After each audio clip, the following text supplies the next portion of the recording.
Hi, and welcome back to the 5th day of NODE 2020 Second Nature. I'm Nora Kummer, and here is famous new media artist Jeremy Bailey with another great face filter. Yeah. I thought I have to fill this whole circle, you know, and I could almost, there we go, be the sun. I could warm you up. There we go. Hi. Hi.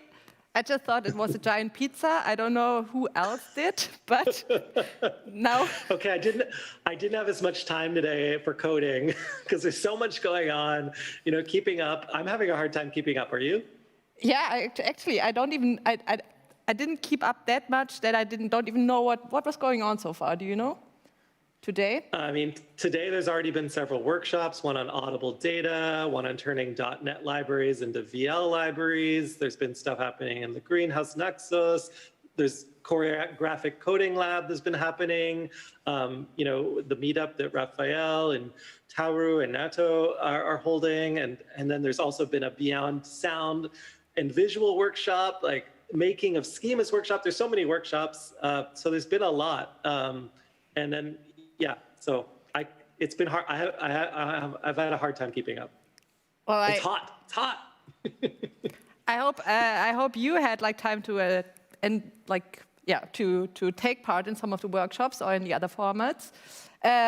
Speaking of, yeah, we are in Frankfurt. We are in Musanturm, and with us today on our little appetizer panel. And I'm just gonna put you down, Jeremy, because my. Okay. Okay. Thanks. It's Ala Pop and Alex. Should I actually say just Alex from BBB. Yep. And Anna Mike. Mike. From Anna is you know, how do you say, like, you're running the Digitale Welten, which is like the youth lab at the festival, and as well you take part in Jugendtakt, which you will tell us a little bit more about, I believe, in a second. And yeah, BBB are going to be the final act of the NODE Forum 2020, and maybe to lose a few words about you. So you are like an artistic duo, I could say, like since 2015. Which creates utopian and dystopian scenarios and operates or blurs the boundaries between the human and the digital. And yeah, maybe, so you are like an interdisciplinary project, or BBB is, that is eclectically combining music, performance, design, and contemporary philosophy. And you will show your new performance that's called Songs of Cybourgeoisie. Cybourgeoisie. Songs of Cybourgeoisie. Songs of. Can you say it? We need to use the mics, by the way. Oh. Ah, yeah, you should use the mics. Oh. Hello. That's how it works. Hey. So Jeremy, Hello. won't happen again. Songs of Cybourgeoisie. Yeah, you repeat. No, yeah. What's the issue? We tried a long time till we can say it by ourselves. Yeah. Songs of Cybourgeoisie. No, nobody Oh, even. songs of the cyber bourgeoisie. Yeah. No, not the cyber bourgeoisie. Cybourgeoisie. Oh, cybourgeoisie. Okay. It's like Cool, got cyborg it. and bourgeoisie. But Yeah, it's better. together. Okay. Anyway, what is it gonna be? Yeah. Well, it's gonna be a speculation. like all of our project. Or like, should I speak or you speak? Okay, thank you. Yeah, it's like a live performance that takes place in completely like digital. I mean, meanwhile, probably everybody knows what Hubs is. You know what Hubs is? I'm explaining it to you. Okay, yeah. Okay, so yeah, so Hubs is this virtual environment, and basically we decided to tell a story about the future. Or like, let's say we decided to tell a story about our fears towards the technology that is blocking our capacity to imagine any future that is like not being dictated by the current state of mind, which is influenced by the fact that we're living within the like algorithms and big data. That was complicated. Okay, simpler. Actually, I mean, it sounds like it is a performance that will reflect on everything, like not everything, but many subjects that already have been addressed, at least in the panels here. Totally. So, and it's in the hub environment that is built that you already can enter right now. There will be a separate. No, it's a separate space. Well, we were kindly given the 3D model of the hubs of the greenhouse, but then the performance starts there. But right now it's not accessible because we kind of like designed things differently, and there are characters that you can pick because like those characters are actual storytellers, and everybody who joins us in the hubs can wear a character and kind of like try to take on the perspective of the beings of this future, like speculative world, or not even a future, it's more like a parallel reality that is like a mental space of all of them. So yeah, you can pick up the character and kind of like follow us during for 1 hour. You can follow us, and we're gonna be like switching different scenes, and it's like it actually has a actual dramaturgy. It's an actual story, which is different to, as I realized that people here don't, like, it's not so often anymore to see an actual story told in a, like, almost a linear way, right? The one that has a start and the end, and like, kind of like that development, dramaturgy. If you use the word digital media, it's often like some like non-linear storytelling, which I also like a lot, and that's what we've been doing most of the time. It's actually the first time that we're working with an actual story and with an actual script and actual character and like actual dramaturgy, and yeah. So it's like 1 hour journey, and yeah. It's like almost movie actually. Yeah, it's like watching a movie or like playing a computer game. Yeah. Yeah. And it's only the two of you who are creating this right now. We are the creative, we're the artistic directors and music creators. Like Alex does most of the music, I do some, and then we are like designers like of the world. Like technically, I made the world, and but of course, me and Alex were like it's our joint baby. And then we have Lars Thomas, who is working our team for technical support in like creation of the characters, because it was a little more complicated. Yeah. So, but basically that's us. And I mean, like there's some few people like Sarah Wenzinger does the dramaturgy. You also know her, right? Who? Sarah Wenzinger. Yeah, true. Yeah. And some of our friends, close circle. So hi to Sarah and to everybody else. So of your team. Okay, but is it like?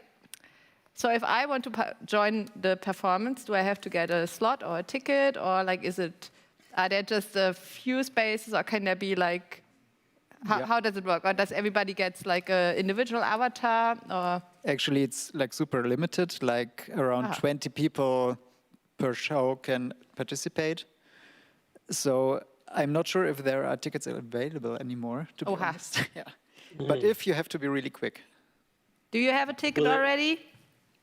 Me? Yeah. No. Don't I get everything just for free? Doesn't it just come my way? No, I don't have a ticket. But it's not streamed. You actually have to participate in the space. It's both. So there's a video stream, and I mean that's another big part of the show is that we are actually, while you're in the game, you can see what is happening in the physical space. And our physical space is like a laboratory that is kind of like making the whole thing happen.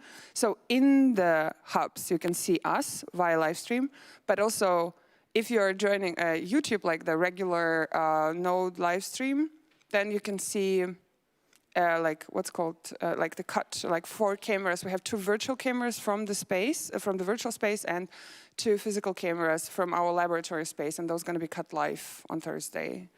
So yeah, kind of, it's very complicated. I don't know why.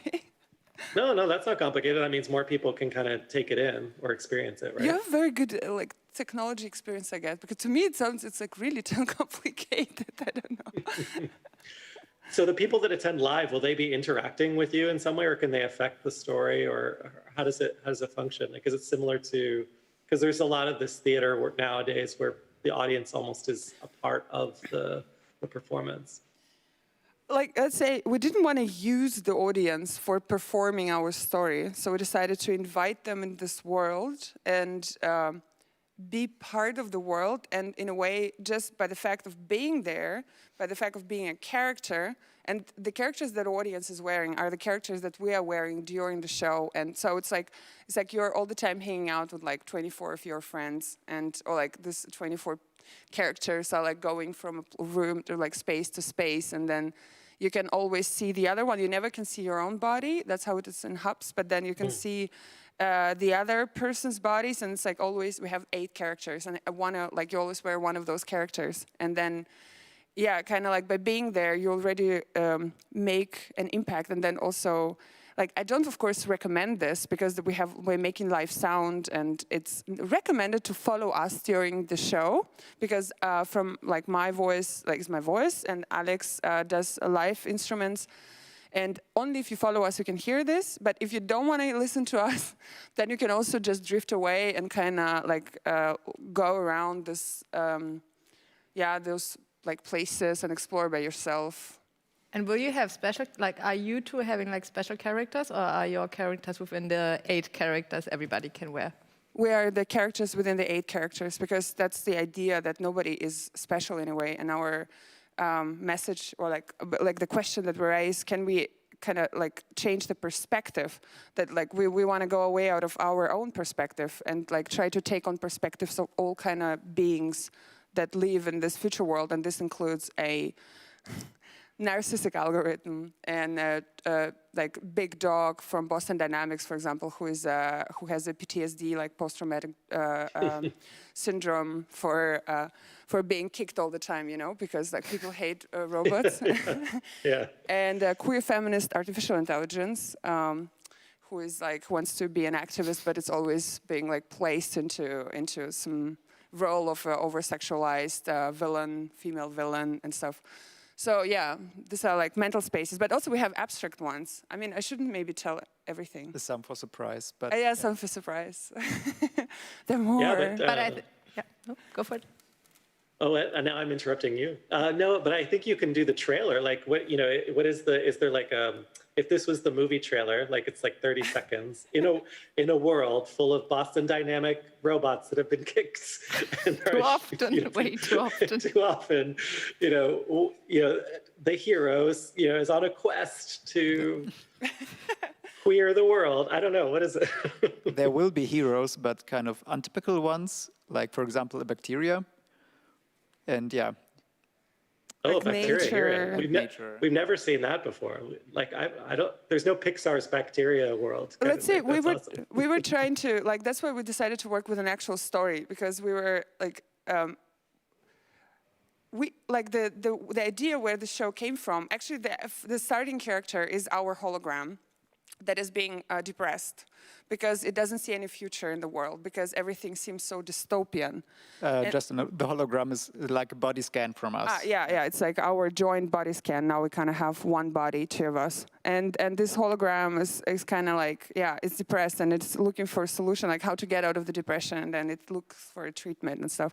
And the depression of the hologram is caused by the mainstream media that is being like also by news and stuff, but like mostly by Hollywood. Actually, it's like such a hate towards Hollywood in our story, because those blockbusters are actually like fitting what is called like feeding people, and especially young people with these imaginations about the world where like everything is kind of lost, right? Like they don't watch Star Trek anymore. They watch, I don't know what those movies called, but you know, that the imagination, everything gonna be bad, the nature gonna suck, like everything, like everything is destroyed, there are gonna be viruses and I don't know, technology corporations take over the world and stuff, and so like everything is so dystopian. And we're like, but why do people watch it? And why do I watch it? I watch it too. And people watch it because it's so fun to watch it. So we thought, like, we're just also gonna like take this fun element of an actual storytelling, but kind of try to create a queer version of it. So we'll see. I mean, we're also excited to see how it can develop. Actually, I feel there is like a tendency to have like linear stories, but like with different protagonists, you know, like so. And this already makes the linear story, which definitely should have been, well, like should still be criticized if it's like the Hollywood mainstream kind of story where you think, okay, this is how reality looks or should look or my life should look or whatever.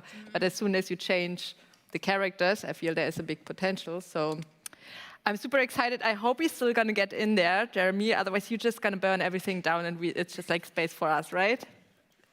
Burn it all down. Burn it all down. So that's a great transition to Anna. Not, but still. Yeah, we didn't burn anything down yet, so. But you close? No, it's fine. Because you are actually are you in the hub world as well? I mean, I know you're in Greenhouse Naxos, and Greenhouse Naxos is the blueprint for the hub, right? But yeah, so we are in both. So we are in the virtual hub, but we are also in Naxos Halle, just at the other side of the street, where we are with the teens and having workshops. And we're having all-day workshops over there from 11 to 3 every day. And we have a tiny bit shorter slot in the afternoon from 2 to 4 for everyone who wants to join online in our youth hub. Yeah. And what are, like, okay, because, I mean, just talking about, like, the youngsters who have fed shitty stories, but what are you feeding them? So, as Digitale Welten, we always try to give insights into technology and how technology works. So we want to enable teens to motivate them to look behind all these flat surfaces that they use every day. So we all have our iPhones or smartphones, and everything is just super flat, and it's hard to see how things work with technology. And so in Digitale Welten, which is now, I think, in the 3rd year of youth program that we are doing with NODE,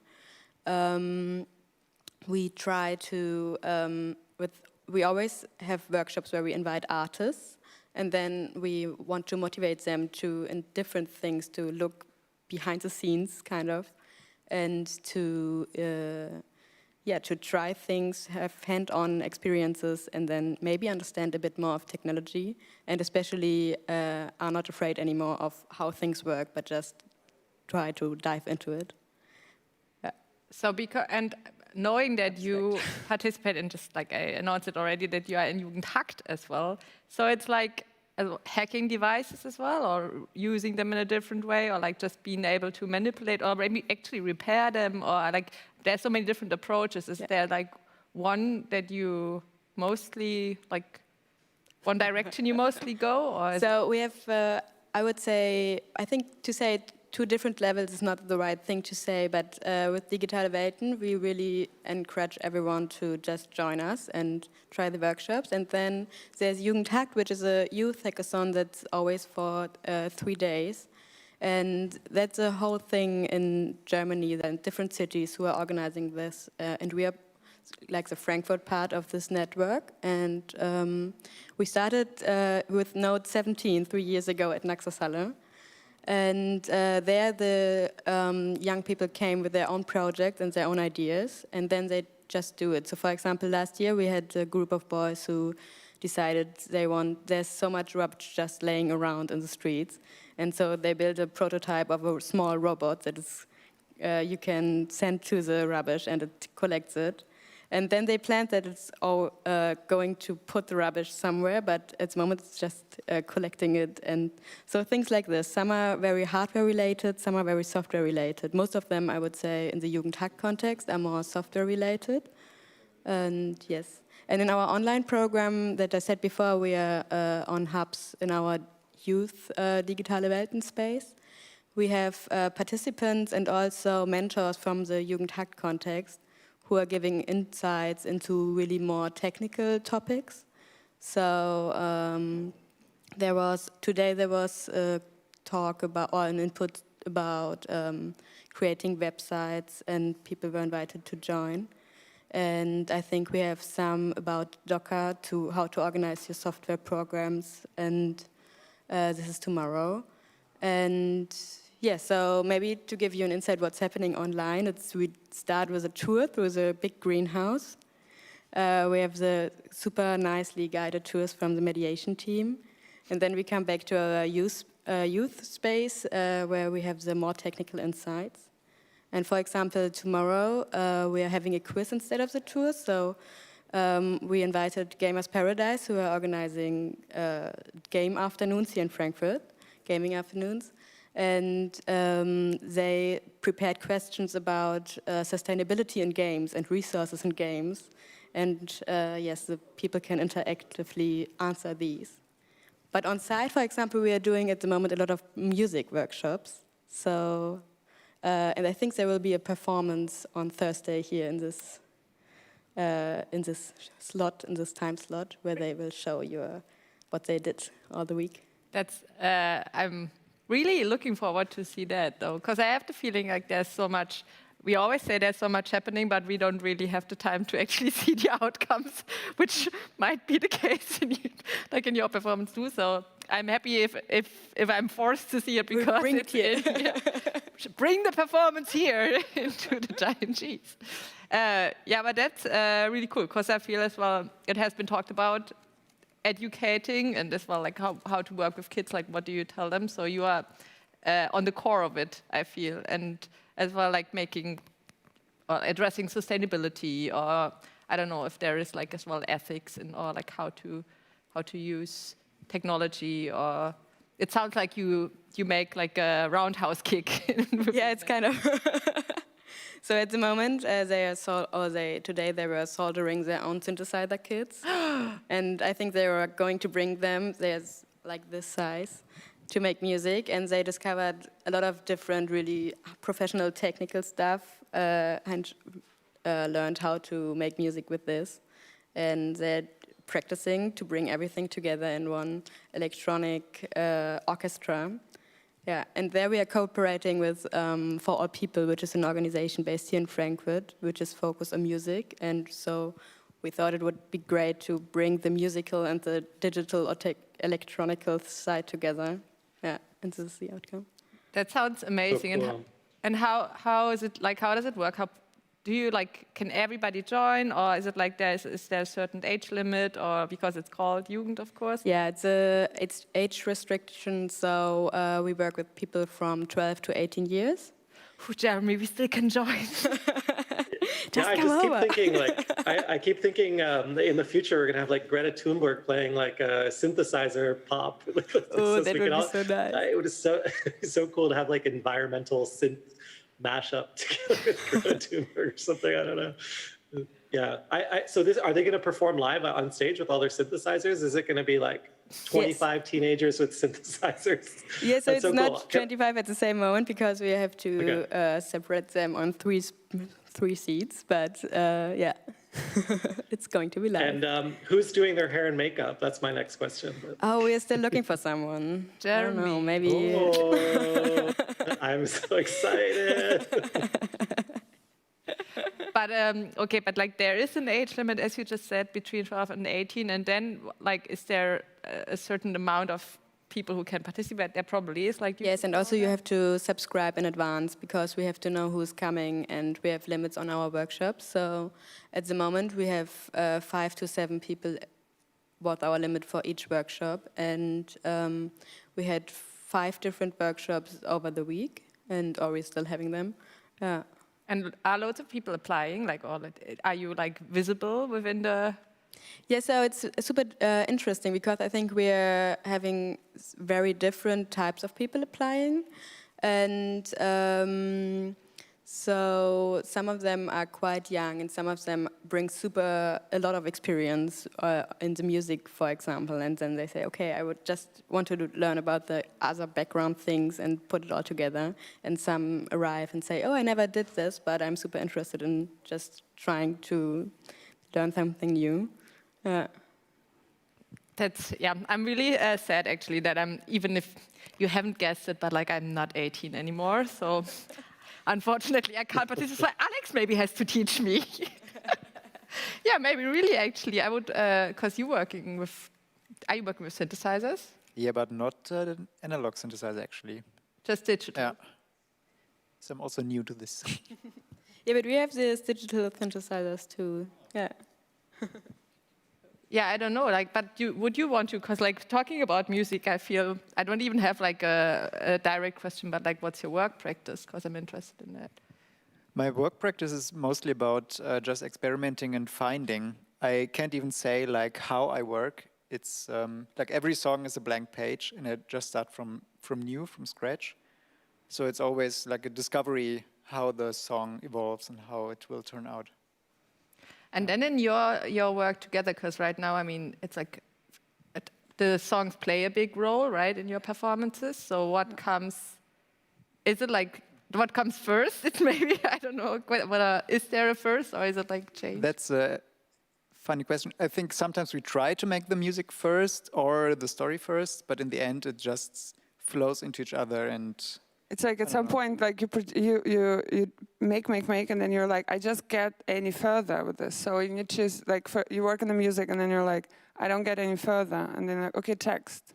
You work on the text, and like, no, I don't get any further because I need the story. And then like, oh, I need images. Oh, okay, images. Oh, back music. Oh, story. Oh, character. Or like, like all this. It's like, I think that's a very interesting way of like how we work together, because everything is happening simultaneously. That's why it's also so complex in my head. But yeah. And I think the first time when everything really comes together will be on the premiere. No, tonight. Oh, okay. It's tonight. I can watch tonight then. No, tonight is our technical rehearsal. So, but I wanted to say, Alex, maybe you say a few words about the new age. Oh. Yeah, of course. Well, one of the biggest influence in the music was for this project the new age genre. I don't know if you guys are familiar with it.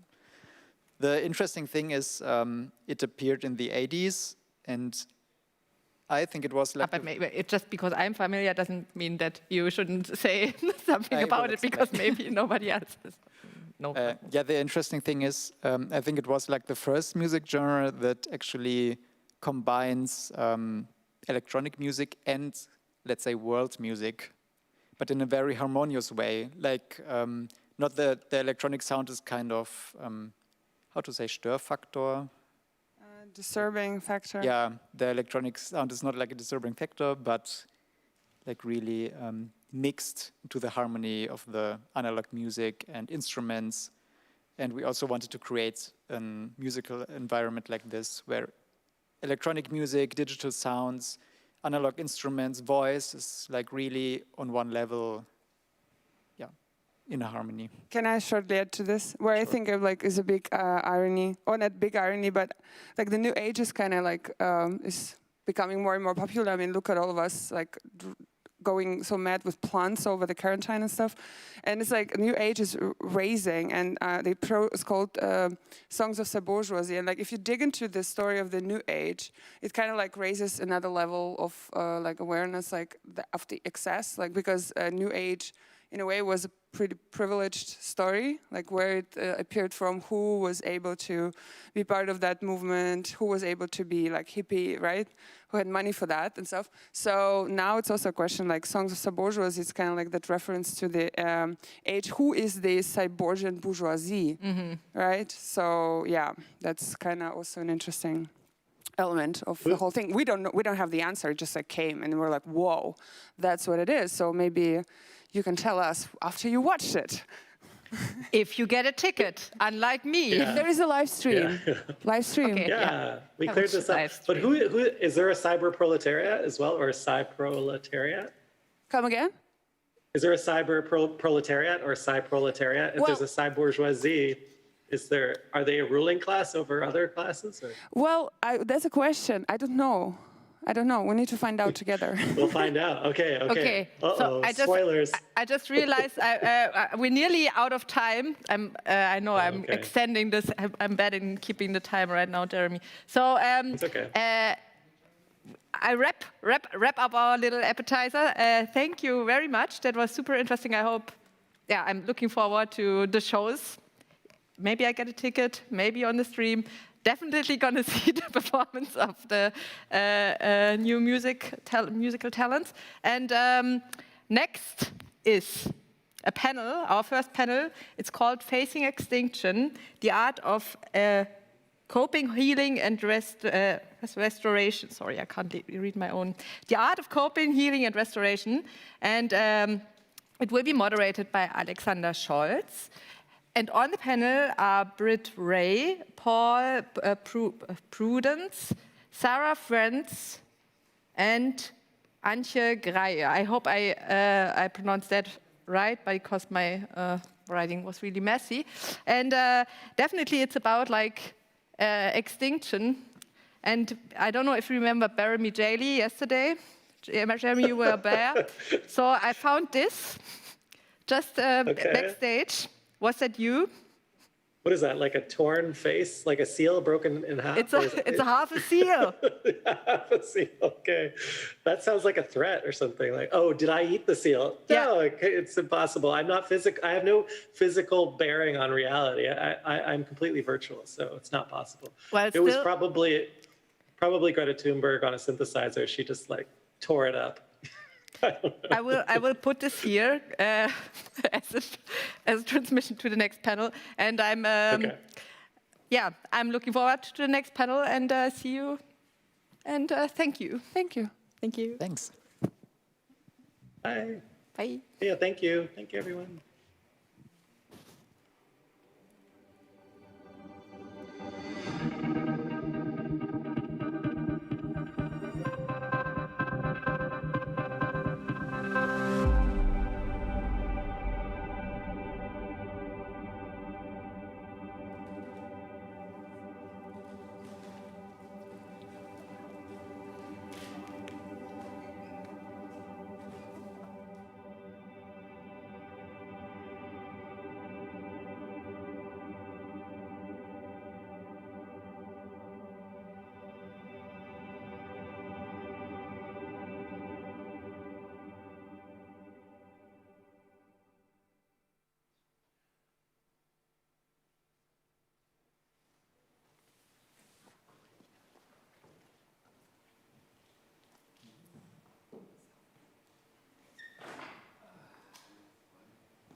Okay.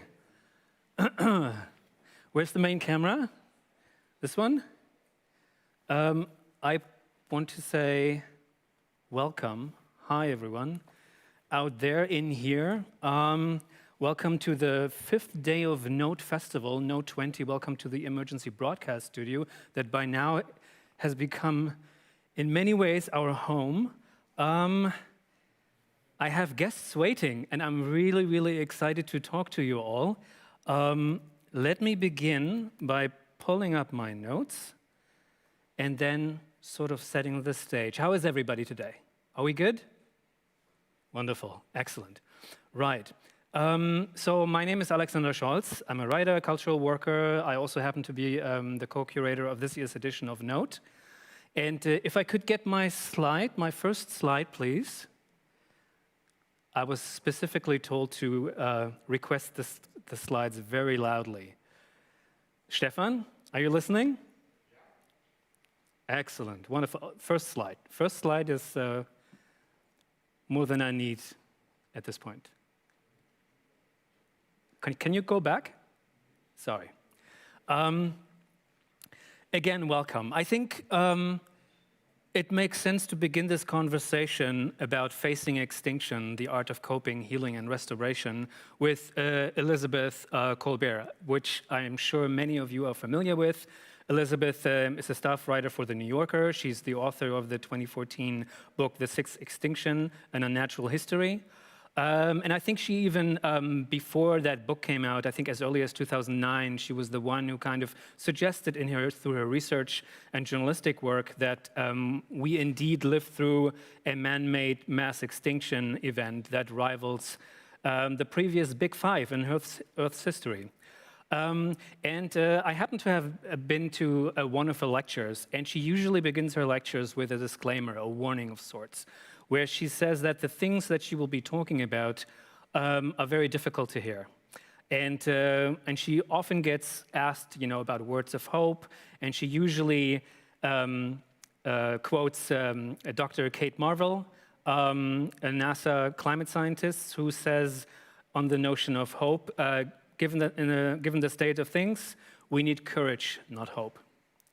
And the state of things is dire indeed. According to the recently released 2020 Living Planet report, animal populations have plunged an average of 68% since the 1970s. In some places, in Germany specifically, insect populations have cratered a whopping 75%. And researchers have determined that the extinction rate is now thousands of times higher than the natural baseline rate. The reason why I wanted to have this panel is that numbers like this, findings like this, they do take an emotional toll.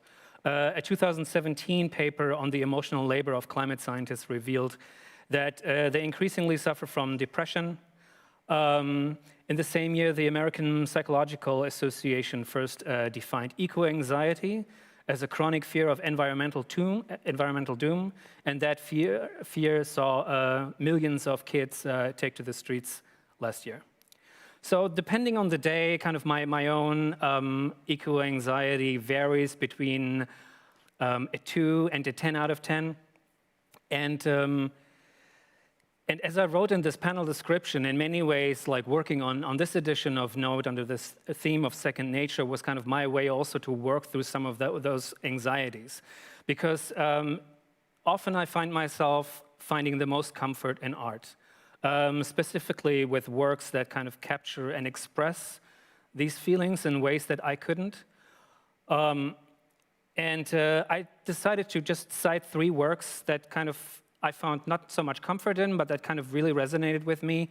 Could I get the next slide? Excellent, yeah. That's the Extinction Gong, created by Julian Oliver, who was here on the weekend, and Christelle Vu. It's sort of a ceremonial automaton that once every 19 minutes kind of beats the statistical drum of extinction. Could I get the next slide? Thank you. This is a work by artist Do a Semiconductor called Some Part of Us Will Have Become. It was made in 2012, and it essentially just compiles streamed footage from a robot that tries to essentially end the oil spill of the Deepwater Horizon oil spill back in 2010. And they described the work as the lament of a lone robot bearing witness to a man-made disaster. And it's actually, this little film of theirs is set to the haunting score composed by Hildur Gudnadottir of Chernobyl TV series fame. And it's just a few minutes long, but I find it incredibly depressing, but I don't know, it's really emotional in a way, so sorry. Last one. Next slide, excellent, okay. So this is a work that I happened to have seen just a week ago by Julius von Bismarck. It's called Die Mimik der Tethys. It's currently installed at Berghain in Berlin, kind of the club that is now a gallery space. And it's essentially just an ocean buoy that is suspended in midair, and it kind of translates in real time the motions of kind of a sensor-laden twin that is out in the ocean, so it swings wildly, but it swings wildly above your head. Because it's, the idea is that it puts you in the perspective of, you know, where the ocean level would be in a post-climate crisis future. Yeah, so, and these three works in many ways kind of have hit me like a ton of brick when I first experienced them. And so this panel is about talking through some of these emotions and through ways of how art and design and storytelling can help us kind of face extinction, but also get through extinction through ways of contemplation, ritual, and restoration. I'm really excited about this group of people that are joining us today. I'm just going to briefly introduce them because they will introduce themselves and show some of their works. Joining us from London, in no particular order, joining us from London is Paul Prudence, an artist and self-described recovering VVVV addict. He's well known in the NODE community and well beyond for his exceptional audiovisual work as a live cinema artist. Paul is also a writer and a researcher. And I brought him into this panel because earlier this year he wrote a wonderful essay on sound ecology, biophony, and the sound of disappearance in the media arts journal Neural, which he will talk about. Next up, we have Antye Greie, aka AGF, a self-professed poem producer and audio sculptress, who is tuning in from, I think, a small island in Finland. Is that correct? She will talk about her work on Extinction Room, which is a performative sound installation created together with Sergio Mattis. And in this installation, she sort of weaved together the sounds, or rather the recordings of extinct and endangered bird species. And these recordings sort of become an augmented extinction narrative. Antje also runs Recon. It's a new listening space dedicated to political sound and activism, which I will also get back to in a little bit. Joining us from Berlin, to my surprise, is Sarah Friend, Canadian artist and software engineer who specializes in blockchain and peer-to-peer web. Among other things, she's the organizer of Our Networks, a conference on all aspects of the distributed web in Toronto. And Sarah will be talking about a project, Remembering Network, a collaborative, local-first, diverse, and resilient monument to lost and threatened wildlife. Finally, Britt Ray, really excited to see you today. Britt and I, we actually shared a studio back in Toronto many, many years ago, so it's always nice to see her. Britt, you're joining us from San Francisco, is that right? Okay.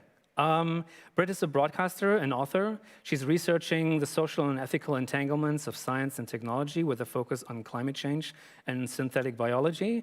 She hosted programs with the CBC, with BBC. She's a TED resident, and she wrote a book on de-extinction and is currently working on a new book called Generation Dread, a book about the effects of the climate crisis on mental health. The book will be out in 2022.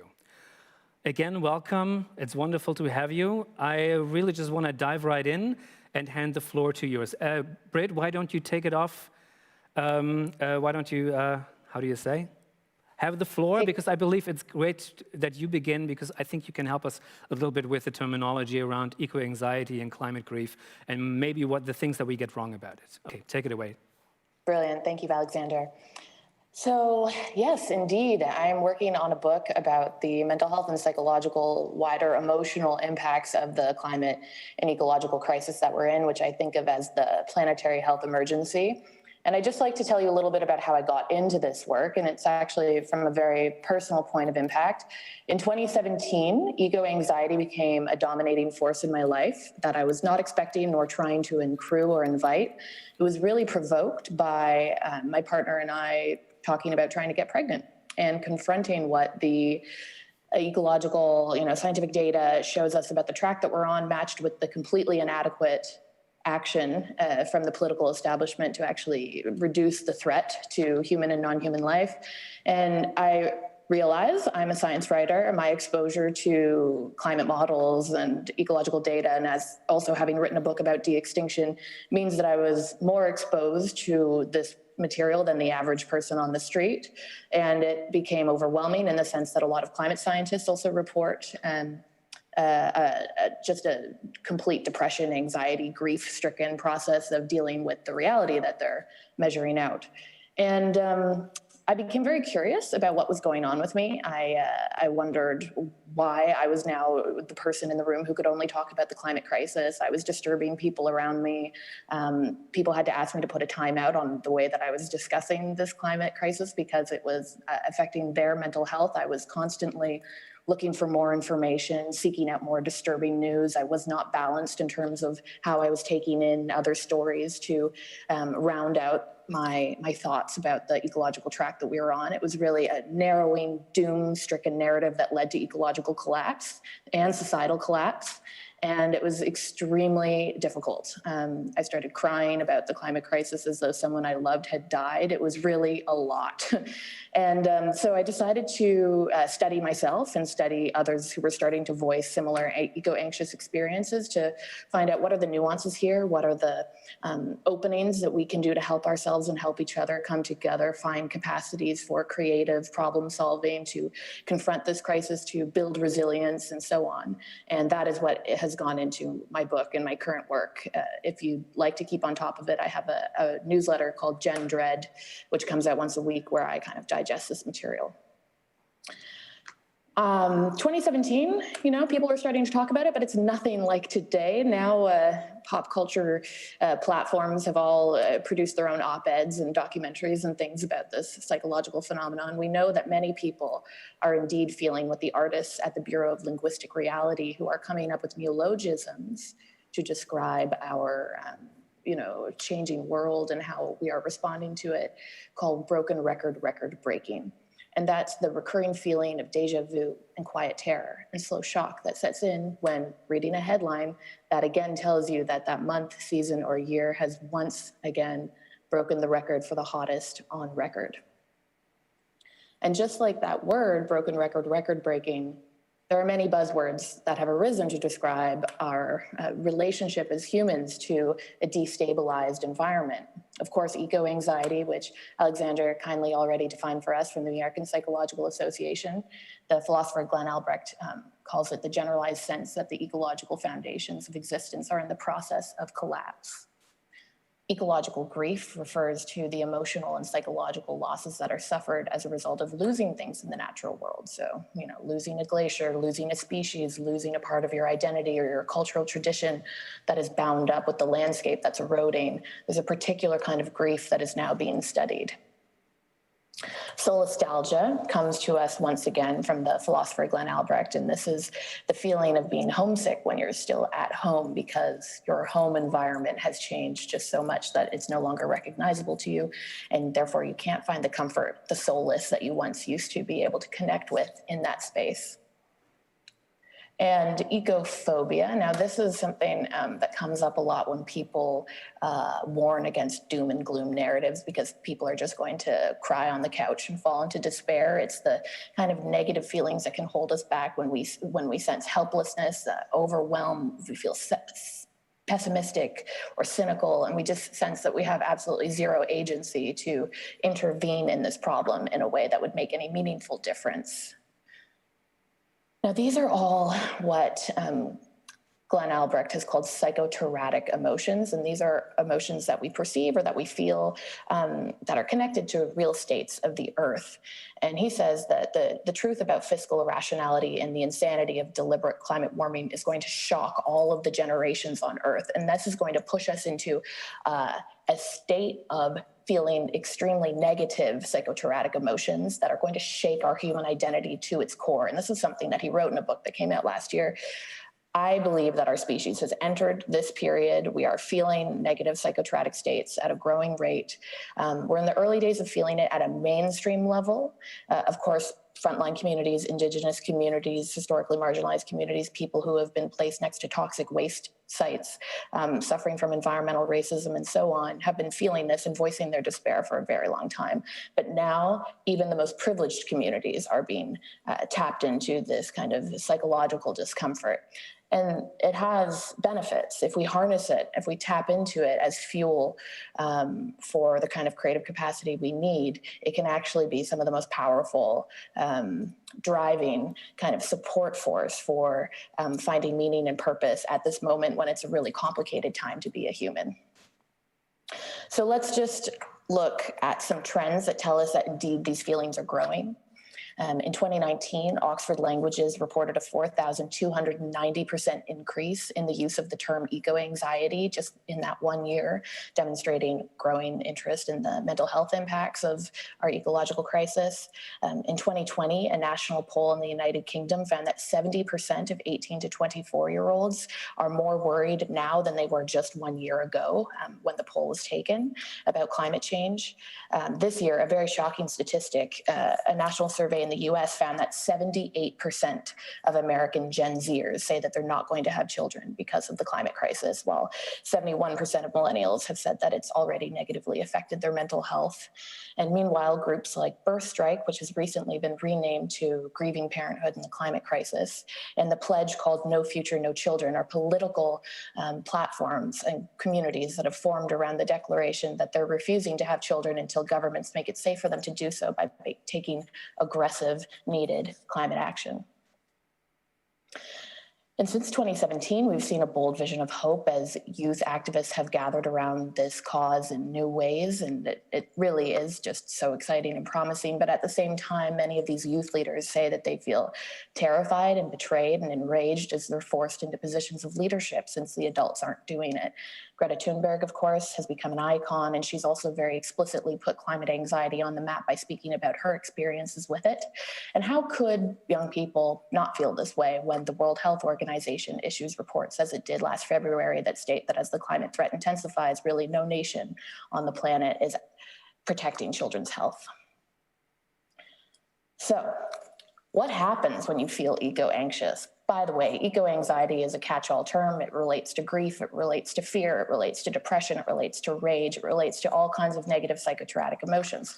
But those people who feel it often report having this awakening of sorts, kind of like a massive epiphany where everything changed in their life, a kind of internal fragmenting or a shattering, because all the narratives they were raised to believe about the future, all those trusted truths and norms that told them they could expect a future of ecological stability, get pulled out, yanked out from under them. And it leaves them in this bereft state that feels like a terrorized zone, not knowing if one's ontological security is even something they can believe in anymore. And this sends people into a process of mourning and grieving what was familiar, and they need to shore themselves up by finding new narratives to support themselves to confront our ecological reality. Now, this seems to be particularly challenging for middle-class citizens of industrialized nations, because these typically privileged populations at a collective level haven't had to deal with existential threats in the same way that many other parts of the world have, and many other historically marginalized communities have built resilience up for dealing with. And so I expect that in the years to come, we're going to see typically privileged populations increasingly looking to the stories of people who've lived through, colonization, slavery, apartheid, you name it, in order to find wells of wisdom to help cultivate the resilience they need to indeed have courage and not hope, as Kate Marvel says and Alexander referred to. Critics are already getting into a public discussion around why climate anxiety is a bit of a problematic term when we look at these notions and nuances of privilege, because climate anxiety is a term that's coming out of the global north, but it really can't do justice to the environmental violence that has been perpetrated through colonized lands, particularly in the global south for generations. And so just layering it on top of environmental violence really isn't adequate to describe what's going on. And indeed, many people like me are not really mourning the loss of particular places as much as we're mourning the loss of the sense that our generalized needs would be met as we continue to be on a track towards very destabilizing warming. So regardless of these privileged nuances, the distress for everyone is real. The playing field is not level, but we are all in the field and we're all being affected. And as a result, climate-aware therapy has emerged in recent years as a field to support people who are dealing with these feelings of overwhelm. and anxiety. So they're organized in places like the Climate Psychiatry Alliance of North America, the Climate Psychology Alliance of the UK and North America, Psychology for a Safe Climate in Australia, and some other groups that are continuing to pop up. And now, what makes a climate-aware therapist different from a therapist you might consider more mainstream is that they operate from the foundational belief that it's reasonable, appropriate, and legitimate to feel these feelings because what we're going through is an unprecedented existential unfolding threat. And it actually is your body doing its job. It's pointing out something that you should care about deeply, and it's getting you to mobilize resources in the face of a threat. And all of that is not something to medicalize or see as a disorder, but rather a badge of honor or a connection to the world. You're listening to the earth. And when we see it in this way, we get to understand that eco-anxiety is a form of eco-empathy. It's a badge of your humanity. It means that you're not sleeping in some kind of neoliberal slumber where all of your senses have been dulled and all of your soft denial defenses are awake. And as a result, some people suggest that we should really be calling it eco-distress rather than eco-anxiety so that we don't generalize the sense that this is a disorder only reserved for a subset of the population that have mental health problems. And rather, it's a thing to really be proud of feeling, and then we can learn how to harness it for positive change.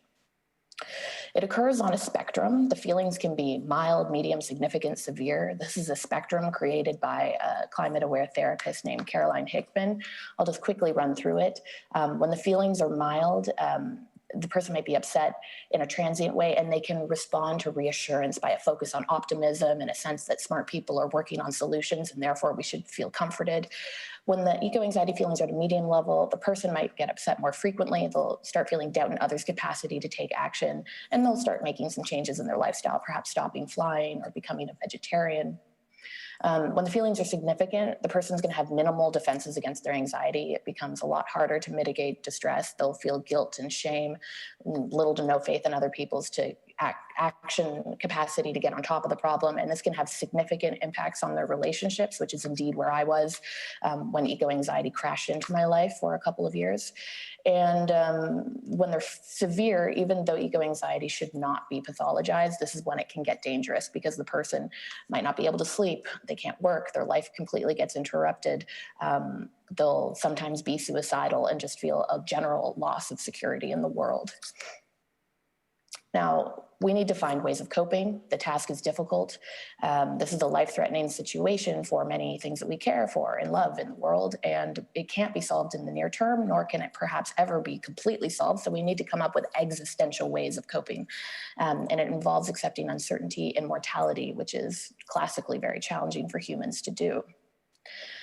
The first thing that one needs to do is find people who can mirror your concerns. It's extremely important because this grief is disenfranchised in our society at large. You know, when we lose a loved one, we have wakes and funerals and Shiva and ways to bring us social support in what are profoundly disorienting times of loss. But when we lose, a mountaintop or a species that's beloved to us, we have no socially accepted ways to mourn this grief. And so the person feels extreme existential pressure, like it's all on their shoulders alone. They feel alienated as though they're abject. And the best way to start relieving some of this pain is to find a group of others who can mirror your concerns and give permission to them. There are many innovative groups coming up with ideas around how to do this. One to mention is the Good Grief Network, who offer a 10-step program based on Alcoholics Anonymous, where people meet all over the world online to process their grief and eventually by the end reinvest the energy that they've lost through their eco-anxiety into meaningful action in the world. It's very important that we question positivist psychology in all of this. We need to learn how to integrate dark emotions rather than try to banish or paper over them because the losses are ongoing. And if you're interested in learning how that works, please check out gendread.substack.com, where I've written quite a bit about this. I understand my time is wrapping up here, so hopefully we can discuss other coping mechanisms that I have presented here coming up in the conversation time. And for now, I'll just say thank you. Thanks, Brett. I think we continue with Antye, correct?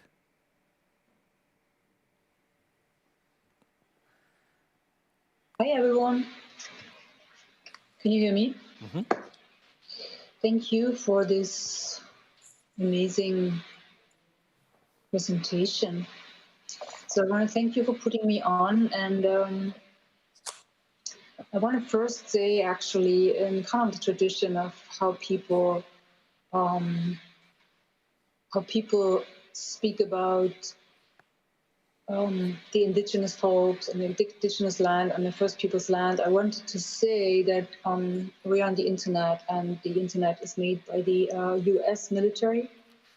And very often that's not even mentioned when you're meeting like this. So I wanted to bring this out because I also personally had a problem to use Zoom for this meeting, because I'm really working very hard on encouraging people to not use big tech and small tech. That's just something I wanted to quickly say. And from there I can go right into, so I'm a sound person, audio person. I made lots of records and music, and about 12 years ago, I actually had a child 14 years ago, and we moved out to a northern island, which you can see in a very old map here. So we kind of moved into the armpit of Scandinavia. And I'm just saying this to explain how this was a personal way out of urban and travel and all these anxieties we were encountering as traveling musicians, and also many other things. Anyway, raising a child. So I encountered things like Manifesto of Rural Futurism, and we started to live more remotely and also think about art and the music we're making and the engagement. Can you hear me? Antje, can you? Yeah. I don't think your screen share is working yet, so we cannot see any slides. Okay. Okay. Thank you. Cool. So I'm gonna. Oh yeah. I'm sorry for that. So this is the island I was speaking, or the geographics I was speaking about. This is the armpit of Scandinavia. So this is where I'm based.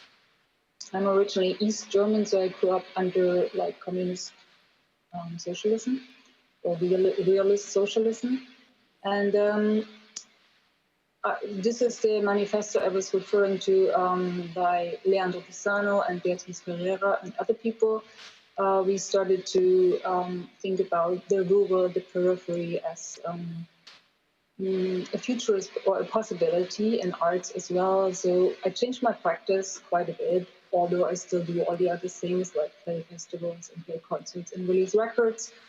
But I started to think about sound differently, and the score in itself, the composition is something as growing and something rather than something you determine or you put onto a sheet or onto a grid of a software and so on. And thinking about dissonance as something which could be or raises anxiety, perhaps, in listening to dissonances as something to embrace and something to actually learn to listen to. And I have also started with a collective called Female Pressure to work very extensively on a daily basis, volunteering basis, on feminisms in our own community, but also outreaching in my work, trying to develop a new idea of sound and feminism and using those as technologies of unveiling, remembering, insisting to remember forgotten efforts of a lot of women in the past. So, and my practice became this kind of like, I call it with a friend sonic wilderness, and we started to go outside. And I also started to study radical mycology, like the science of fungi or fungi and mushroom. And within this, I have been doing at least like 20 camps, meeting with other sound people or artists or journalists or any kind of people, going outside and interacting with the landscape, and also using technology, finding ways to get another relationship to technology within that. So when technology is the base of lots of my music and lots of my recording, I felt also that was a very interesting way to explore instrumentality. And I've been traveling and doing these camps, feminist camps in other places as well. This, for example, is a shot from, which you probably can't hear, or maybe a little bit, from Indonesia, where we were in Java here in a rice field with a group of very different women, sound practitioners. We've been exercising, and this is like kind of goes into thinking about methods, how to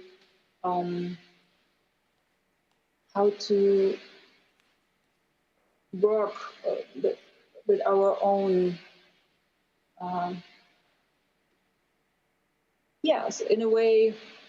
This, for example, is a technology treeing, which is actually kind of like sampled from a sci-fi book by NEDE called Binti, and we have been trying to adopt it into a listening method, listening to herds and connecting with other species, for example. This is in Hanoi, in Vietnam, like 2 years ago, where we've been like in the city, going into parks. And maybe you can see some sort of like pattern here. This is on the island where I'm based, Hailuoto. The island is called Hailuoto in Finland.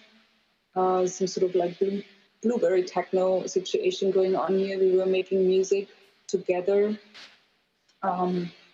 And so the overrunning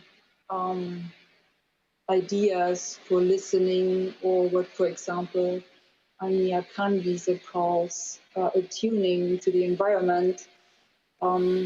These kind of things have been a main theme for me in coping, or developing a practice that is more, how do you say, makes more sense in our time, maybe.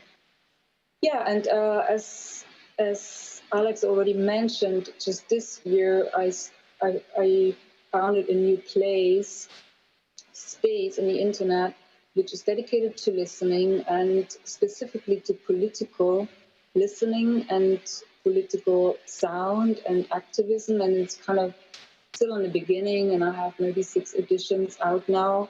I can link to it later. And it is a very interesting effort to think about not just environmental issues, but all over white supremacy, oppression, femicide, very concrete things like militarization or animal farming, or a lot of these issues absolutely connected to climate crisis, and also sending out critique towards green fascism or ecofascism, or talking about climate justice and so on. So what I have been, and lastly, this work, which is now also exhibited at NODE Forum, is a work I've been doing with Sergio Matis, a choreographer. And I have been just doing sound at first, but now we've been deciding to continue the project and put it into something like a listening project. And I'm currently working on like a lot of extinct to endangered species sound stories, and assembling people from all over the world to read these stories for us in a way how you would read a good night story to a child or to your loved one, and combining them with the sounds which are based scientific recordings from scientists based out of the MacLeod library, and composition and some other sort of audio tools. We are making these stories, and they will be released this month. And a little extract you can see at NODE Forum in the VR lounge. I don't know if this makes sense. So yeah, I don't know. That was pretty much what I wanted to quickly sum up. So for me, I want to concentrate on ideas, how to cope, obviously, in a way that I think definitely about community. So the community can be very much local, of course, but it can be also a community you choose, and that's, for example, what I did for myself. I think my community is the arts, sound arts, or broader arts community, and I want to make sure that this community is doing all right, and that this community, I can contribute to this community. And of course, first I have to be okay, and I personally have to make sure that I'm okay, but then I can give. I work for the community, and hopefully for the wider grow this kind of like ideas of how to handle justice, not just climate justice, also gender justice, racial justice. And yesterday I watched a talk which I thought was really interesting. Somebody was saying, we first have to get our history right. Of course, pointing towards colonization, but this is also something that every community has to work on before we can even think of climate justice or perhaps, building these alliances and these kind of friendships and love we need to combat what's going on and what we're facing. So aside from extinction, for example, I mean, there's a huge military threat right now. I mean, I hear, since 5 days, I hear military exercises in the sky all the time. And I grew up in Cold War. I know what that means. It's like, it's absolutely happening. So, these are the things. And I'm very hopeful. I think the young people are absolutely freaking amazing. I'm obviously not this young anymore, but my generation has to make sure that we support, with all what we can and develop our own tools to build these, to build coping mechanisms, but also resistance and resilience and so on, what has been already mentioned. Yeah. What else did I wanted to insist on saying? I think that was pretty much what I thought. Thank you. Maybe we can talk more later. Yeah. Yeah. Paul, your turn. Paul.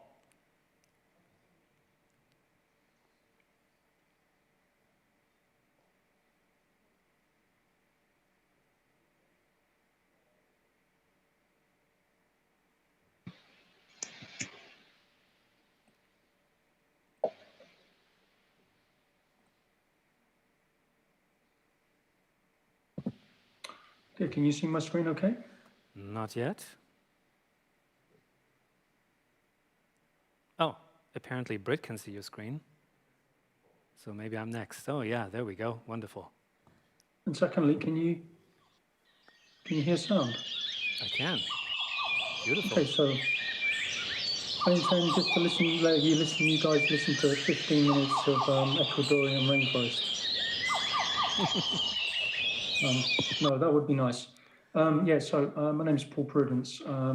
As Alex introduced me, I'm usually talking about my own work, which is audiovisual performance work in planetariums on large screens, using this wonderful software 4V, which this whole festival is evolved from, moving from obviously early stages as being quite involved purely with software, but branching out into these really interesting areas.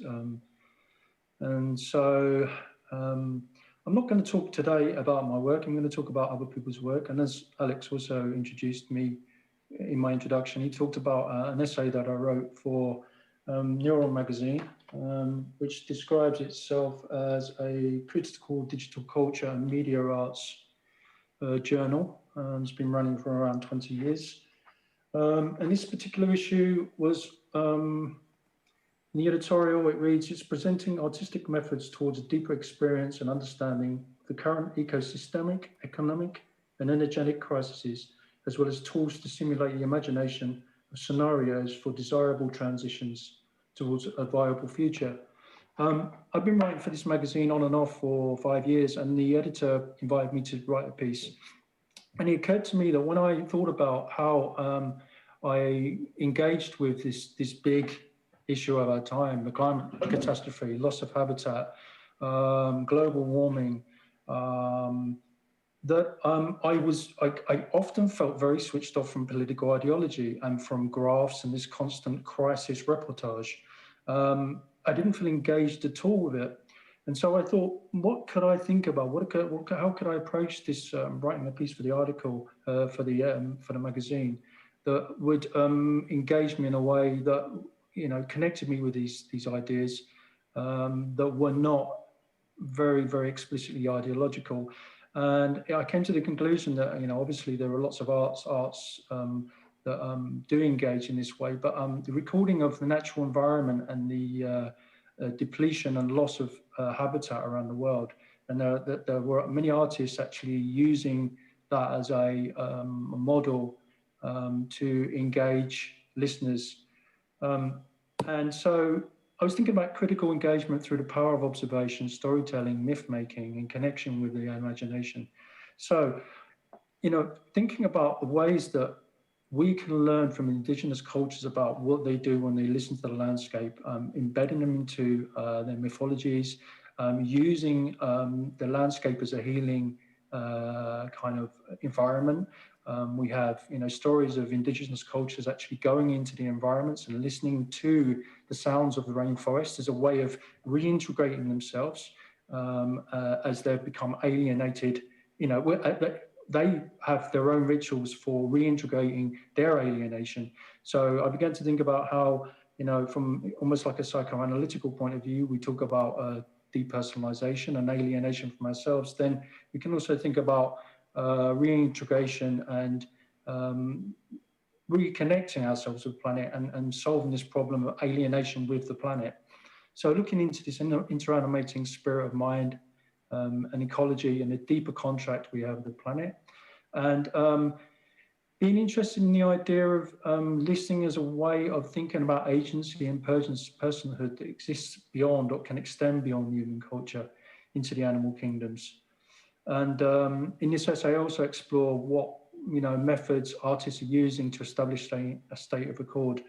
The essay has a mix that you can listen to and download, and I run through a number of thematic arcs in the mix and also in the essay. So if you do get a chance to listen to the mix, you'll get a good angle on the kinds of artists I discuss and the kinds of ways and the kinds of strategies that artists are using to think about these problems. So I'm moving through the climatic and physical geographical landscapes of the world. So you get this wonderful story of how sound changes as we move from very cold areas to very warm areas to very hospitable areas to areas where there is not actually any form of human civilization apart from research posts. And also another theme was moving through different kinds of soundscapes ecologies as defined by Bernie Krause, who's kind of a preeminent bioacoustician and soundscape ecologist, who came up with these three ideas, three different separate soundscape ecologies, which I'll talk about a little bit in a moment. So I'm jumping here. I'm jumping here to a very early book written in 1789. And the essay starts with this book called The Natural History of Selborne by Gilbert White, written in the 17th century. And the book, Gilbert White's writing is very interesting because it's the first time anyone, and he was an amateur naturalist, has talked about animals and the sounds of the landscape in a way that interweaves with the daily activities of the societies. And he talks about, it's very, very, very cute. He talks about animals and birds as if they were his friends, as if they were no different from the people he actually interacted with on a daily basis. And so he's probably one of the first naturalists that brings in this idea of kinship, you know, an extension of personhood into the animal kingdom. And I'm Actually, this book, interestingly, has never been out of print in the 300 years. And according to Wikipedia, apparently, surprisingly, this is the fourth most published book in the English language after Shakespeare, Pilgrim's Progress, and the Bible. It's probably one of the best known books on natural history and the soundscapes of natural history that most people have never heard of. And I'm just going to, I've got this little patchwork of me reading a few sections from this essay because I don't want to just keep picking this up and reading it.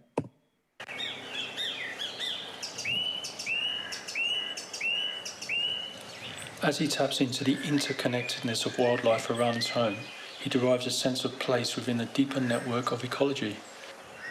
Swifts are no songsters, Wyatt remarks, yet there are ears to which it is not displeasing, from an agreeable association of ideas, since that note never occurs but in the most lovely summer weather.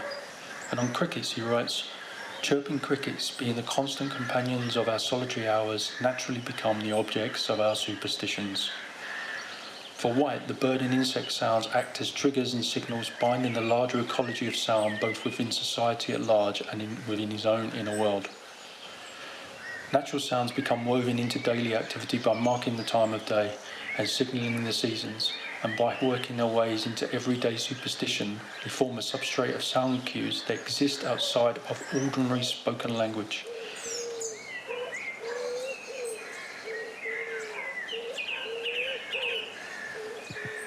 So, yeah, what's interesting about that writing is that he intrinsically understands something that now has been proven with bioacoustic information, that there's this very, very, very delicate webwork of interconnected sound that goes on in the environment. And it's a very emergent system. And if it's tinkered with, it starts to break apart and fall apart, which leads to the next kind of connection in the essay, which is I'm talking about Bernie Krause's The Great Animal Orchestra.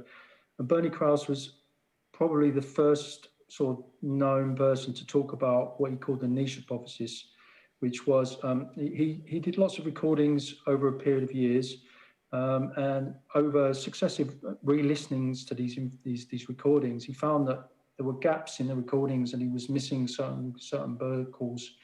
And so he began to understand that the recordings of these biomes were a kind of a representation of the health of the ecology, of the soundscape ecology. And so he talks about the niche hypothesis, which is how animals are allocated bandwidths within the larger soundscape ecology, and they evolve. It's a byproduct of evolution. They evolve to fit in a certain bandwidth. So any soundscape ecology will have a range of animals which all fit into their own niche bandwidth, and they're constantly evolving over time to fill gaps and move across. And this is sound as being a good representation of the complexity of the evolutionary ecology. And what he found when he looked at these spectrograms of these recordings over successive years is that they were becoming less detailed, which suggested that certain animal calls were either being forced out completely of their usual bandwidth, or they were just completely disappearing. And he noticed this was in a direct connection with the recordings of sounds of clear cutting and logging and other forms of noise pollution. So, I mean, he says that biophonies are a narrative in place and convey lots of different stories. These stories inform a lot of disciplines like medicine, religion, philosophy, literature, and architecture. So in a way, he's connecting again with what I was talking about with Gilbert White. He's understanding that sound is incredibly rich other than what it is. It tells us a lot about society and a lot about culture, and it tells us a lot about mythology and all of these things that actually are incredibly interesting if we want to understand our path as human beings from early indigenous people.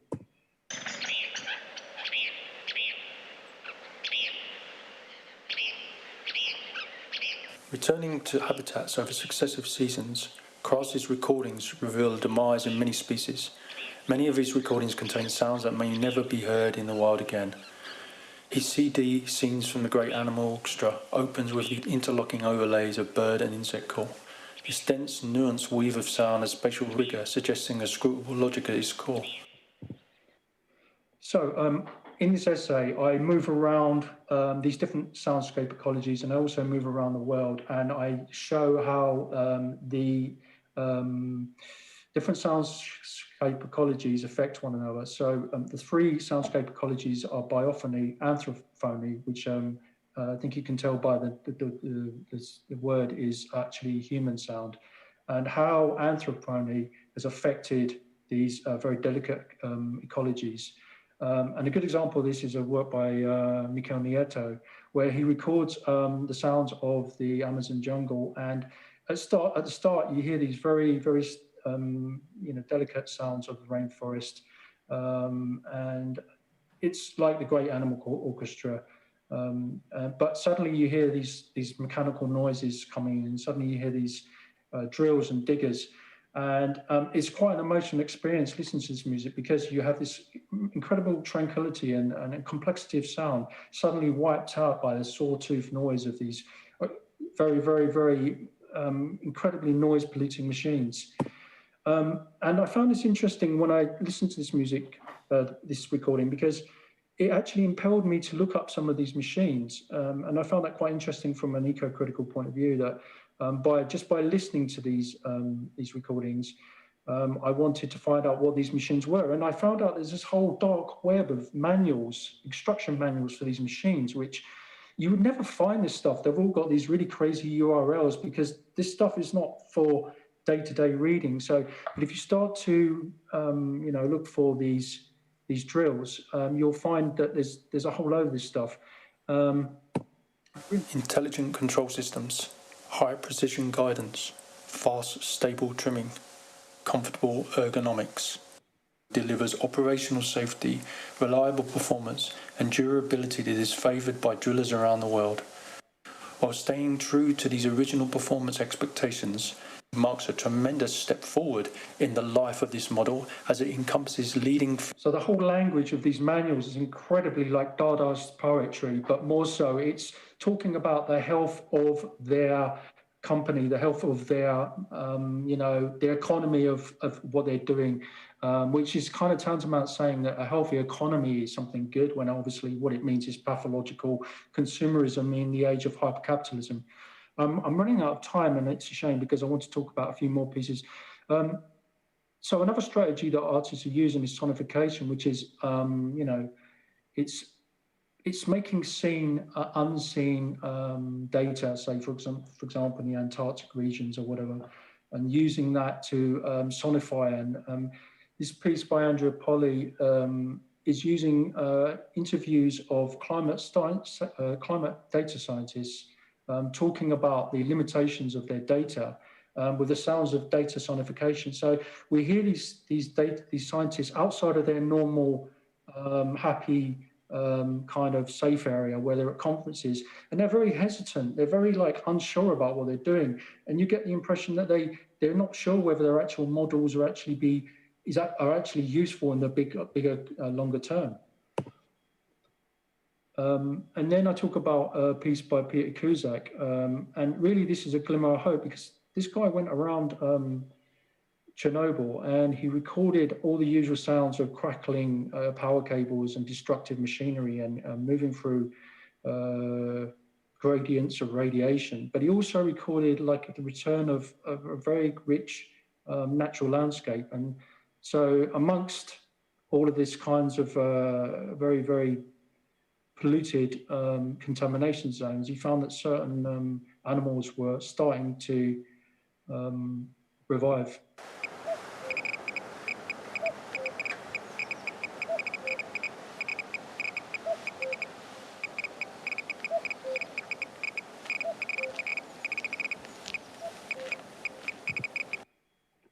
Okay, I'm just going to finally finish up with a few more examples, just one more moment.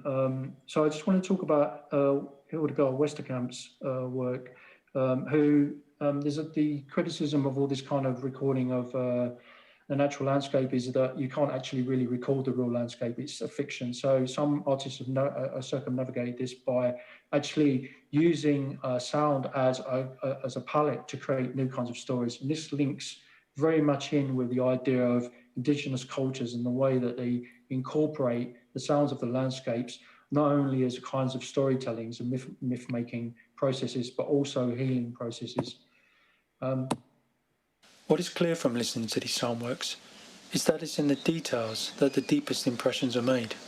My sense of wonder at the natural world, or repulsion towards the machines that threaten to destroy it, has come about through an intimate engagement with sonic details. The representation of the climate catastrophe through political ideology can often be distancing and abstracting, but recordings like these draw us closer to the delicate richness of our planet's ecosystem and lead us to a more focused engagement with the most pertinent issues of our time. These works allow us to experience animals from afar, showing us exactly what's at stake if we don't make the necessary changes. They can activate our imaginations to give us the potential to reframe the essential questions in ways that science and politics are incapable of. The sonic substrate of non-communicable information is nourishing to our innate biophilia, that is the tendencies for humans to seek connections with nature and other forms of life. As we listen to the fine details, we sublimate the otherwise invisible behaviours of the natural world and its processes into the visual imagination. This is a visual trigger for a form of projective revisioning of what the future could be. Okay, thanks very much. Sorry I took a little bit longer than I should have done. Thank you, Paul. Sarah, and if you could keep it to 10 minutes, because that means we would have less than 20 minutes for the discussion. No pressure, though.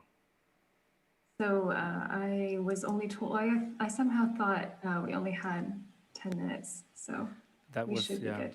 That was the idea. But as I've learned over the course of this week, yeah, that rarely happens, the 10-minute mark. Keeping on time is always a challenge.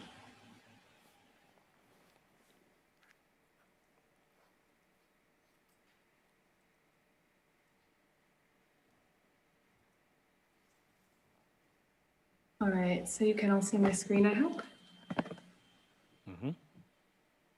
Great. So as you've probably figured out, my name is Sarah Friend. I'm an artist and a software developer. And I'm here to talk to you today primarily about a project of mine called Remembering Network, which is a memorial to biodiversity loss hosted on the peer-to-peer web. This is an image from the visualization component of the piece. And these images of birds are crowdsourced from people much like yourselves who attend an exhibition of the work or contribute online. There are currently over 41,000 species on the International Union for Conservation of Nature's Red List, and over 16,000 of them are threatened with extinction.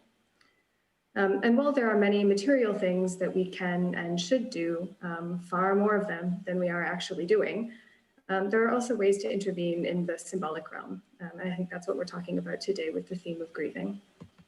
There's also a sound component of the piece, which harkens to both Anya's and Paul's presentations, which is made by my friend and collaborator, Arkady Kakarkin, which uses field recordings of endangered, threatened, and basically extinct birds. So this is the Svalbard Seed Vault. It's a facility on a remote island in Norway, which holds over 900,000 seed samples submitted from almost every country in the world. This is, of course, designed as a practical intervention, but it also has symbolic significance. What does it mean to you emotionally to know the seed vault is out there, like some kind of time capsule or ark?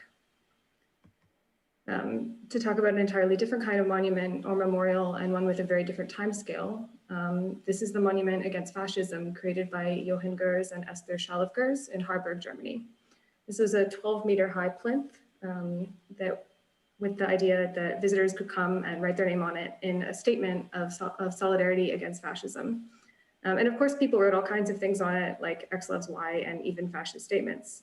But each year, the monument was dug up and buried 1 meter deeper in the ground, burying these statements of solidarity and simultaneously this ugliness, with the intent of showing that humans themselves are the real keepers of memory, and that in the long run, it's only we who can stand against injustice. So what I was thinking about most with this memorial when I was making Remembering Network was the importance of giving a space to people to speak The viewer also is the creator of the memorial or monument, and that the memorial accepts your ugliness also. And ironically, when we Googled disappearing monuments in 2020, actually the main cause of monuments disappearing is climate breakdown.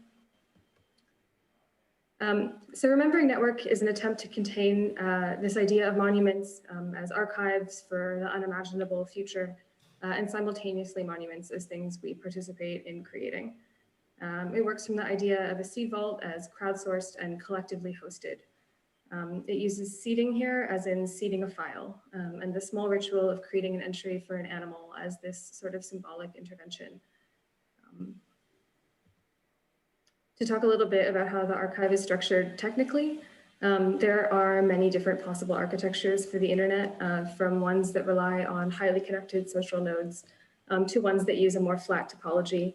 And interestingly, this image, which is a bit of a cliche in the internet decentralization community, to recall what Antye said about the internet being in part funded by the military, this image is from a report by the US Air Force Project RAND.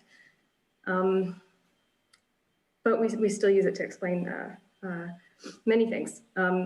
So though these network architectures are resilient in different ways, to speak very generally, decentralized or peer-to-peer networks are more resilient. They will keep working longer in the cases of segmentation where the network breaks apart or failure of some percentage of nodes.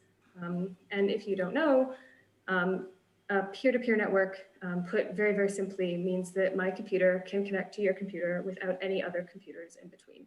So using the sort of typical internet, my message sent to you would pass through some other computer out of the country, possibly off the continent, before it eventually ends up on your computer. With a peer-to-peer network, that might happen, but we could also connect directly even over a local network.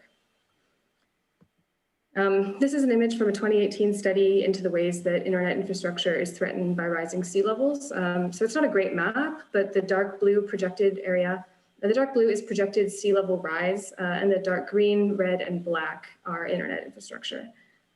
Humans historically have tended to live near coasts, and we've also tended to build internet infrastructure where we live.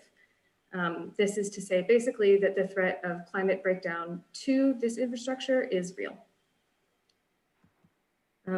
The particular peer-to-peer file storage system that the Remembering Network archive uses is called IPFS, or Interplanetary File System. And it has had a couple big name moments of resiliently serving files that are under threat. Some that come to mind are hosting Wikipedia when the Turkish government blocked it, and also hosting information about the Catalan referendum when it was similarly blocked. It's not the only protocol of its kind. A very similar one is called DAT. And the peer-to-peer file storage and sharing program most people are familiar with is BitTorrent. If you've used that, there are actually a lot of similarities. I think of these protocols as the seed vaults of protocols. There's a reason we can still torrent after all of the attempts to shut down that network. These protocols were and are designed to survive active persecution and massive network segmentation, which are sadly both scenarios that worst-case climate catastrophe present. So when you encounter a Remembering Network, first, you read a little description of the project, and it asks you if you'd like to contribute. If you click through, you will be assigned an animal. Right now, it's working on the bird taxon, but the plan is to someday do all of them. You're asked to find its common name from its scientific name, to choose a photo of it, and if you would like to say anything to it, what you might say. When it gets installed, it takes a shrine-like form, and we do also a simple sort of candle lighting ritual. I'll play a little video of that now, and I apologize because I'm told that on Zoom, the frame rate can be quite bad.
So when I present about Remembering Network, I usually like to close by reading a selection of the messages that have been sent to the memorial by people who encountered animals. I would also like to invite anyone listening who would like to contribute. The URL is Remembering Network, remembering.network. I'll show it on the next slide. Keep on fighting, little hummingbird. I wish I knew you earlier. Why is your data and not you forever, beautiful creature? I hope someone in the neighboring lands would experience your beauty, as we in Europe probably won't. I wish everyone would reclaim their power to save the environment. Sorry. I'm sorry for us monkeys. I hope you find more trees. Quite handsome. We love you. Are you the child of a pigeon with a hawk and a peel? Sorry, humans are obsessed with ethnicity. I'm sorry. Bird is the word. Your song sounds like a bouncing ball, or maybe the other way around. Ornithology was never my strong suit. The D-Web Camp family of weavers take a moment to acknowledge your fleeting existence, first reported in the 1600s by the lucky few who bore witness to your blazing colors before you vanished from sight in 1672. You are precious. I'm so sorry. I wish I knew how to make this world different. I hope there's time for me to hear your songs in person. Spread your wings, be free. Ignore the politics. Keep flying high. Existence is only the beginning. Tell me, how beautiful is it to fly? I couldn't find a photo of you, and that was also so sad. Does the civilization that supports a class of ornithologists who appreciate you destroy you? Or is there another way?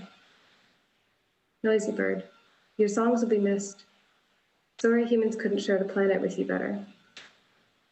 Little friend, sorry humans didn't treat the planet better. Keep being pink. Avoid the humans. Cheep, cheep. You are so sweet and precious. I don't know what to do. I love you. Take care.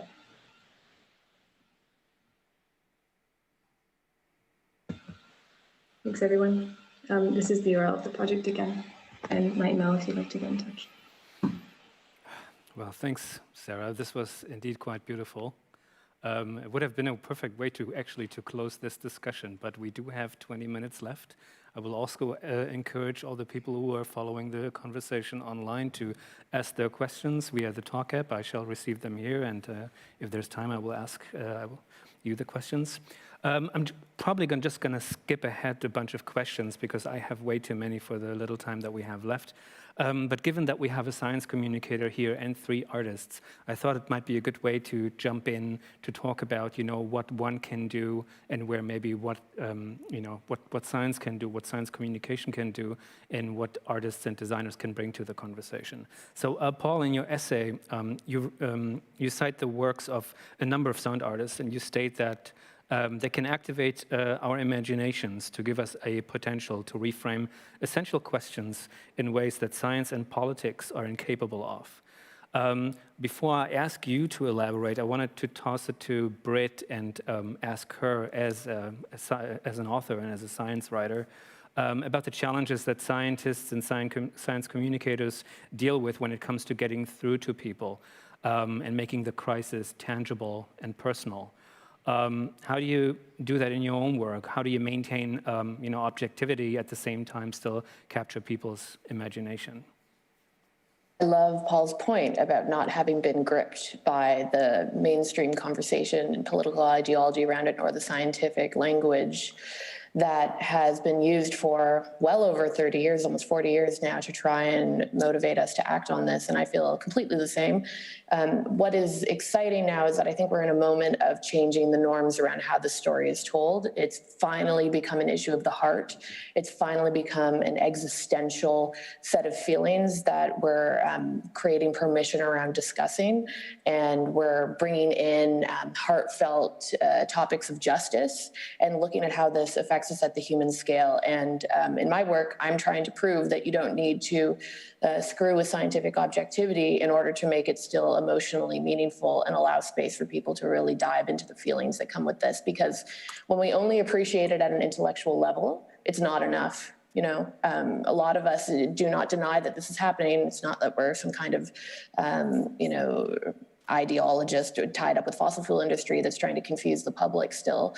Instead, we have these feelings of disavowal where we believe, oh yes, what the scientists are saying is correct, and oh yes, it's so terrible, and oh yes, you know, that horrible report that shows us the world between 1.5 and 2 degrees Celsius, and we only have 12 years, yes, we must act. But then, you know, that's having one eye open to the truth, and simultaneously we close the other to the truth in order to live out our lives according to our desires in a carbon-intensive way, hop on the next plane, whatever it might be. And this is what psychologists call disavowal. And the disavowal is problematic because this form of soft denial really holds us back from engaging with it at the scale that it requires. And so we need to go beyond just appreciating it intellectually, and that means bringing in the feelings. And when we have our feelings intertwining with the intellectual recognition of how deep in you know, a problematic crisis scenario we are for our own survival, then we can kind of unleash a meaningful way of taking action. You know, we need emotional intelligence at this time. That's the big missing link on sustainability leadership. And so that, I think, is what all science communicators need to do. They need to bring emotions in. Thank you. On the flip side, the three artists, I'd like to ask you how you feel, you know, you can personally in your work kind of reframe essential questions in ways that science and politics are incapable of, as Paul wrote, you know, using your practice.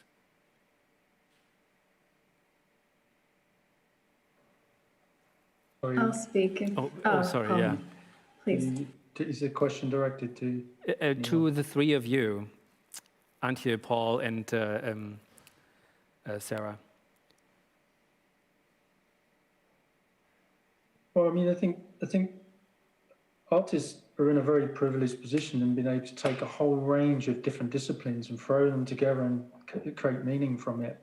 And in the way that, you know, Britt was talking about creating some emotional gravitas that we can actually feel rather than be somehow perceiving from afar. You know, I think Jane talked about how these graphs and these constant crisis reminders, these snippets of doom and gloom, these graphs of rising sea levels, they're very abstract.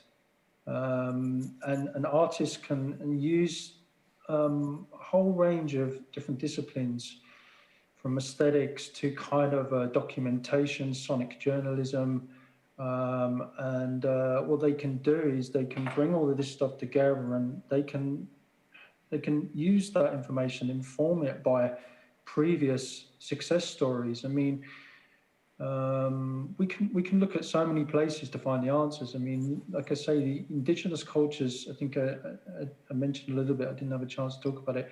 Indigenous cultures also do have their problems in terms of disassociation and depersonalization and alienation, but they have a long tradition of being able to deal with these problems. And as scientists and technologists, how can we bring these kinds of ways of thinking into our artworks? The other thing is, I think, is, you know, technology is brilliant because it can bring information from a long distance away into our own homes. You know, a lot of us live in cities where we don't actually have any access to any of these soundscape ecologies. So it's no wonder that we don't engage in this question of habitat loss, because we actually can't hear it. But when I listen to some of these soundscape artists, what they're doing, they have the ability to bring this incredible, delicate, vital web work of fantastic sound, which only gets better the more you listen to it, into your own mind. And you can transport that and you can take it wherever you are. And I found that when I listened to these sounds, eventually I was beginning to pick up, and my perception was becoming attenuated to my own landscape, and I was beginning to hear the wildlife around me. So it had this brilliant ability to transfer different kinds of information across the space-time, and also present it in an emotionally coherent way. Maybe I'm not being so clear about my answer there, but it's, you know, technology can do whatever we want it to do, you know. It has ability to bring whatever visions we see to the future to large audiences. Well, I would be very, very skeptical also what technology can do, and can be also really destructive. As we know, the technology which is now 1% running, colonizing, recolonizing, neocolonizing the planet, it's really difficult. So I agree with everything you say. Listening to indigenous folks is totally essential. Learning from them is also listening, you know, foregrounding them, basically. And one thing I was thinking, artists, great, we're doing all this work and we're doing it with emotion and passion and often very beautifully.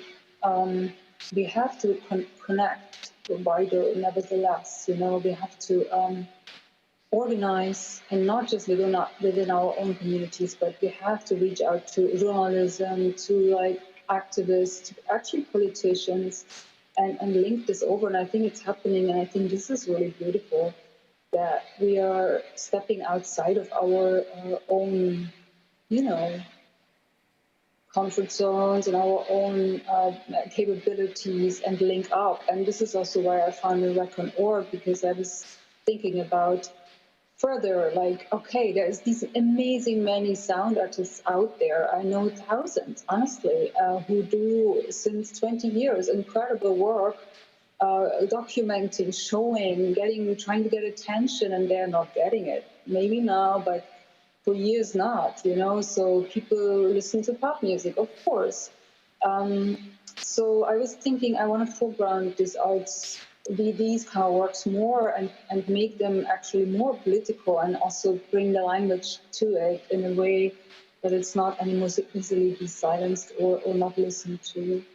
And yeah, and something which I've learned through my work as feminist and working with in gender justice, basically, is learning from like mainly Black feminist inventor, or like how to say, pioneers who basically now formulate the abolitionist feminism as the a way of pushing climate justice, and also generally more just spaces, more, of course, inclusion and so on, but also generally destroying white supremacy and the basic structures, patriarchy, who has built all these. And I think learning from those elderly Black feminist people, like, for example,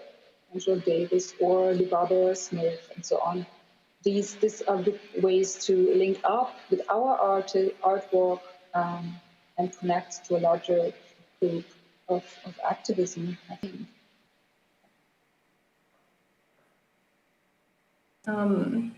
So just to weigh in as well. First, I guess I sometimes feel a little uncomfortable almost calling Remembering Artwork an artwork, though I'm an artist. It really feels, I prefer to place it more in the category of memorial or monument than sort of, you know, my personal artistic work.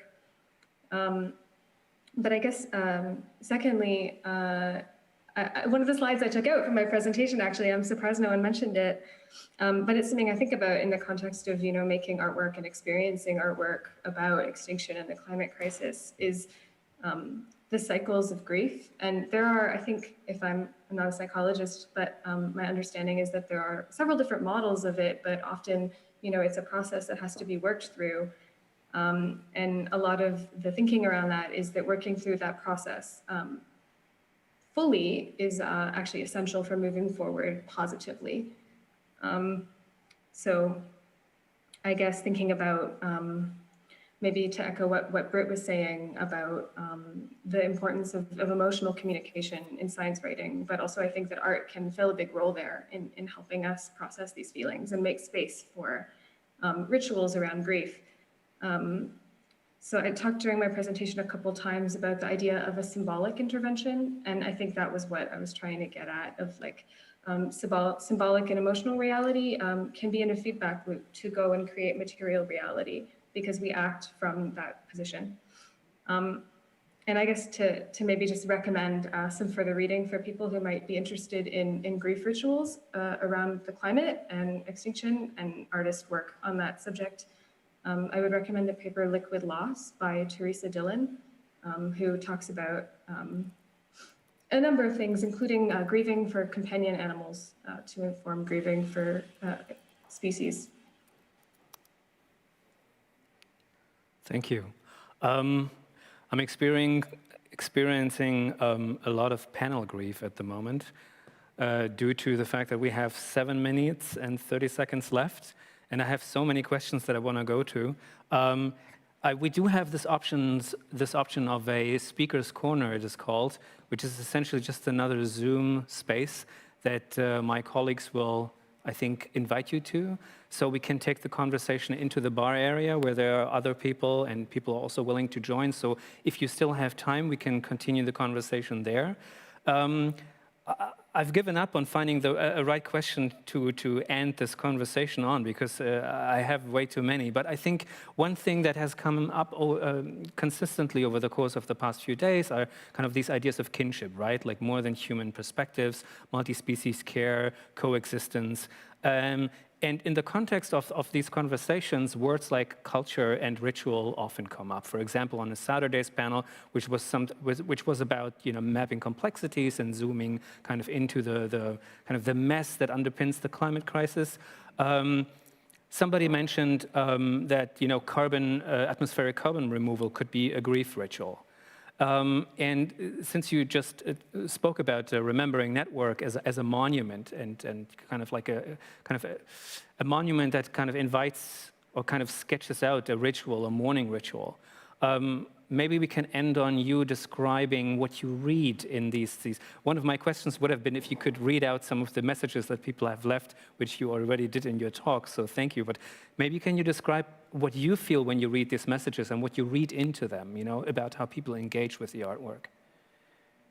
That is not an artwork. Yeah. I do I've done a longer version where I read all of them, and it's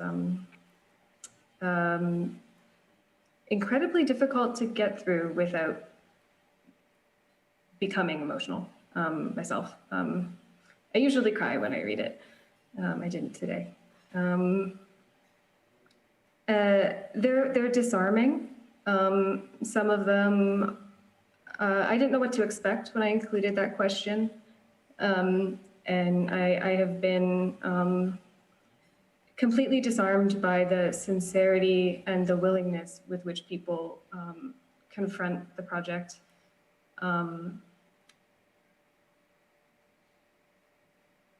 I think that they're all over. Some people are humorous. A lot of people say they're sorry. When you're reading it, sorry is almost the refrain or chorus of the litany.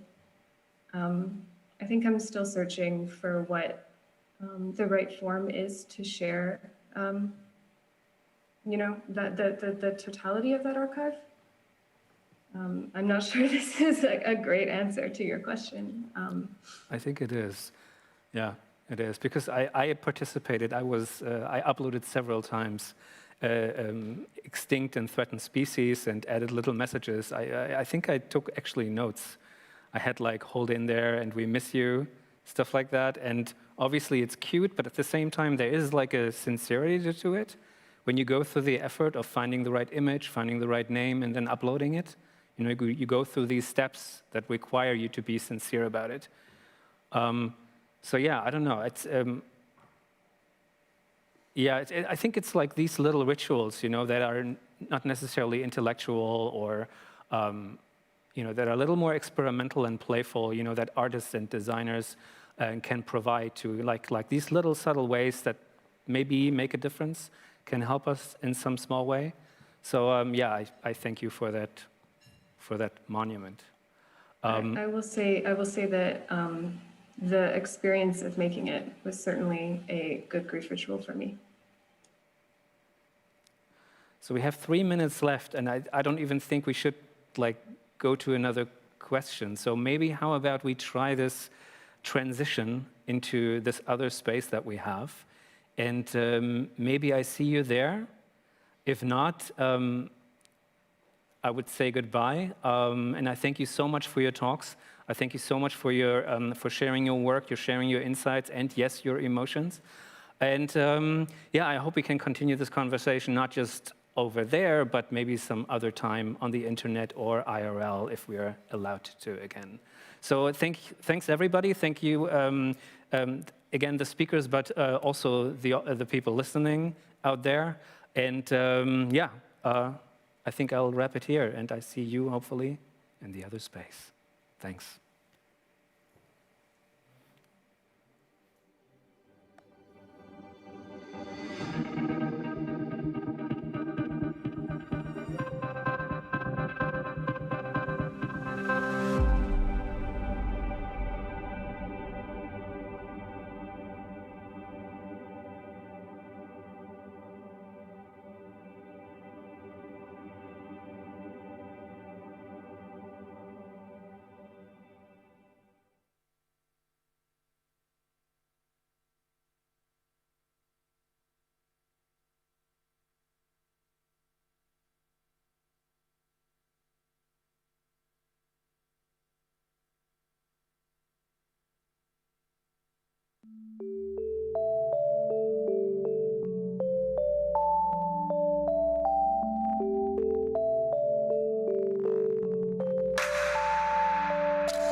bellows breath.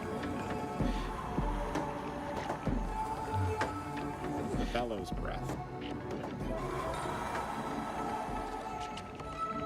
The bellows breath.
Hi and welcome back.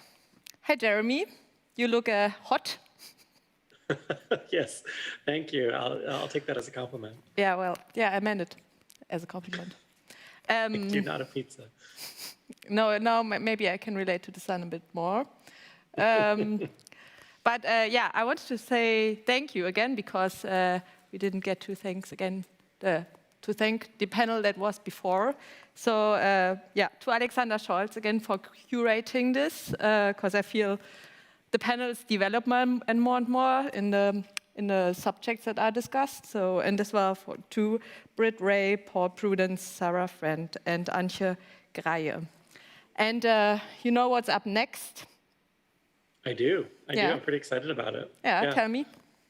Tell them. Yeah, we're gonna figure out how this all came together. We're gonna go behind the scenes. I think we're gonna get a little bit. Well, you'll figure out maybe even how I'm here. That's actually true. So David Brø will go behind the scenes, and after he will introduce Johannes Lemke, who's right here. And Johannes is actually responsible for you floating somewhere there as well, and for so many other great things, which Johannes will tell you in a second. And Axel Lambrecht, right? Managing Director of Operations Stage. Managing Director of Operations Stage. What did I write? Stage Precision GmbH. Okay, yeah, but you better tell them what you do later on. But I think it's great. It will be great. Sorry, I'm a bit confused. I give everything to David, and I take this with me. David is going to go behind the scenes now. Ciao, have fun. Thank you. Janne, thank you. So, hello everybody. Today I'm wearing a mask. And yeah, we're in the middle of this wonderful studio, and we wanted to take the chance to have a little deep dive into what this is all about and how it's working technically. And I think we give some stage to the people who are working behind the scenes. That's the idea. And with me, I'm not alone. With me is Jeanne Vogt. Maybe you turn the camera. Jeanne Vogt, festival co-director, together with me. We're putting this thing here together with a huge team, and parts of them we're going to show you now. We're here, first of all, maybe follow me. This is Alex. Hello, Alex. Hi, Alex. And there's Hannes. There you go. Torge.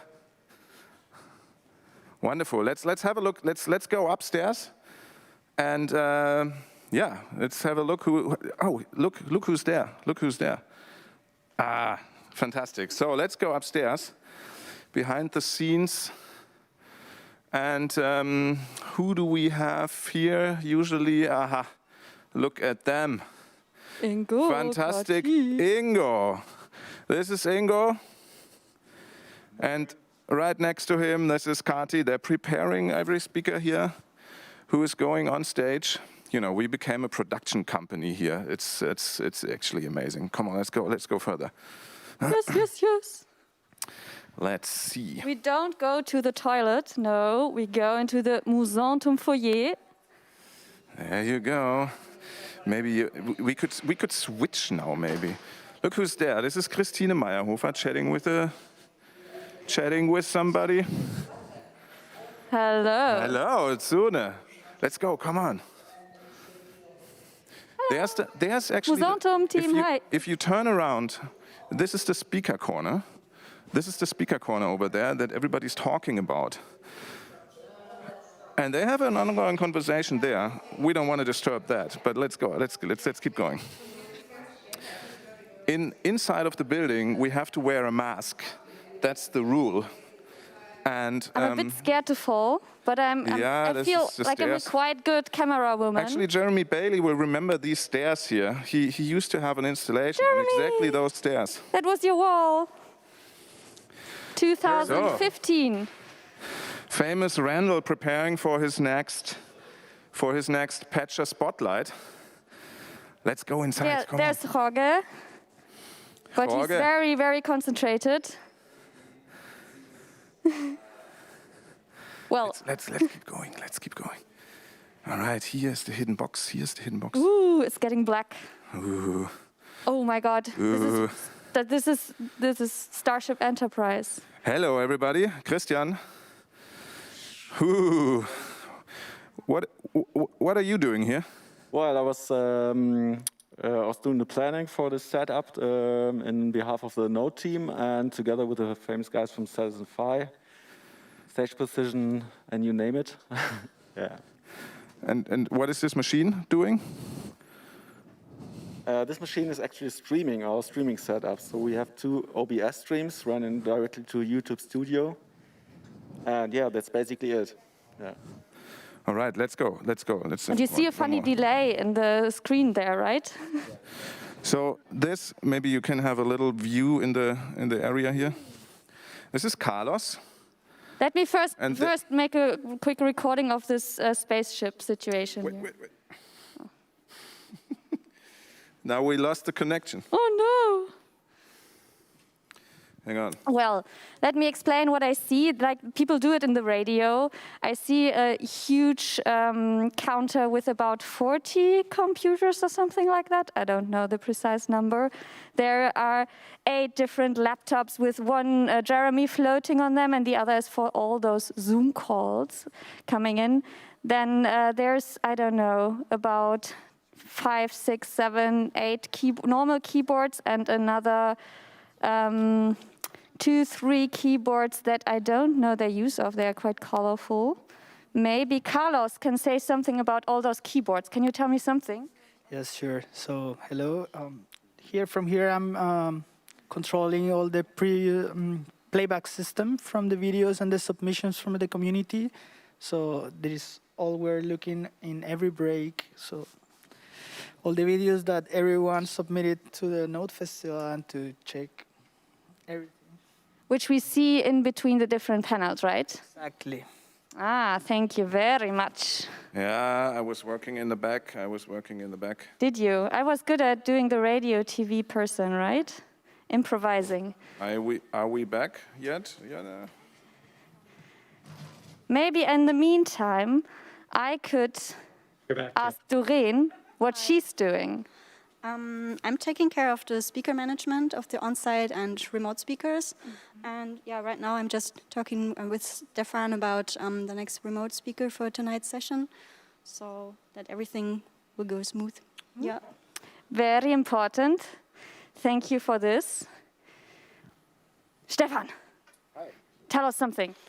Yeah, this is where the remote speakers arrive, and we take them into the Zoom call, check all the technical stuff with them, encourage them, calm them, and then hand them over to Wieland, who is the talking countdown and guides them into the broadcast. Hello, Wieland.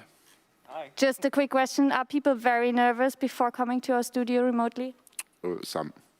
Uh-huh. Some are cold as ice. Cold as ice? Cold as ice. Oh my God. And then the speakers are in Wieland's hands? Yes, I take care of them, give them the countdown, and I'm like, you have 5 minutes left, you have to be on place, please stay centered as much as you can. But I'm normally way more friendly than right now. And yeah, then basically when everything is running and pinned on all of these computers. It's crazy. You see here, is in the hands of Tim, our E2 operator over here. Hello, Tim. What does that mean, E2 operator? Yeah, I take care of basically all the signals from all the Zoom PCs, all signals in the studio, and yeah, bring them together in the stream. So there's one more person behind that huge rack there. Yes. Hidden She's behind all these cables. Look for her. Oh my God, I'm scared to crush something. Ooh. Hello. Hello, Julia. Hidden away, why that? Oh, because here I'm alone and I don't have to see the other ones. It's better. I'm doing the camera mixing, like I'm taking care of all the cameras here and telling the guys downstairs what they have to do, and yeah, that's it basically. So you give the orders? Yeah, I'll try to. She has the control. She has the control. Do they listen? It could be better. Well, we'll tell them when we're downstairs. We have 2 days to go. Thank you very much. So downstairs, now here it gets interesting. There is the sneak into the studio, and who's here? Yeah, I'm Timo. I'm taking care of the audio together with Fernando over there. So we are mixing the show and see that everyone can be understood well, and yeah, so the right person is can be listened to. Yeah. But you got the perfect, like the best place. I mean, you basically have this super nice view here. Yeah, and I'm always like shouting stuff there. If anything gets wrong, I'm the one shouting into the stage. So. Because you don't have enough earphones and stuff. You're basically shouting. Okay, and there, who's there? David, we have to move. We first ask here. Can you say 2 words? 2 words. Hello, I'm Fernando. Yeah. Hello. Hey, what I do, I'm a slave for Timo. So I do what he say, and that's all. That's my work. Yeah. Great job description. Thank you very much. They make it happen. They make it happen. Let's go over to Johannes. Otherwise, we can't talk with him. We'll go here. So, who's this? Johannes. Hello. Wait. I'm here. I'm the microphone today. Oh, hi. Yeah, I take care of all the AR stuff. Yeah, what's AR? Augmented reality or virtual studio stuff. Okay, so you mean this is this stone that's always in the picture? Yes, exactly. I've heard that Johannes Lemke, read me downstairs, is showing us some more details about it. Exactly, and here is where we are running. So this is the system we're going to have a look into? Yes. Super. Okay, that's exciting. All right, and then here, I think you're the last one in our row.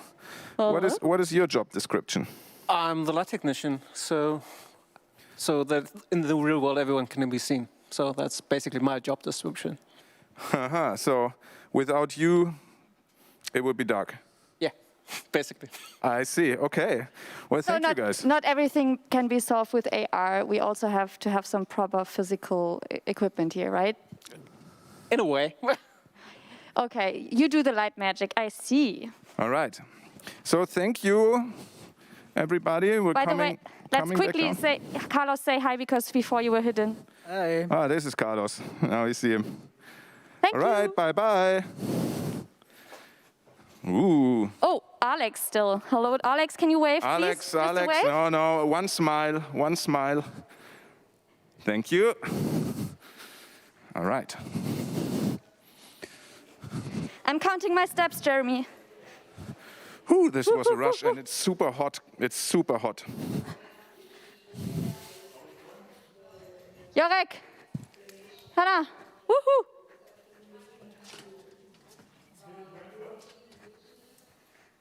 So, we're back in the studio. I think we're back. In the giant cheese, which you now see from the behind, actually, I think. There's one more person we have to introduce. Hello. That's Andreas. Hi, I'm What are you doing? I'm calling the show. That means I take care that everybody is in the right place, in the right time, and we start the streaming at the right time. Well. So you're connected with the people who we just saw up Yes, there? I see. exactly, with everybody of them.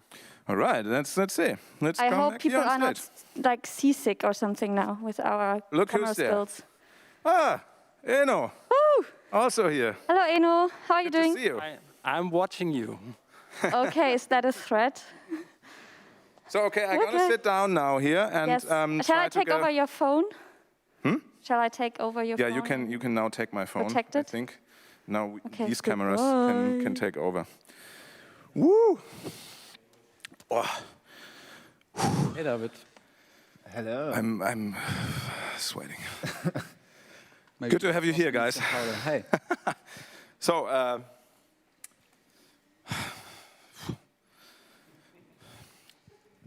should we take why a break? all this? David? Why all this? Why all this? Why all this?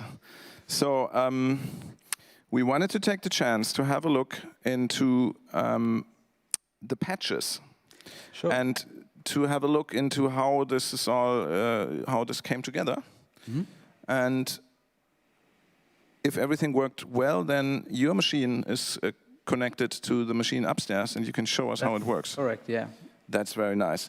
And what exactly are we going to see? Like, what part of the whole thing we so basically you can explain? Yeah. Yeah. The initial idea, like long before we knew that there was this like stationary architecture in here, back then still tried to come up with a concept like how to integrate the virtual world, like every remote speaker with the festival taking place here on site, because we had this hybrid festival approach. And so from then on, everything took quite a bit of turns. It didn't turn out to be what we thought it would. Everything was like in constant motion. Ultimately, we just like took everything by surprise, and then I don't know, we just came along and let the project take us with it. So yeah, you can show me on the screen now, on the stream as well, and I'll just try to make a quick introduction to how we did it, what was still lacking, what challenges we faced, and where we ended up. So up here you can also see that I wasn't involved in this alone. So I had a very brave team member with me, Björn Schwarzer. The two of us decided that it would be a wrong message to do the show in the old VV beta still. So we thought it should be done in the new Gamma and the Stride engine, which was still in its early stage at the time we started to use it. And we had to improvise along the way and just I don't know, encounter whatever we thought was granted in the old established industry standard VV Beta and DirectX 11. Yeah, we had to rediscover some things and ran into bugs and errors, and I think also we contributed in a way to the Stride engine as it has been released now to the public. It's still rough around the corners here and there, but you were basically sitting in Berlin with the VV developers, implementing the features we needed to. That's correct. So there were some components missing. So I'll start with them. So what we needed was obviously a video in. Like Eno at NSYNC, he had this super fast Blackmagic Decklink video input plugin, which Elias then kindly took over and implemented it for the Stride engine. So we can see the picture here, basically. That's where it's coming in. It's now actually showing you right now on this machine. Oh my God. Yeah, so that's you. And also over here, there's another one. That's Jeremy Bailey, famous new media artist. So he's being captured over NDI video stream, and this is a SDI cable wired into a Decklink card. And we tried to make it as clean as possible, to our understanding at least.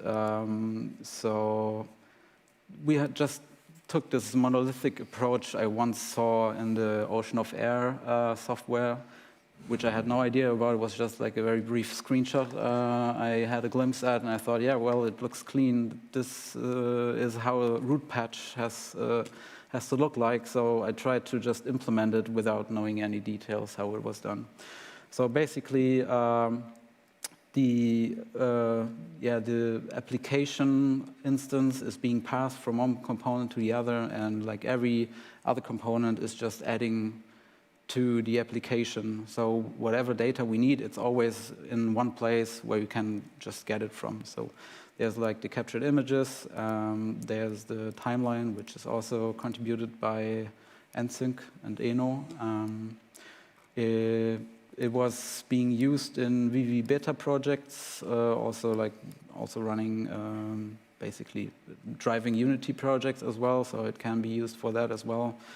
And I also was evaluating the infamous Kairos by Nathan while I was at it, but I wasn't brave enough to also tackle this one at the time, so we stick to the Tilda timeline. So that's basically happening here.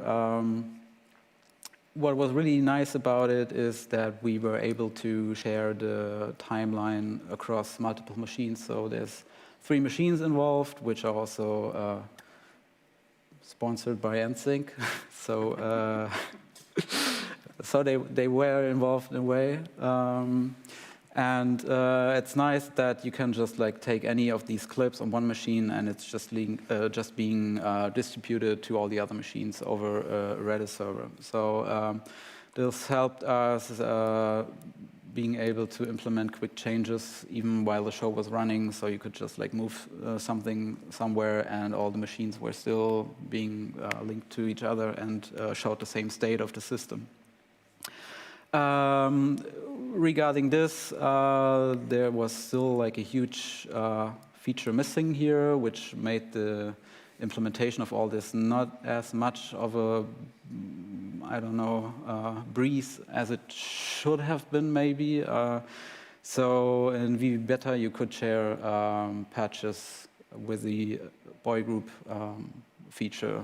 So you wouldn't just have patches run in sync, but instead you would share the patch graph across machines. So we were facing the challenge that we had to avoid human error. So whenever you were changing something on one machine, you had to just like keep track of it yourself because it wasn't distributed to the other machines. So I talked about this already. It's my most wanted feature after this production. And there's some 2D elements, so everything that you've seen, like the captions, like the banderoles, and also the little logo that's on top of everything in the left, top left corner, that's also being overlaid. And then we have something that's called set tracking data, and in here there's incoming camera streams by the stage precision protocol, and we'll dive into that a little bit. There's the link to Axel on stage. Yeah, that's why this guy is We're going to here. talk about this. Yeah. And yeah, I won't go into detail here, but we got 2 track cameras in the studio, which have everything basically float in the space where we set it in a 3D space here.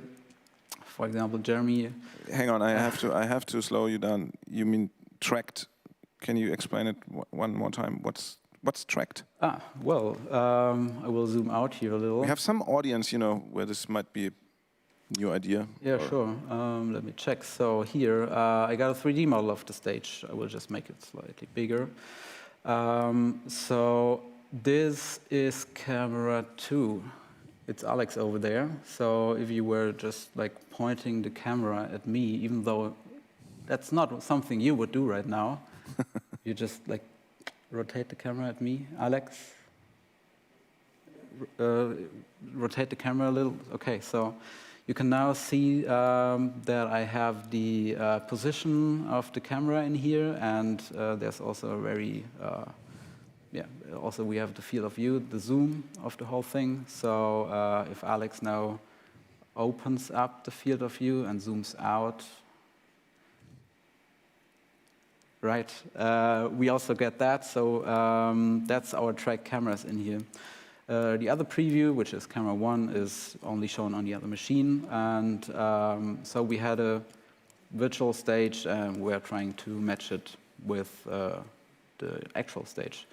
We didn't pay much attention to detail here because obviously all those seats and tables, we didn't have any geometry data of and didn't have the time to produce it. So we can't really place something behind something else in the real world, which is called an occluder. We didn't have that here. So it was quite a surprise, even though we had a model that everything turned out to be that tight. You had this very narrow space where you had to operate 3 cameras, and basically everyone was in everyone else's way all the time. And yeah, so except for these overlay graphics and the stone, you can't see much of what we put in the space here. Also, a little detail about the stone. I'll go into that a little in a second. Yeah, so one special thing here is that the key visual, the stone by Michael Burg and Ann-Kathrin Krenz, dear friends of mine and also happen to be my neighbors and parts of the collective Schnelle Bunte Bilder. They did the stone in the old VV Beta still, back in the days when there wasn't any word yet out on an AR studio. And we evaluated porting it, but we didn't do it. So there's still VV Beta running in the background, and yeah, for some reason we ended up sharing the texture and also the depth buffer of the VV Beta scene. So we had the stage precision coordinate system, we had a stride coordinate system and a VV Beta coordinate system, and they all happened to be different. So we had to shift everything and then merge it together, not only in 2 softwares talking to each other, but instead 3, and then also compose them here. And this is also why you see the stone in the pictures sometimes lagging a little. That's not because the tracking is faulty, but it's because the VV Beta patch is slightly demanding, so we can't just run it at 60 FPS. So we just have tracking data for every second frame. Yeah.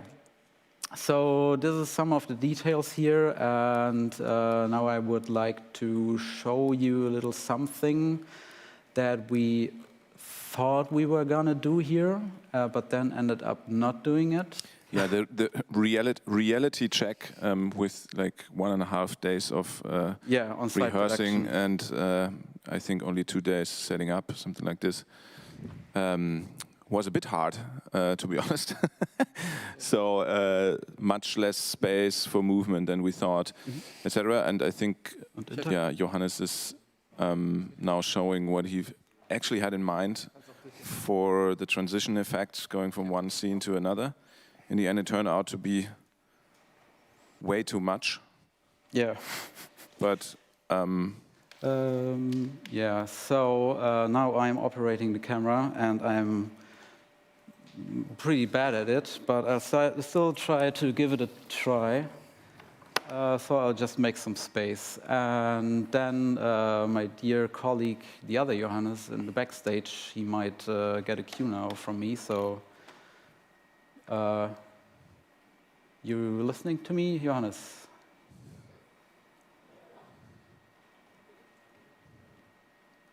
Ah, yeah, right. Okay, so there we are.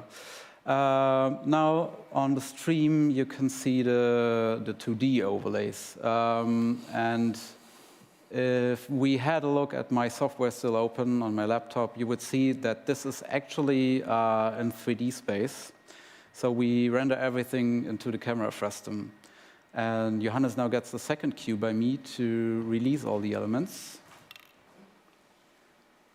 And so this was our idea, that everything would just appear to be 2D elements, but instead we were being in the 3-dimensional space the entire time. So now I could do a little camera movement in here and show the people involved. So that's the guests, and that's the moderators of the show, and they are just sitting back there still. So that would have been our approach because, as you can see, that the camera movements are a little shaky. It's not me, it's the floor, and everything's very narrow.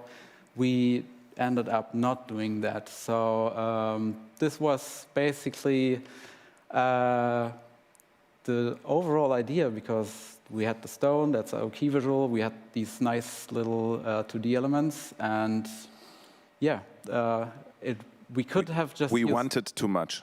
We wanted too much and too little time with the alpha tested software, which will turn out to be super nice, but it's not quite there yet. And but the guys were doing like a big effort, really, to make it happen for us. So yeah, I'm glad to be part of this endeavor still, even though it doesn't really show on air. And yeah, I will now do a very fast zoom, which no camera operator would ever do, and go back to my seat. There was, from here, it looked like a performance. I know in the stream we saw only the final image, but you could be a good camera. I don't know, I think that's... Maybe not your job. The other camera operators would probably argue it differently. So maybe let's have a word on the tracking then. Is that, or did you have something else prepared, or can we dive into the tracking system? Yeah, for sure. Like I will show a little something, like a bit more detail of something that's tracked in the space, except for the cameras. But before that, Axel can explain something about stage precision. Yeah, but before I start with stage precision, I would go deeper in what kind of technology we are using here. So we have 2-track cameras, as you told before.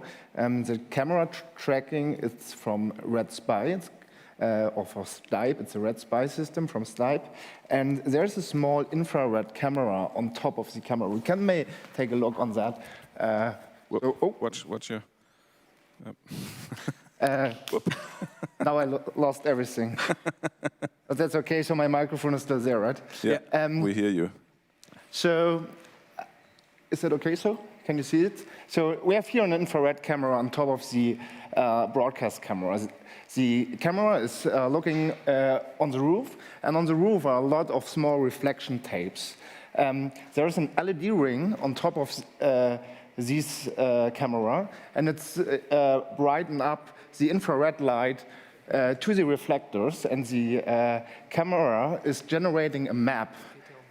And with this kind of the map, with all the dots, what you may see here, I don't know, can you come close to this monitor? Is that possible? So you can see here a lot of different dots. These dots are mounted on the roof, and with this we are able to track the world. And also here we are getting the encoder values of the lens, and all this is going into the Stipe system, and we have this 2 times in total. We also have an OptiTrack camera system here, so that is it's nearly the same technology, but the total other way around. So what we have not one camera is pointed to a lot of infrared dots.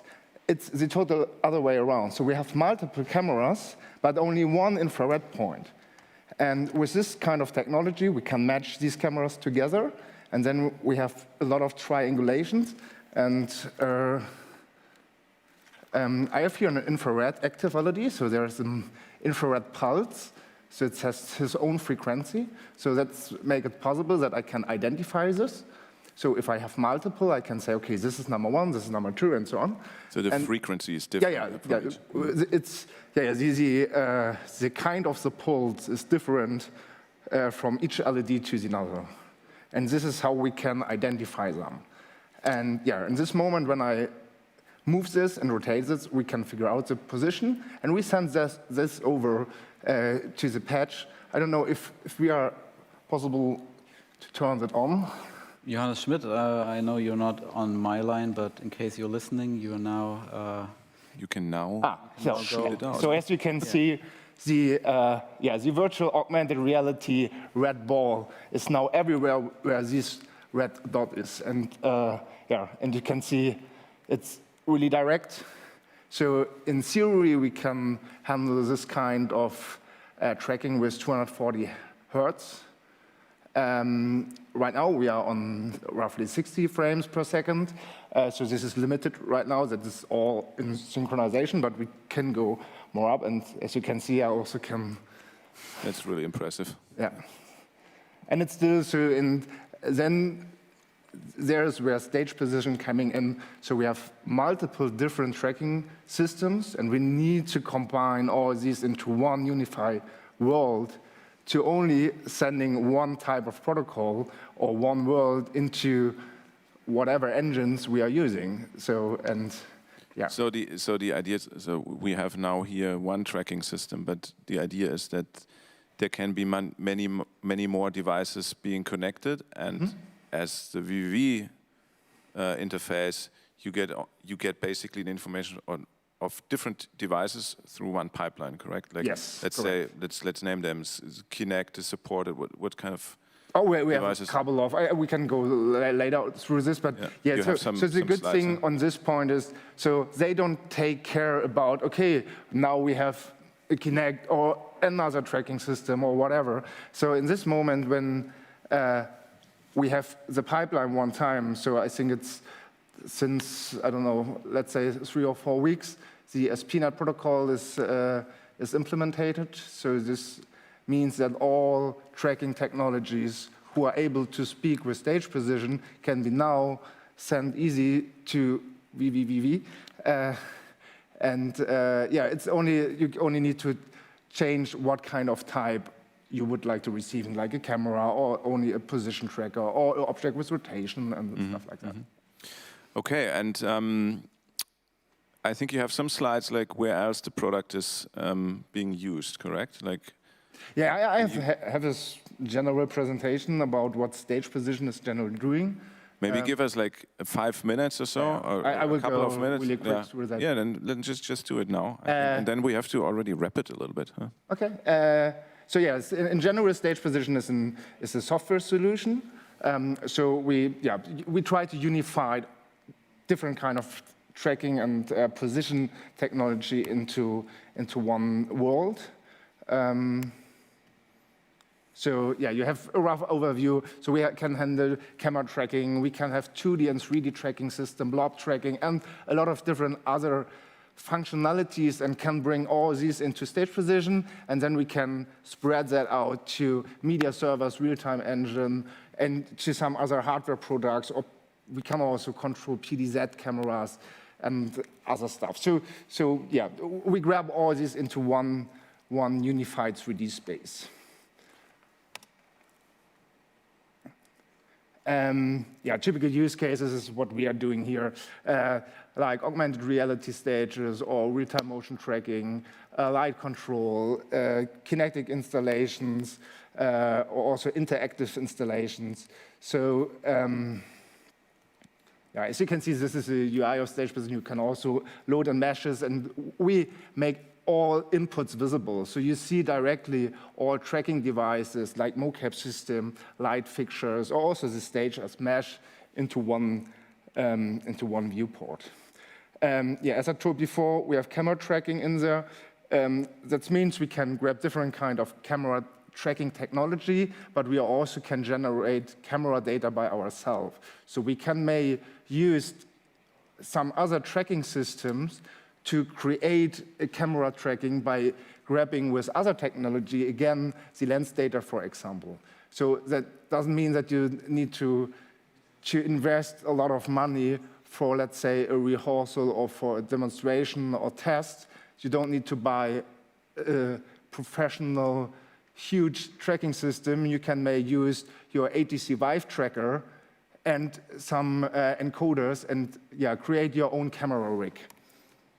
And we can do that with 2D tracking data, with 3D tracking data. We can read encoders, we can control PDZ cameras, we can receive them. I will jump a little bit faster. We can handle blob tracking into stage position, so we can use different of depth camera and merge all these into one big space. So we can add here 10 depth cameras and align them to one huge 3D tracking space. Then we can also handle mocap system and skeletons.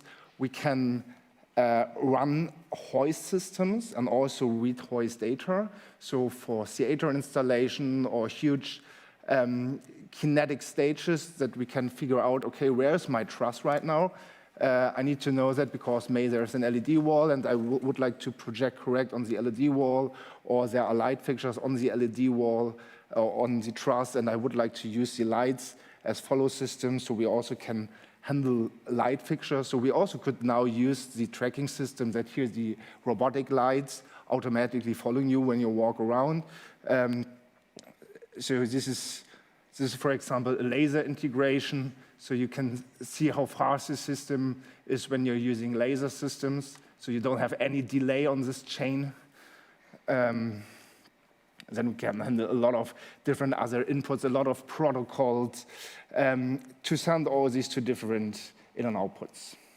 Basically everything, like enabling, like for the community and for the VV patchers, this basically means when it comes to stages and performing arts and theater and show designs, here you have the protocol and tool that you have to understand, and there's companies around who providing that, who can bring it in, and Stage Precision is basically the owner of that product, right? Let's say it's an intermediate between all the different kind of devices, and we have also a lot of logic. We have a node-based system. You have scripting function in Stage Precision. So there's a lot of different possibilities how to merge data into one object or in multiple objects to spread that out to different kind of engines. I'm pretty sure this is somehow interesting to a lot of people out there from the community who really want to, do and being able to like combine all these different devices into their installations. At that point, I have to thank not only you, but also there's a couple. I don't have the list with me, but I want to point out for sure Citizen Phi who are enabling Node in a sense that without them, basically this whole festival wouldn't be possible. Since the very beginning, in 2008. They were supporting our community and the growth of our festival with each edition, with the complete technical setup, knowledge, know-how, and as you can see, that this studio here basically serves not only as the stage for the conference, but also as a laboratory for the community to test out new things. And this is what it is all about when we do Node. Like we take our spaces and we create environments, for the content and topics we want to talk about, but also for the technical implementations and for the node sets we need in order to come further with the community. I think that is the reason why we wanted to do this panel and have a look behind the scenes to highlight the people behind it and the technologies behind it. And I think with that, is there anything to add from your side? Well, since we are a bit flexible on the time, right? A little bit flexible. Yeah. A little bit, like maybe 5 minutes. Yeah, okay. Okay, well then I give you 5 more. you could switch back to my screen, which is being shared. Not done. And I probably also need a preview. We didn't see the program out. Maybe you can put it there. I have a watch here on my. Yeah, just need a sign that my screen is being shared. Oh, right. So just as we have this little setup here in place, and we barely didn't show any 3D content in a very well-tracked environment, I would just like to do a little, I don't know, add something in, live patching, what could go wrong, and also show a little demo of the Stride software as well by doing it. So I just happened to open the help browser because I'm not doing like actual live patching, I'm doing copy pasting. So I'm going with that debug positive X scene here because it looks a bit shiny. So let's wait for it to load. So there we are. So we have all these nice little post effects now coming with the Stride engine, and let's just try to, I don't know, copy paste everything that's in here and see if it pops up in our AR environment. So I'll just like very roughly put it in here, pipe it in there. So let's see. I didn't rehearse this a single time, so let's see. This has to, see, there's already red notes coming in, but we'll figure it out on the fly. So in here, there's the renderer, which outputs the final window, and we don't have any POSIFX for it yet. We will probably also restart the patch after I'm done messing with it. So let's put that here. Close this. And let's see what we have maybe been missing here. I don't see much myself. I hope that wasn't a bad idea. Let's just see. Maybe. Let's quit that here. Oh, it's not there yet. Johannes, in the backstage, can you please put the timeline on that little playground clip here, in case you're listening? Thanks. So now at least this should be live.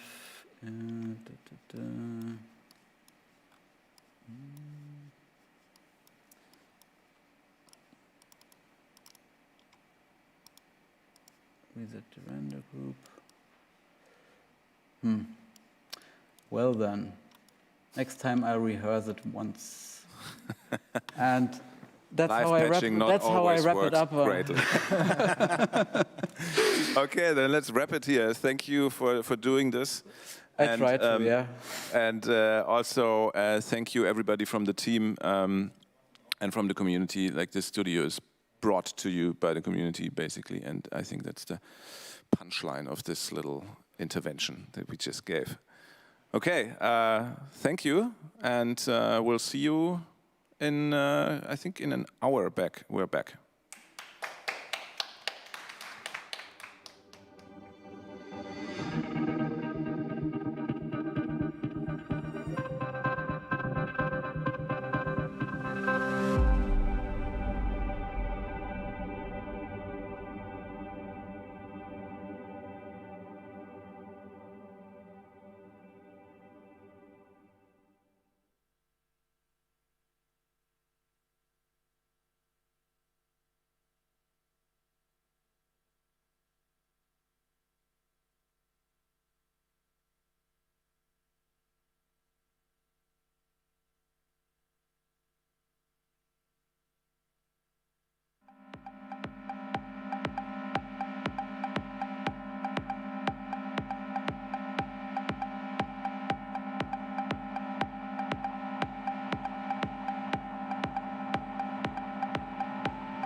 Hello, everyone. It's my great pleasure to introduce myself once again, Jorek, talking head of VVVV.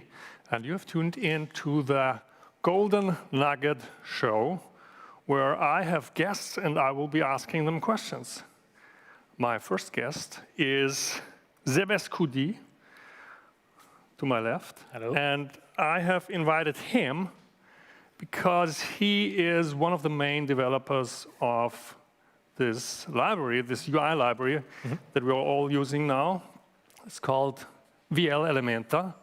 Of course, original developer and main maintainer is Nathan, but since he's been talking about it so often, and since Sebes Kudi is a vital contributor to this library, I thought it would be nice to hear someone else talking about the project for once. And I would really like to get a very easy introduction of this library. Okay. So let's jump right in. Can we have the screen on?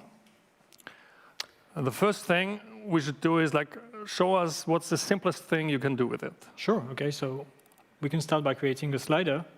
So if we go in the Elementa category, we get the widgets, and here we have all the classic ones. Let's pick a slider. It's here in the patch, and in order to display it, we have to create this Elementa node that's going to convert it to a layer. Oops.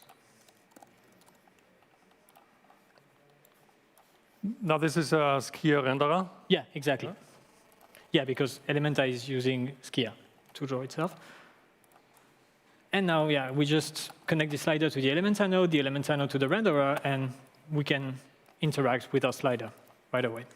And that's already crazy. So you didn't have to do any mouse setup there, right? No, absolutely not.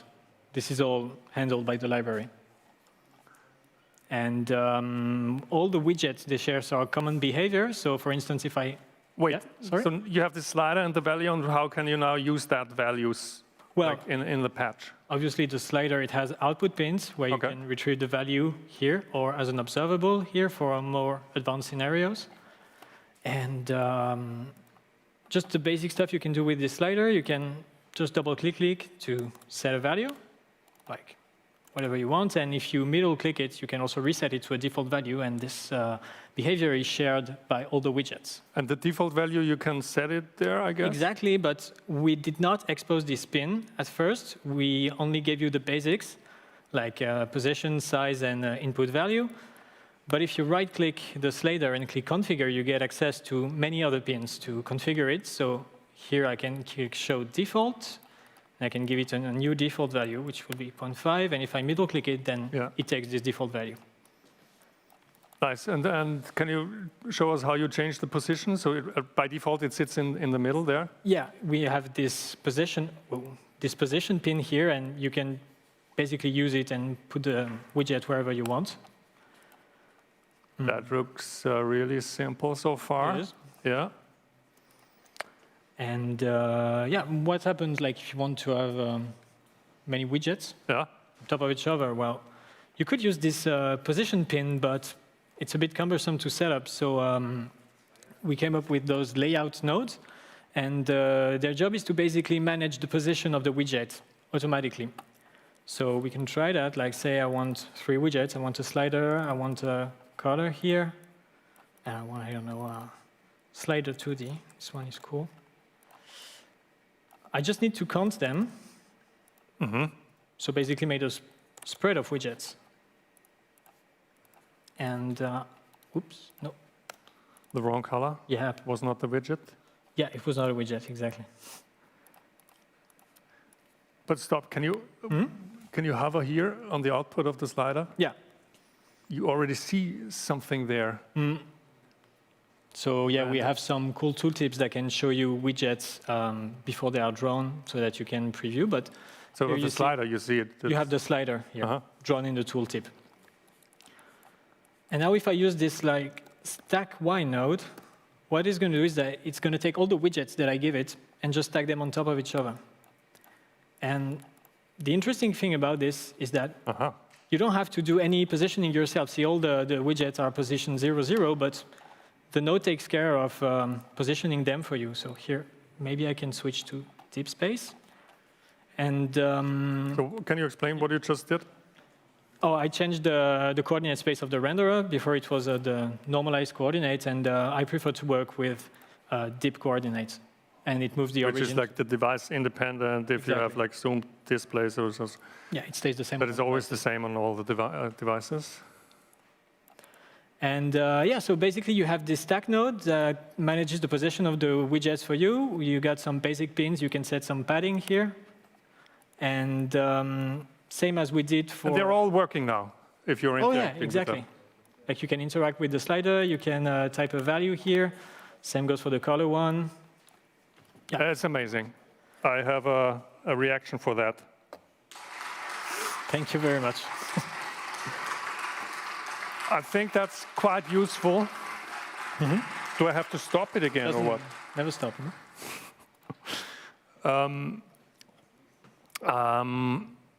And like there are like the widget category is full of like you don't have only sliders and no, we have many more.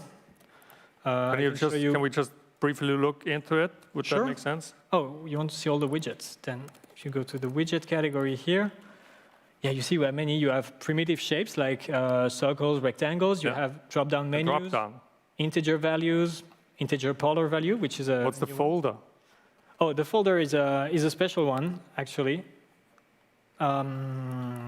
First, for it to be relevant, I'd like to add a few widgets more. Okay. So the thing with stacks is that you can basically change. Show the tooltip again. Look at this. Yeah, you see a preview of the stack, basically. Wow! Thank you. And if now I'm going to add some more widgets, like this integer polar one is a new one that's been added recently. Mm-hmm. Let's add a bang here. I can basically build some complex layout by stacking stacks with each other. Okay. Let me do a stack X. Now let me const those one, because they're all, you see on the output, it say I elementum, Al elementum, and this layout node detects the spread of those. So let's just create a spread here. Make a stack X again. And yeah. Boom. Mm-hmm. And you can just really like create complex structure, nested layouts, just like that. Now, for the folder, this one is interesting because if you give it all your stack and put it here, you can basically like fold your UI. And the interesting thing about it is that it still reacts to the layout. So say I wanted to add a slider under there. I can just const it and stack the folder. Oops, stack the folder and the layer. And basically it will still work, obviously, yeah. So the whole mouse handling is totally transparent to you. Yeah. Can you tweak this one? Sure. Like this is a really cool one. It was added recently, and yeah, I gotta say it's a really handy one. Nice one. Yeah. You mentioned something about a panel. Yeah. Earlier. Exactly. The panel is kind of the same as the folder, but oops,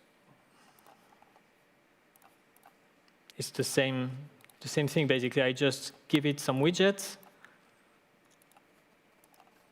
I have to set up just a few pins here so that it gets its size automatically. And I did a title bar. Mm-hmm. And it's all the same. Like I got this thing that I can collapse. So if you have parts of your UI that you don't want to see all the time, you just put it there, interact with the widgets, and just collapse it back. Crazy.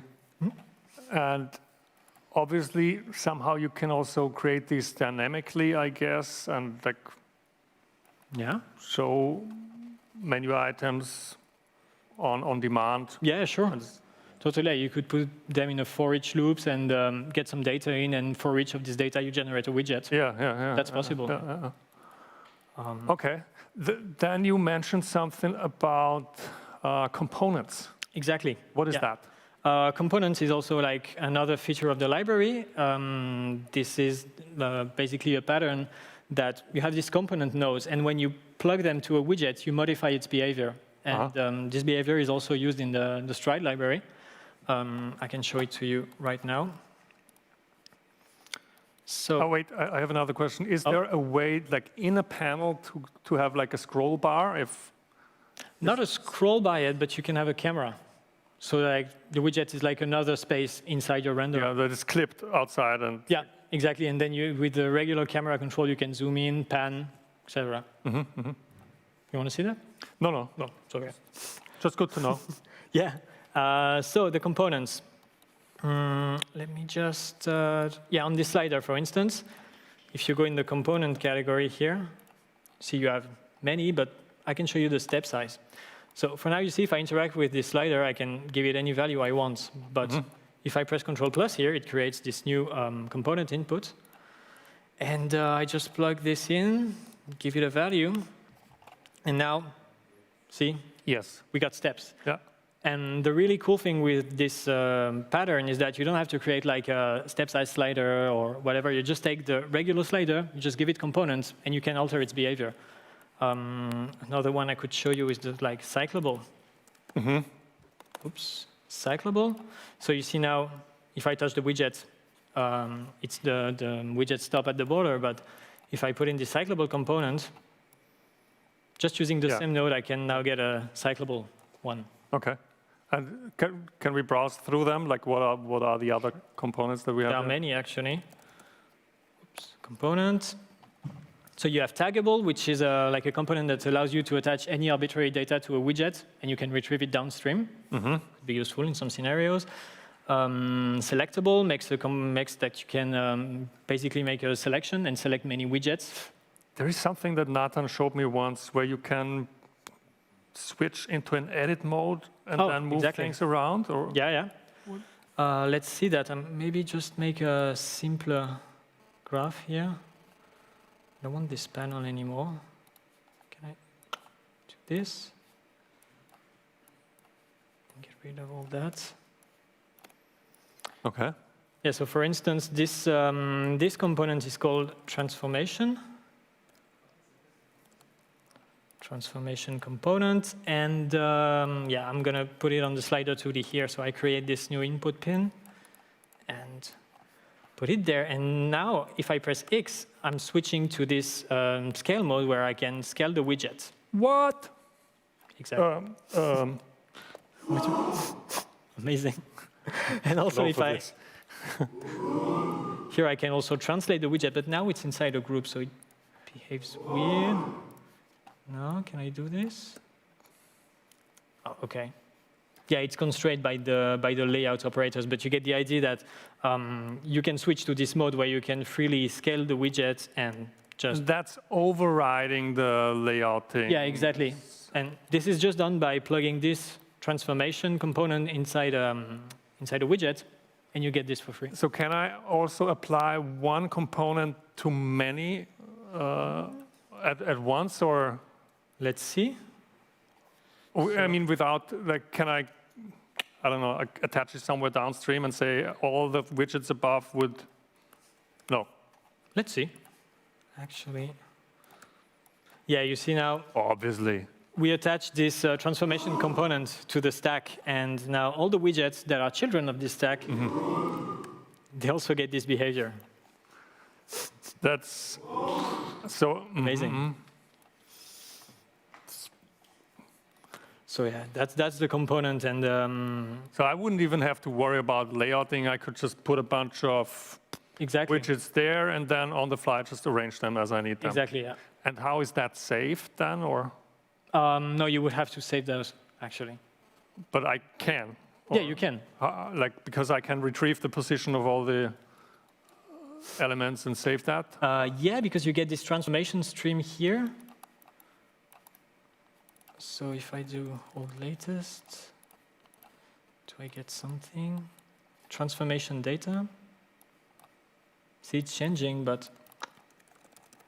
Well, I mean, you don't have to go into. You're saying we have the information. We have can the information, save it, and we can recall it. We can. Yeah. Cool, cool, cool. What else? So I'm the designer, and I think it looks like shit. Okay. The colors, I don't like the colors and everything, and the font. Mm-hmm. Well, you can change that. Ah. Yeah, because we also have like many nodes to manage styles. Uh-huh.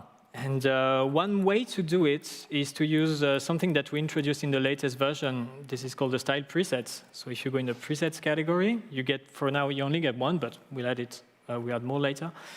And inside this wireframe category, well, you can pick one, let's say, called soft. Uh-huh. And then I just need to create a new node, which is stylable. I need to stylable processor settings, connecting this guy here. And same as I added component input to the widget, I can add components to the Elementor node. Okay. Those are root components.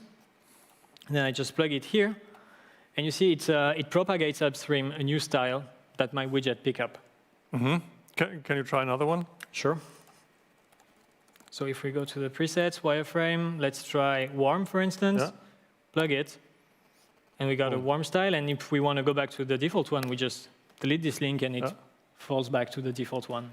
And so these are hard-coded styles? Yeah. But we made it like I can make my own, I guess. You can still open it, but yeah. It's just a patch. Yeah. Yeah, the intent is that if you want to quickly get something, you just connect this and you're done. Yeah. But would you also like sneak peek show how we... You can patch your own style. Yeah. You can do that. And you can do that at different level. You can do this as I did here on the root node, and it propagates upstream, or you can also target a specific widget if you want to set just the style for one widget. And actually, we're going to try this with the bang. We got a component that is called local style. It's a component like we used before. So we create an input, plug this. And then here it's waiting for a style rule. So got to get the style rule node. Yes. And then we just create like foreground utility node that we made is the foreground property setter. Oh, no, actually, I didn't need the style rule. So you put it here, and the foreground property setters, they allow you to set, well, the foreground properties and say we want to change the color. We don't want this green, we want something, maybe something else like this blue here. Not applying. It should update automatically, or? Yeah, it should definitely. Maybe let's move to this guy over here. It has, I think. Yeah. Ah, yeah. Now it's updating. If I type red here, see, I change the foreground property to red, and there are other setters like this text property setter that I can also use. Connect it here. If I want to change the font, for instance, let's pick, Calibri maybe, and change the size. And the really cool thing is that, say that we have this style, but we can also take it and apply it here, actually. So if I create now a style sheet node. So that it would apply to everything. Exactly. Just take it here, plug this one here. And now all the widgets, they have the same style that Except the bang. Except the bang for some reason. Which is the troublemaker here. Yeah. Not sure why. But well, never mind. Yeah. I think we get the idea. Yeah. It looks quite easy. Yeah. To me. I don't know why there's always this fuss about making UIs. I mean, yeah, with couldn't be any easier. Yeah. Last thing we wanted to show is the stride. Obviously, yeah. Thing. Yeah. So the question is like, can we use this Elementor library to control things in stride? So I'm going to start over it and create just quickly small 3D scene. I'm going to create a plane and a sphere. What else? We're going to want a skybox light and maybe directional light.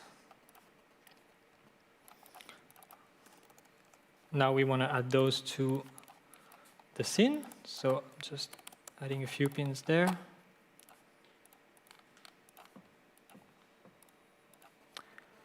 And connect this to the renderer.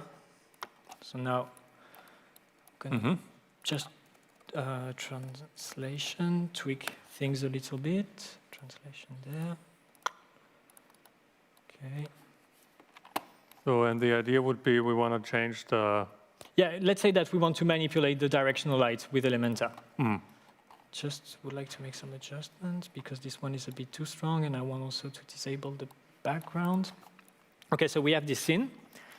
And now I'm going to create a slider to control the intensity of the light. Say I want to create a color RGB, change its color, and the slider 2D to set its position. Now, same as we did before, I can count them. Okay. I can stack them on Y. Oops. And use the Elementor node to draw them in the renderer.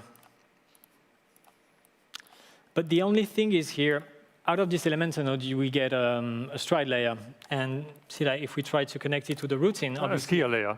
Yeah, it's not going to work. Oh, yeah, Skia layer, sorry. And if we try to connect it here, obviously it's not going to work because we're in a stride renderer. So fortunately, Stride provides this very cool node that is called Skia renderer. And you see this one is not the classic Skia renderer because it doesn't pop a window. So you just connect it. And now you get a renderer on the pin. And you have to render this in Stride. And for this, we have the render entity node. Connect this. And we get our UI. So you could, again, do the space? Yeah, exactly. Yeah. And I can set it to draw after the scene. So that it's always on top? Exactly. Give it some padding here to make it look nicer. I can even do what we did before. Just use a cool side preset here. Preset wireframe, called hard, let's say. Now I get this UI. Yeah. And I can just get the values and connect them. So I get the color value here. Give it to this light. I can take the slider and connect it to the intensity. Thank you. And I can also use the slider 2D to control the position of the light, but I have to use the swizzle node for that. So I just take this vector 2D, feed it here, give it some height. And now you see I have an issue with my scene is that when I'm interacting with the UI, the camera reacts to it. This is obviously not the behavior we want, so we came up with these small nodes in Elementor that is called any hovered. And this one is really handy because you can simply plug it at the end of the graph here. Yeah. And it gives you this boolean that says whether any widget is hovered. So you don't have to make like a big OR node and connecting all your widgets. You get this abstract way of doing it. And then I would disable the camera. Exactly. But now we are using the default camera. So we are going to create a no-bit camera here. And disable this one. Just flip this boolean here. And connect it to the camera. So now, if I interact with the widget, it doesn't react anymore. I can still interact with the scene, change the color of the light, change its power and its position. Obviously, thank you. That was scary. Show me and Max. You're gonna do this? Sorry. Okay. I was just distracted. Yeah, it's amazing. It just the defaults a little bit. I don't know what to say. And there we are. Basically. I think it has, I don't know, there is no quicker way of controlling parameters in your scene than that. And like quicker and slicker and more beautiful and... And yeah, the cool thing is that all the development that's been done on Elementor is not, we can still use it for Stride because we have this Skia renderer. So So there is no extra effort needed to port it to Stride. It's all there now. It's already done. Okay. Wow, we are out of time already. 3 minutes over only. Thank you so much. Oh, thank you. Zibis. Thank you, Nathan. Thank you. Randall is also working on this. Yeah. And anyone else can. And Ari did contribute some widgets already. Yeah, and the style is also the preset he made. See, I didn't know that. So thanks everyone, and everyone can include exactly. And add their stuff, no? Yeah, exactly. I mean, the library is on GitHub, so anytime you can just look how it's made, and if you have an idea of a call widget, you can simply open a pull request, and yeah, we'd be happy to merge it. Thank you so much. Oh, thank you for showing this very smooth presentation. Thank you, Zebes. And we are now welcoming our next guest, Alex. Where is he? Thank you for coming. Alex is working at Ambox. That's correct. And Alex will show us a library he's just started to explore a bit. And it's the DLEAP library, I can say so far so much. Can you tell us what the DLEAP library is? The DLEAP library, it's open source project, which developing already for, I don't know, maybe 20 years.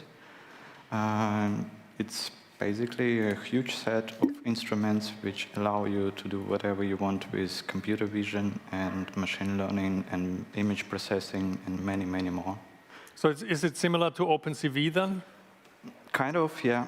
Actually, this is probably the, so when people talking about object recognition or any kind of machine, or sorry, computer vision, yeah, this is two things which are the OpenCV or DLEAP are usually the ones that they're come up. Comparing them and a lot. Why did you choose to go for DLEAP? What was the reason? Like there was a project where I just needed some face detection, and the one which we have now with OpenCV and Gamma, it wasn't this accurate, but the main reason actually it was quite slow because we kind of don't have a graphic card acceleration there.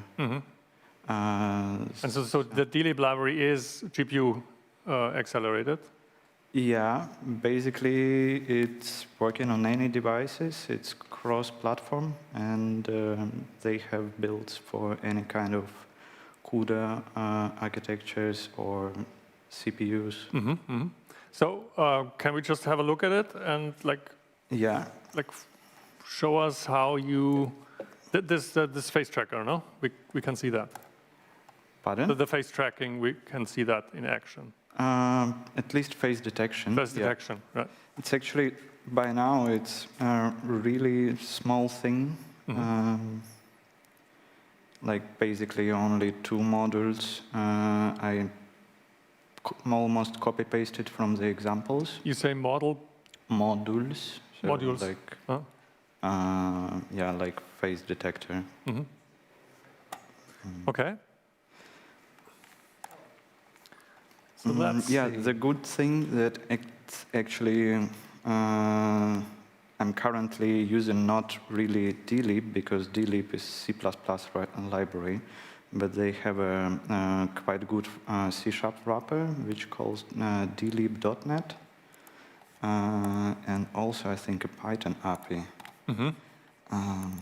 Yeah, let's see. I'm adding OpenCV because I just want to get the input of my camera. So the DLEAP doesn't have an input? Maybe it's possible, but it was... Why not use the one we already have? So it's good to hear that they nicely work together. And my little library. So. Okay, so from OpenCV you get the video in node? Exactly. I just want to set a bit higher resolution. Unfortunately, my camera here on a laptop does not support any higher resolution than HD. But in general, it wouldn't be a problem. Okay. Whoop.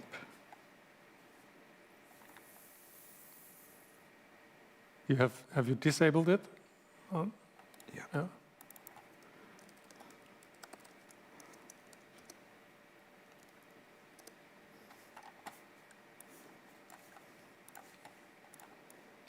Okay. So here we go. We probably want to see somehow that the face detector is working, so let's start with something, draw a rectangle. Okay, there can be many faces, right? Yeah. So rectangles.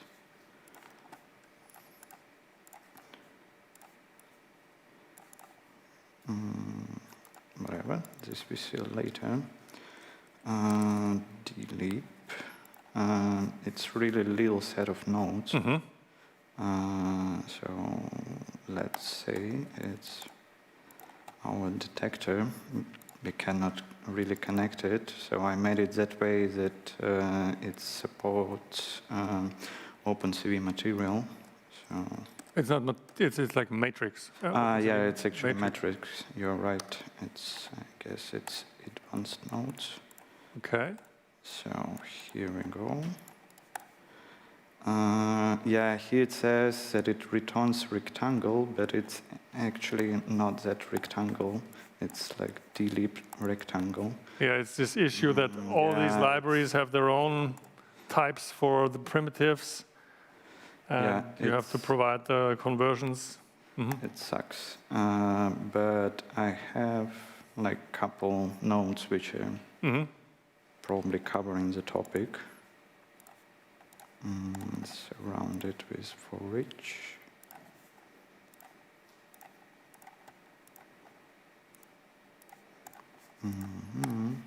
And here we go. Okay. Might be quite slow now. Let's take a look.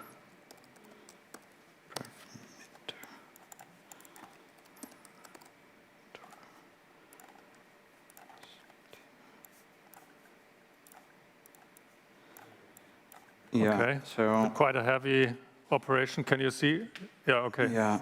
So the thing is that here is image conversion happening because it's different order of the channels which we need to provide the matrix to DLib, and because OpenCV is BGRA and DLib is obviously the other way. Exactly. Yeah. And but I think the main thing you wanted to show about this detector is look how it still detects his face even if he's looking on the side. I think that makes this library special. That's actually really solved all the issues which we had in that project. Because so however you turn the head, it would still... You can wear the glasses, you can have a huge beard, you can, I don't know, whatever. And that's because there is a machine learning model behind this. That is, as opposed to the detect object in OpenCV, which is a, I don't know what approach exactly, but it's...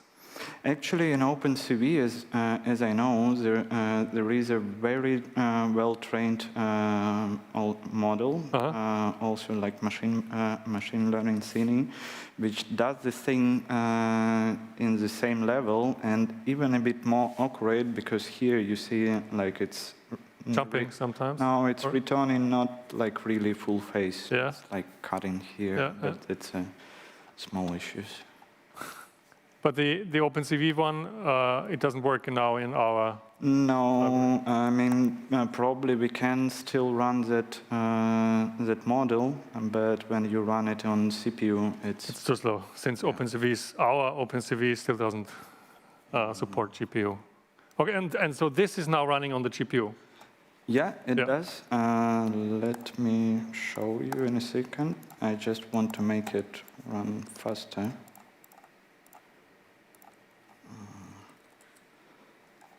Yeah, here's a great demonstration of VVV's threading, easy threading functionality. As you can see, yeah, it's doing something on. It's doing something. Okay, and no, the point was that now we are at 60 frames. And that one, you mean? Yeah. But here you can see that it's basically the detection happens on GPU. Yeah. Okay. So and this is the one that you needed for this project. Yeah. And that's why you haven't explored any more the library, or have you? Yeah, at that moment it was just something which we were needed us up. Here's another model. It's a video tracker, but it's like not super advanced one. I also can show it. Should I?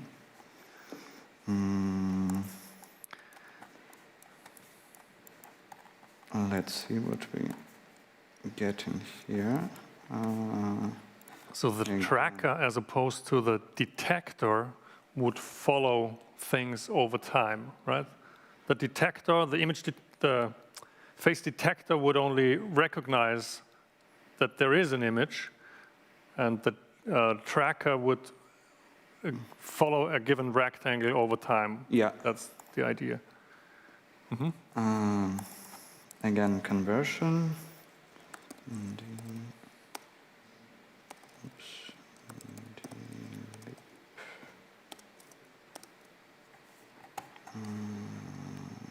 To direct, was it? Or? Yeah, I think so. 2D rectangle.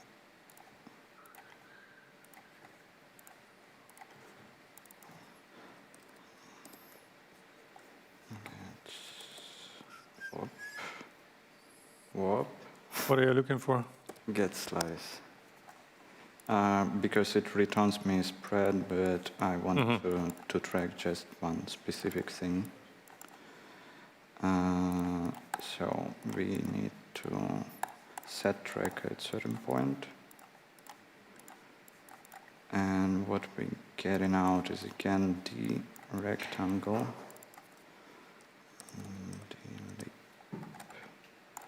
And we want to draw the VL rectangle.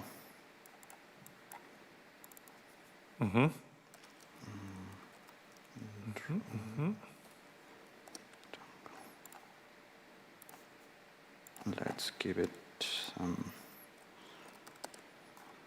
another color and see. Now we can switch off that one, and it's kind of still tracking me. Yeah. And you said that one is good because now it could be you could be hiding your face for a moment. Yeah, but then it's kind of still making some issues. Yeah. But it's better than nothing. And in your project, you said you combined these two for that reason, no? Yeah. Exactly, but I think at the end in a project, I decided to use OpenCV one because it more or less the same performance and the video tracker from OpenCV. Yeah, so the face tracker from DLib with the video tracker from, because it was better. Just a little bit better, and I didn't have time to prove that one. But actually, they have like on the original repository, you can find an example of very complex tracker, which doing like super clever thing and even not mixing up different objects. And so, what would you say is the status of this? Is it available for people to play with? Yeah, of course, everybody can download, just install Nuget. Can you show us? Yeah, I mean, it is already installed, but I can just demonstrate how to do that. Oops, wrong one.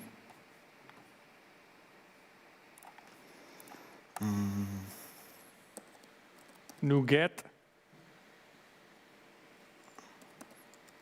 Install VL dot dlib dot net but minus pre.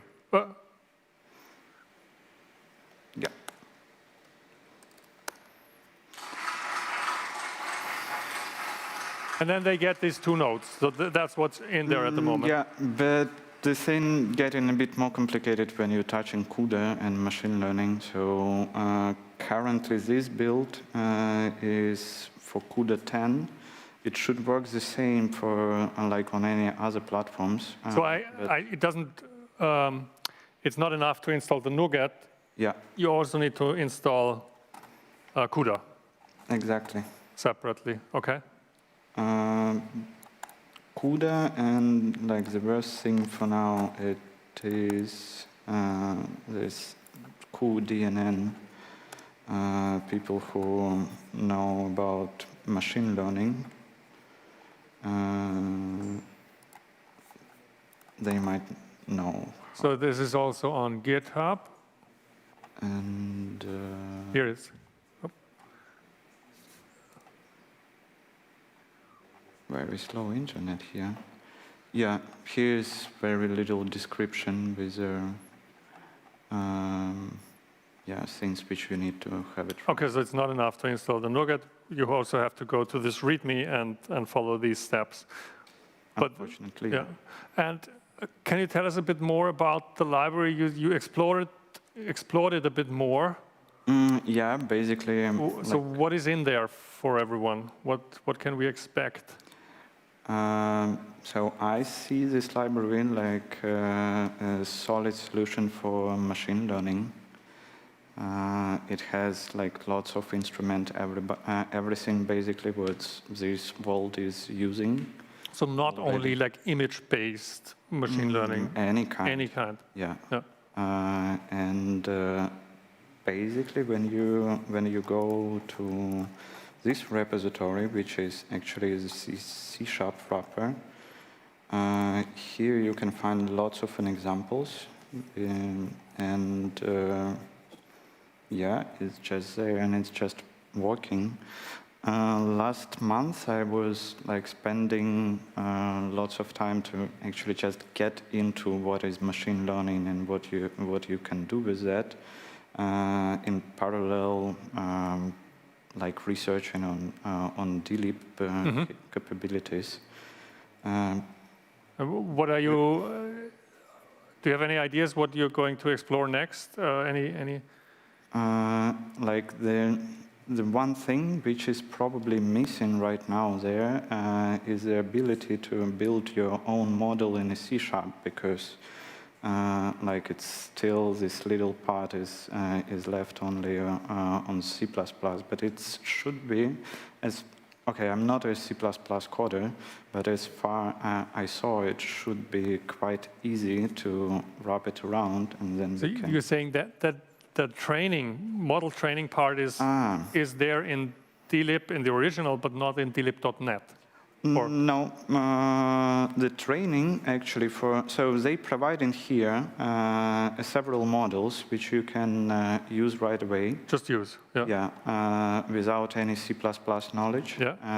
And any of those models you can train on your sets or like anyhow. And if you like take a look here for DNN, like if there is an example of segmentation, then there will be an example of training segmentation. And like you can train your own object detection and whatever. Okay. That sounds interesting. I hope it sounds interesting also for some of our viewers. And it would be great if someone would join this effort.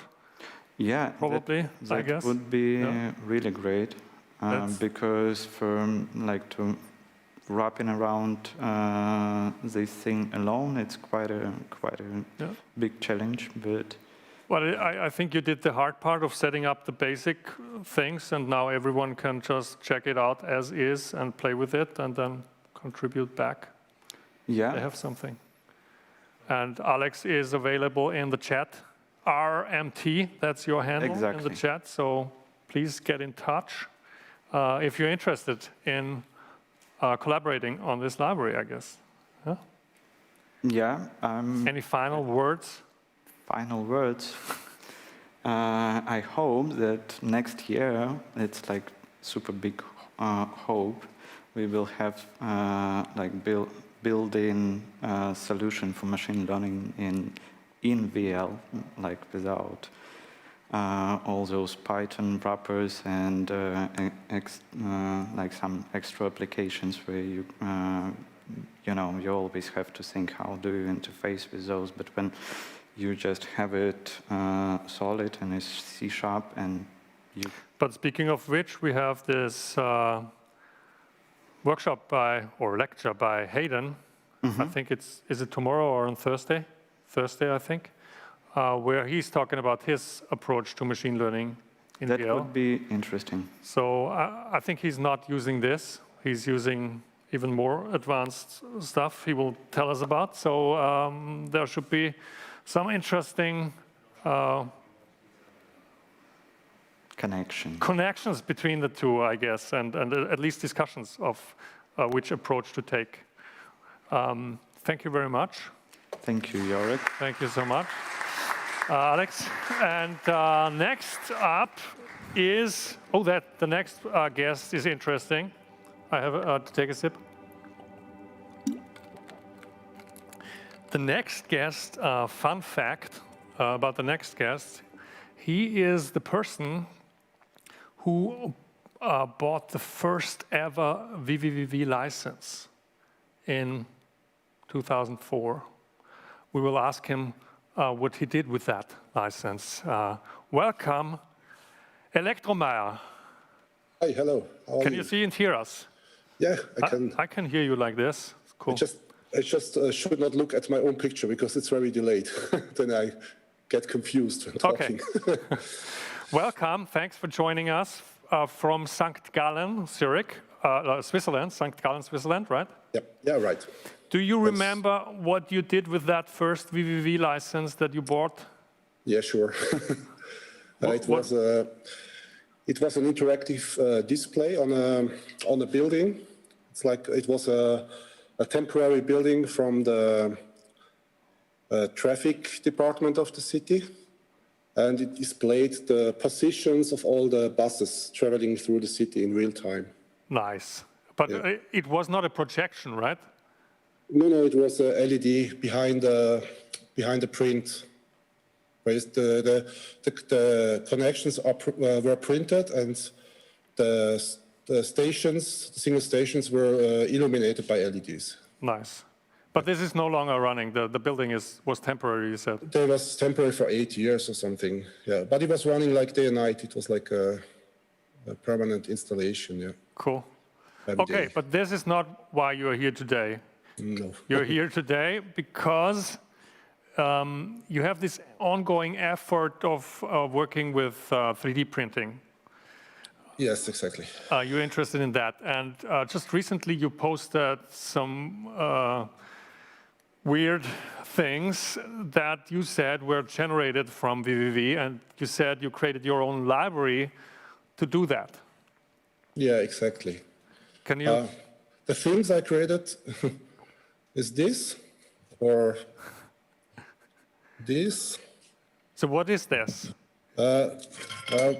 This actually is my own tiki mug. It's a glass for cocktails. Because we're running, in our town, we're running a small bar. And we do a space tiki event where we pretend to serve alien cocktails with alien ingredients. And we also needed our own glasses. Can you turn them so we can see the inside, or is there something in? Sure. No. In this one is beer, so I cannot turn this one. But okay. I don't know if you can see it. I can hold it a bit closer. And this is like 3D printed, but how? It's printed with normal pottery clay. Okay. It's clay usually you have on a turning wheel, and then you shape it with hands. And after that, it's still soft. So you leave it to dry like normal clay, and then you put it in you glaze it with a glazing material, and then you put it in an oven, heat it with very high heat, 2,000 degrees or 1,200 degrees. and then it gets like hard, and the glaze gets like soft, not soft, but like smooth. It fills the holes, and yeah. Who are you talking to there? Olaf, because he's like he's the guy with the 3D printer. Hey, Olaf. And he's also like the expert for the material itself, because he's doing the glazing and the oven and all these things. Okay. So I'm just doing the software. Yeah. Crazy. I can show you some more objects we did. Yeah. Just to give an overview. For example, like, it's a bit too bright, I think, the light. But so this looks like it has even holes in there. Yeah, it's like a bit like a basket structure, or like a textile structure. We have one more here. Wow. You can see it better. Okay. Or like even more crazy, maybe. Yeah, we have like a very small structure. And then this is like just the same, but with more I will explain it later. Yeah, but it's just a parameter which is more strong. Yeah, and exactly. And the interesting thing about it is because clay is not like plastic; it stays soft while you're printing. So that means, for example, if you move outside and it has no supporting structure, it will create a little like a little Schlaufe, loop. Yeah.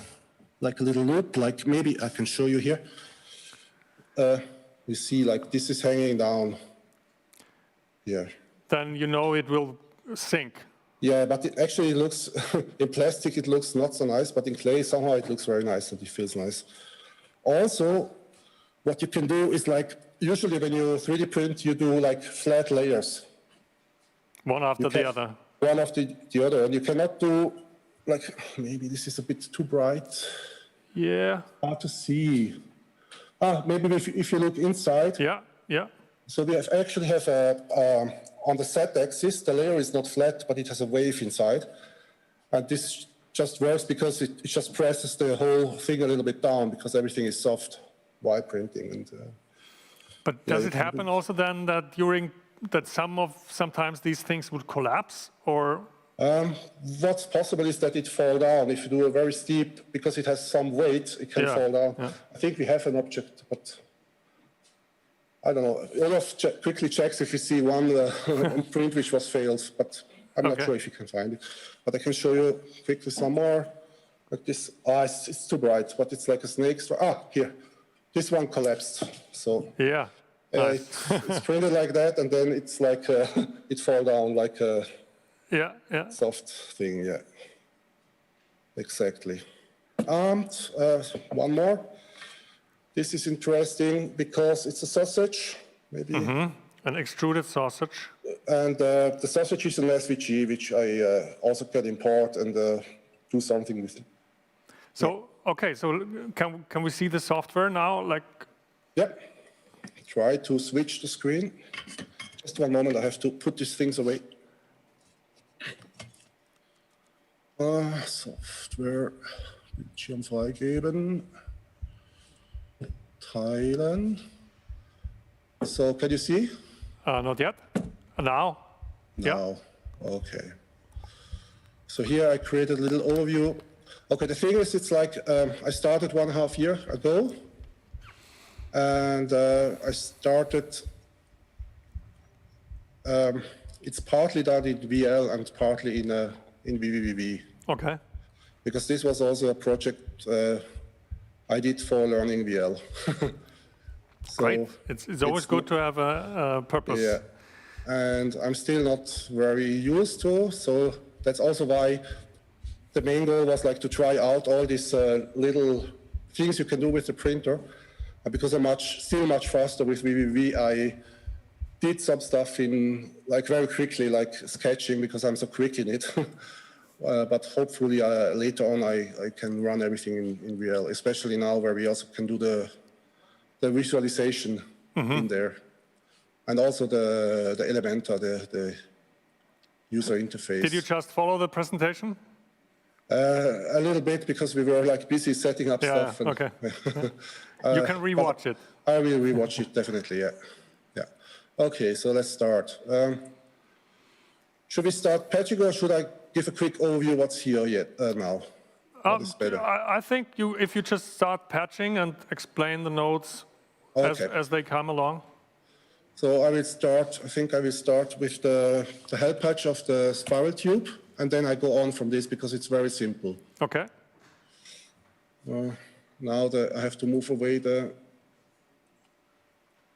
window a little bit. So what we have here is like two nodes. This is the visualization, the DirectX window inside. And actually I pass, let's start with how it works in general. I pass a data type called print path, which are just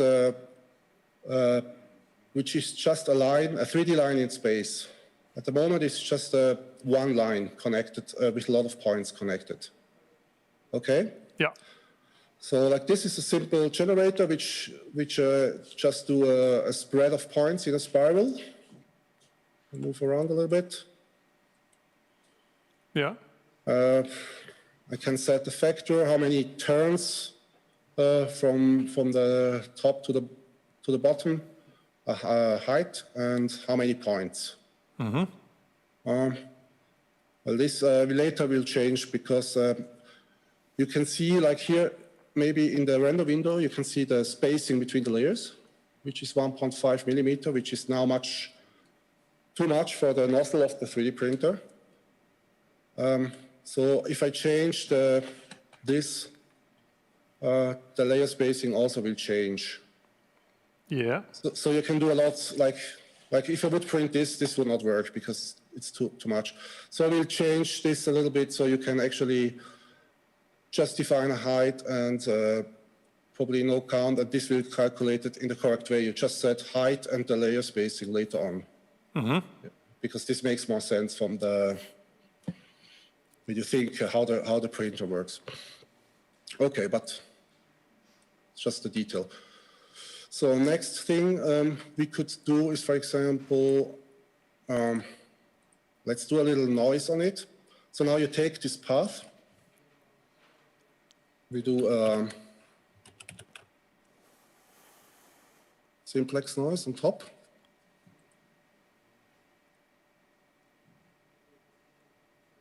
Sorry. Okay, now I have to explain a little bit. This thing just outputs values. Okay. Because now you need another node, which is called, I don't know my own nodes, which is called set path 3D print. Actually, this one. Okay.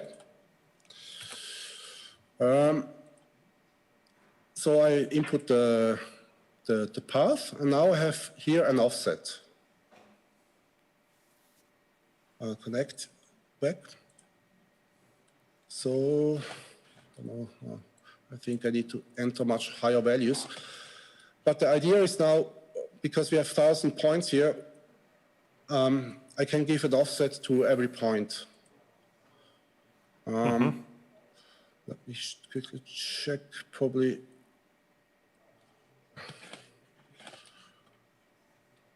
This is off. Okay, now something.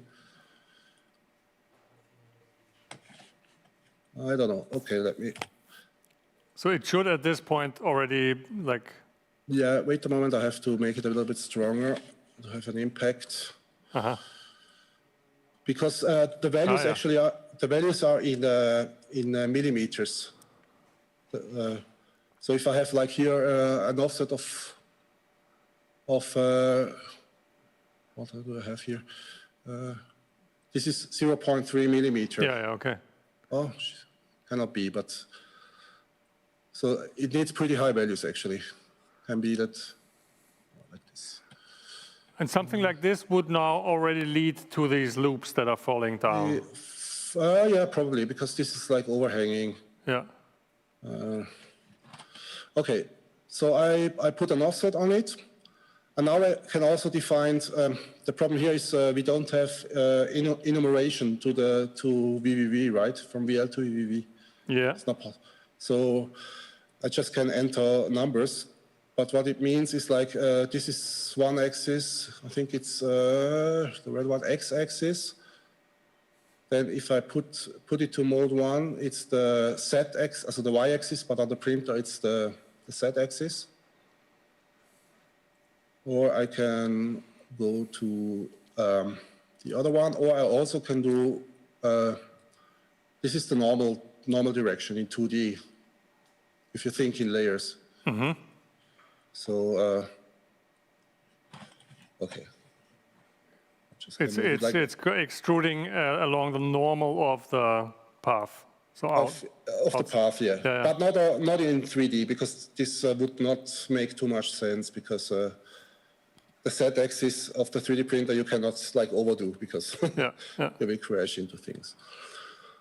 Okay, and the reason why I just out this as numbers, because this could also, for example, the noise could also act as a filter for a second generator. So, for example, this noise could mix up with a regular pattern. Maybe we have it. I can show you on this object again. Do we have one? Oh, we don't see your camera feed now. Ah, right. Yeah, sure. Okay, let's go on. I just, because I don't use it that often, I'm not too familiar with your own work. With my own things, but I have prepared some examples, so maybe I just show what I mean by closing this. Yeah, I think we got the basic principle now. You're starting from this spiral tube, and then you're applying some offsets to it. Okay. So let's see, for example, maybe check what I did here. Here we have another noise on. This is not what I wanted to show. I wanted to show the mix. Okay, let's check this one. So, okay. Let me explain again from scratch what happens here. We have here the rectangle which we extrude. Yeah. Like a spiral. I can connect it directly to see what happens. It looks like this. And then this is similar to the noise node I showed before. Also just outputs numbers. And here we have the simplex noise again, right? Mm-hmm. So now the idea is that I output it like this. It's like you can mix it. So as you can see, I have here, okay, now this part is running. I switch to the noise. The gradient controls how much the noise is affected on the object. Yeah. Or if I switch here, how much this little basket structure is affected. And the red color also shows us the influence of the gradient. Yeah, because I connected here the gradient here on the visualization at the moment. Nice, yeah. But this is also something I will do differently. I will try to keep it in the data type as well here. Mm-hmm. So you just connect down and then you can just turn it on here or off. And what I meant is, for example, let's try it like this. We take the simplex noise.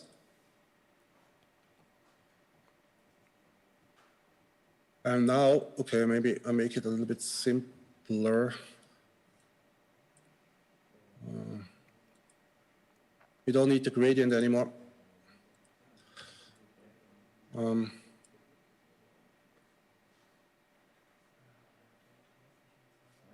So, like this.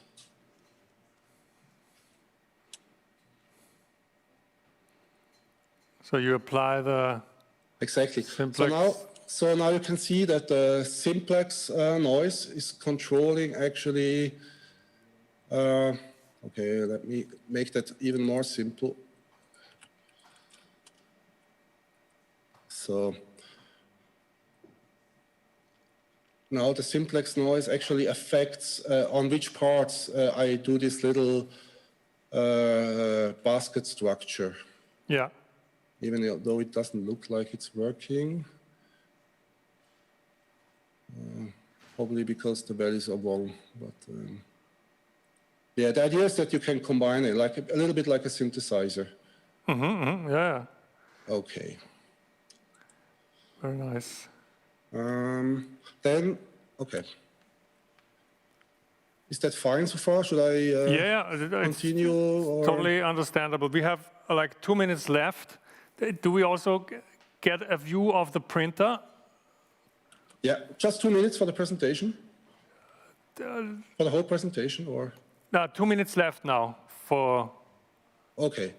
Yeah, sure. I just want to add, there's also an importer, so we can import already sliced things by the normal workflow that you design in the 3D software, and then you slice it, and then you can import it, and then also use the node chain to apply. That's what you showed the sausage. Exactly. Yeah. Exactly. So let's try to switch to the 3D printer. Can we start the printer, Olaf? Stop burn. Okay. I will try to switch to the Kinect.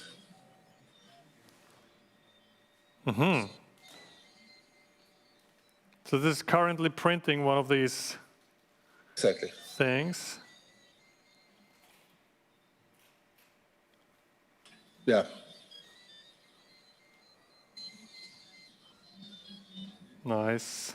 And it's just one endless line that it's printing, right? At the moment, it's just one endless line, yeah. But in the future version, I try also to make it a bit more complicated. So you can, what you cannot do at the moment is like, for example, like a tree structure, like a branch, and then it separates in 2 branches and maybe in 4, because then you need, this is just a spiral, go up, and then you need like something like layers.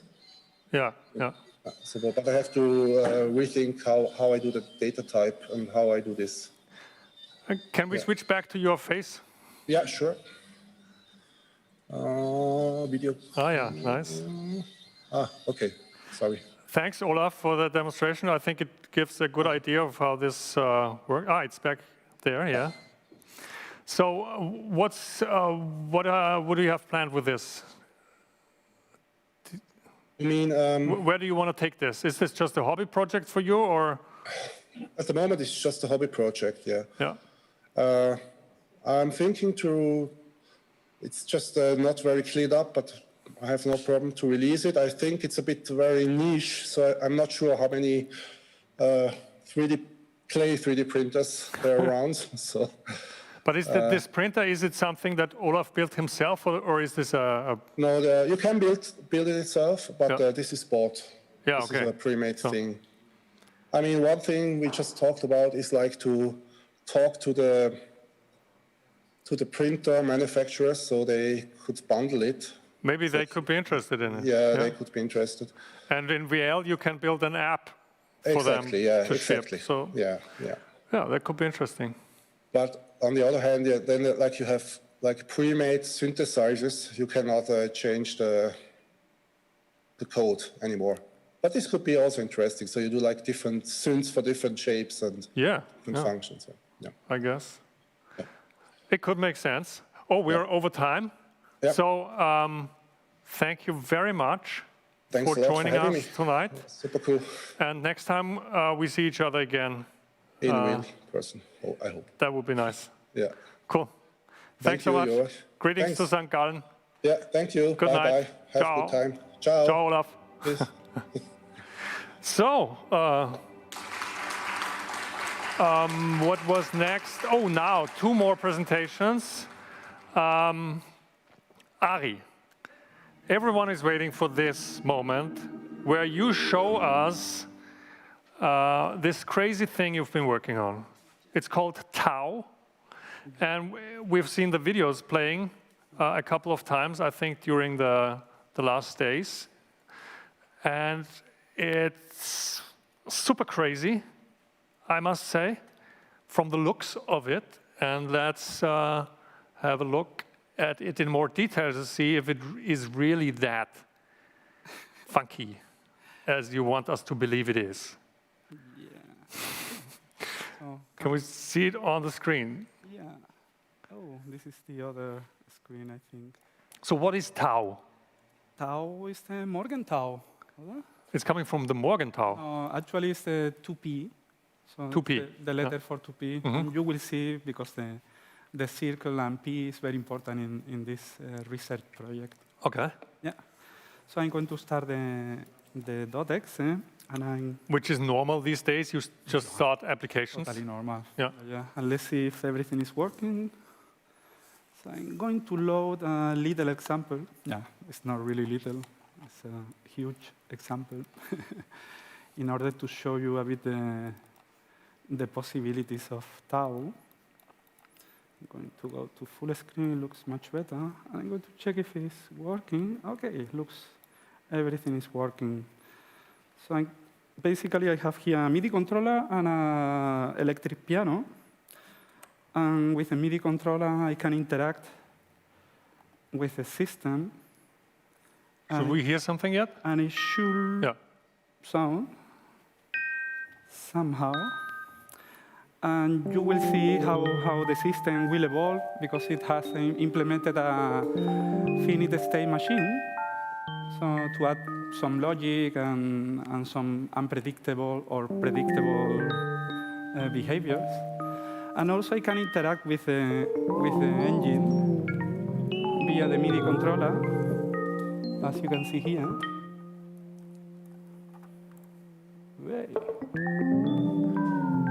So this is a fully interactive canvas. This is not just a visualization of. This is an editor, right? Yeah. Yeah. Pretty much the idea, and also an inspirational tool. So in order to generate other kind of narrative, so not linear based. But what would you describe it as? What is it? I would say it's a kind of composition environment. So music composition, or even you can get rid of the music part, of the harmony part, and use it to trigger events. Because so basically, as you said, a finite state automata, you could really use it as an automata, where these blocks are just states, and you go from them from one state to another by sending events. Yeah, this is the idea. Yeah. And I would like to show you a bit the UI. This is everything you see pretty much is made with Elementa. Nice. And you can interact with application in many ways. So there is also a harmony library that allows me to load chords or to map all the notes to a scale. For example, I can set up a global scale here, harmony scale. Instead of chromatic, I can change to other kind of scales. Okay. Pretty much. So is there a chance that we can try to understand how this works? Yeah. Can we start from scratch and building such a, how do you call it? Do you call it patch? It's an ensemble. Ensemble. An ensemble. Ensemble. Ensemble. Okay. Ensemble. Yeah.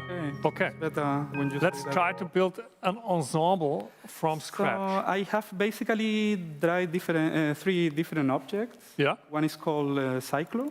Okay. That looks easy. And it can be, I can adapt it with different resolutions. I don't know how many people is familiar with 90s MIDI trackers. And this one works in a similar fashion. So I can set up in each vertex a node, for example, or other kind of events. Not only nodes, but control change. Okay.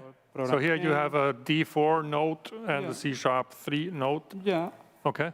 And if I play it, we don't listen anything because we need a device, which is here.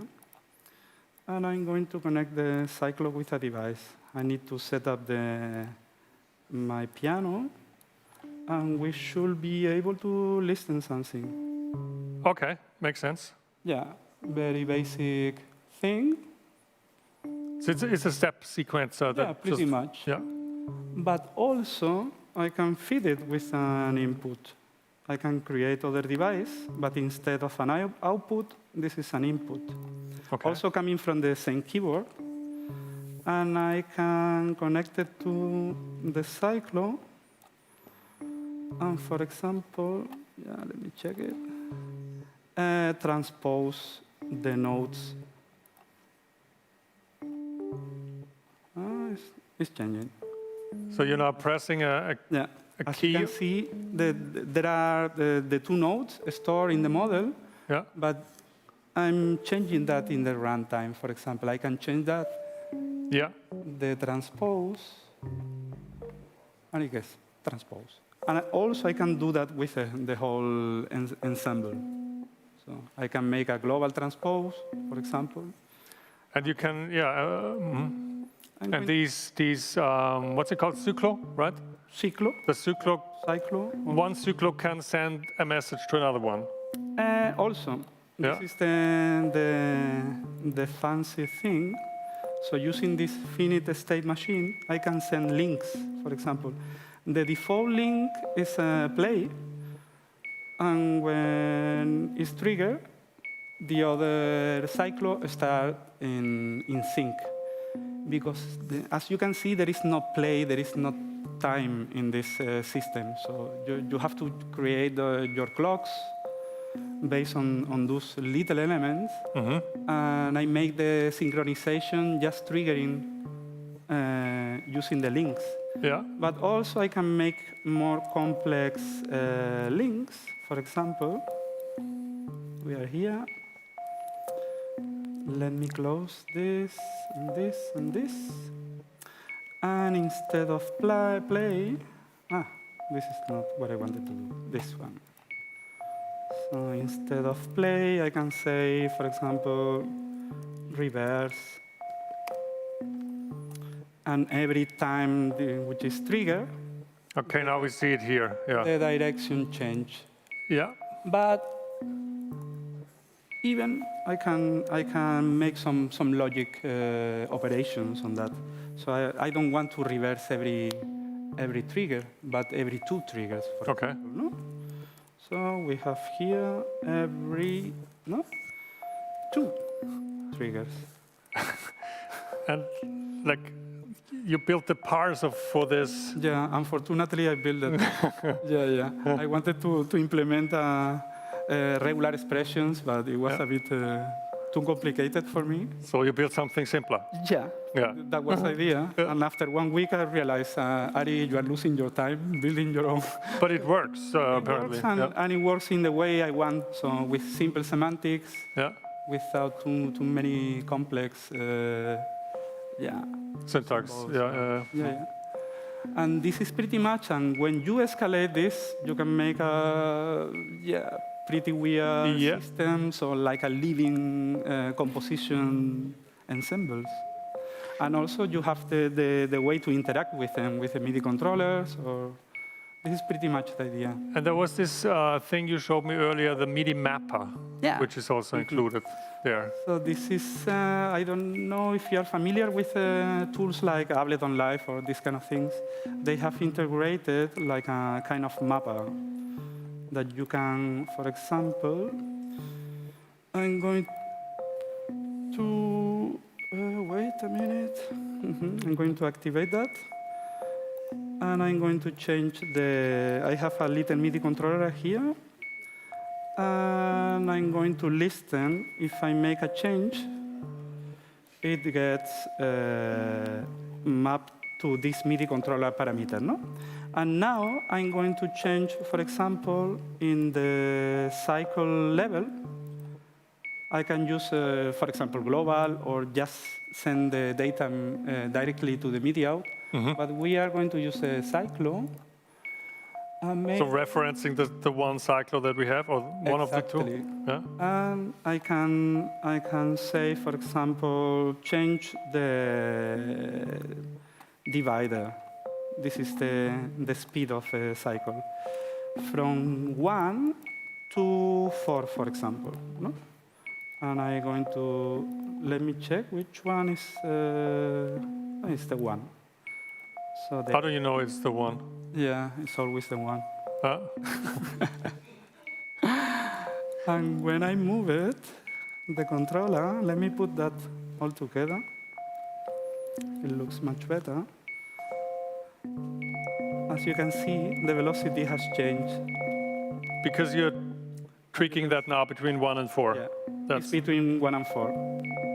Here, we see it. Yeah, we see it. Yeah. And also, I can... So this is the symbol for the MIDI mapper. Everything comes... Yeah, also the MIDI mapper has, I can apply different curves to the, so a kind of twinner, so cubic, in and out. Maybe this is not the best parameter to show how the curve works, because there is only 4 steps, and maybe you don't see the magic of the twinner. Yeah. But I think we get the idea that you can see how it changed. This is the input, and this is the output after the map. Yeah. And you can see the difference. Yeah. And also, I can copy the same parameter. So you can have any number of mappings going on at the same time. I can create a macro just with one knob, for example. With one knob, I can control the whole ensemble. So that looks like a very useful tool on its own. Yeah, actually, I would like to wrap it up and make a contribution with it. Of just that? Just the mapper for the moment, because it's still in process. So I'm still thinking how to implement other ways to edit the MIDI events, because on the cycle level, sometimes it gets a bit messy when you try to record polyphonic notes, for example. Let's change this cyclo to a higher resolution, for example, 1000. And the signature, I'm going to use a free signature. It means every step in the main clock triggers the position of a... So it's like a run-free without quantization. Without quantization, yeah. Mm-hmm. And using that, for example, I can record notes. Let me check it. It's not working now. Okay. Okay. Let me zoom it. And right now I'm recording MIDI notes, not the on, not off, without any quantization. And now we are closing the circle, and can you turn on the... As you can see, I'm not really good pianist. This is why I'm building these kind of tools, to help me as an assistant, or something like that. And also, after recording, I can transpose the whole sequence, for example. Maybe this is not the best musical approach, but you get the main idea and the possibilities of a thing, no? And shall we have a look at the other, because you said you have basically you have two objects there, no? Yeah. The cyclo and... And for that, I'm going to open a little example that I have here. It's called flucti. Flucti means wave in Latin. And every flucti has many fluctus. It sounds weird, but it makes sense. So in this, it works basically like a LFO. No? Each line is a low-frequency oscillator, for example. So and each line from here to here. And each line can have different velocity, different behavior. As you can see, the selected line has an exponential twin with a twin mode in out, but if I change it, you can see how the behavior change. And also, each little line or each fluctus can trigger a node on the borders and in the center position. which is... So when they're lighting up, like blinking here, then they are triggering the sound. Yeah, and you can see here the nodes. This is basically a way to create nodes clusters. For example, I can define the available nodes that I want and leave the device or the little toy. So that's kind of the tempo then that it goes through the cluster? Yeah, pretty much. Yeah. And also, this is also compatible with the actions with the finite state machine that we saw already. I'm going to show you. And when it gets triggered, for example. It can be very, very complex because the Flucti has already other mapper inside. So each of one of the LFOs can be used to send parameters out of this element. I'm going to enable some of them. And this is changing the delay time. This one is changing the reverb. And the last one is changing the modulation. And here we can see, for the first one, I'm taking the phase of the LFO, and the second one as well. But on the third one, I'm taking the inertia. I call it inertia. Yeah, but like it's actually the center or... Yeah, it's the center of gravity of all the points. Yeah. And I can access to the inertia length or the inertia velocity.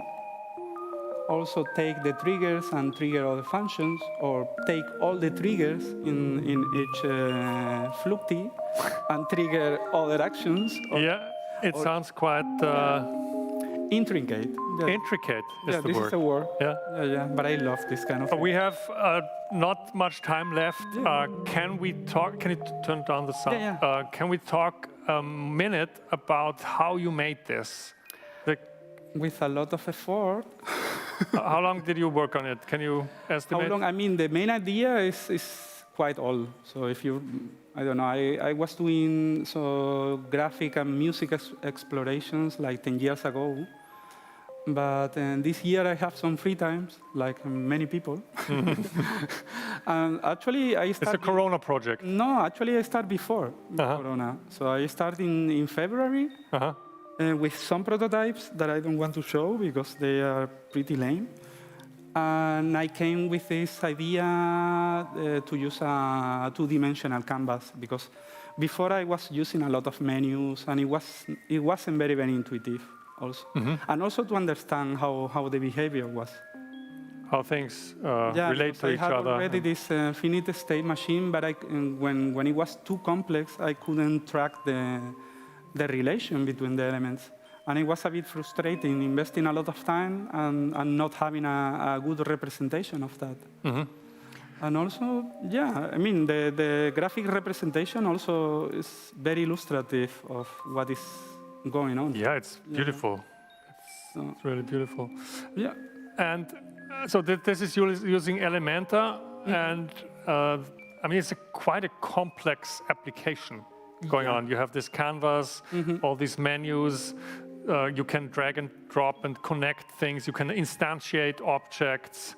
Yeah, I can copy. And you're not a programmer, that's what you would say always. Yeah. Or can we meanwhile call you a programmer after you're doing this? Yeah, maybe. Maybe. Let's see. It needs some debugging. Sometimes I have some hiccups.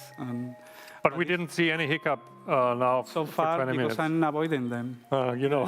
I know the hot spots. But if anything goes wrong, you have an undo, I see. Yeah, undo, and also I have it's always generating backups. Yeah, it's quite good. So if you want, we can take a look to the guts, or I think we are out of time. Perfect. Yeah. But it's crazy. I told you that before. I think it's very beautiful. and it's a very good demonstration of the capabilities of VVV that we can build such complex applications. Yeah, and export it. And export them and send someone to use. Yeah. Thank you so much. You're welcome. Thanks to you. So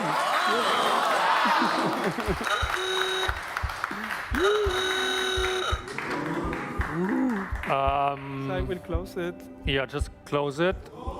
Oh. And you wanted to unmount your devices because now I want to welcome Nathan. And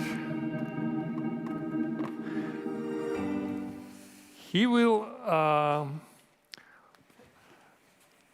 let's see if we can bring this a bit closer. Nathan, obviously, everyone knows, is working on this Kairos thing.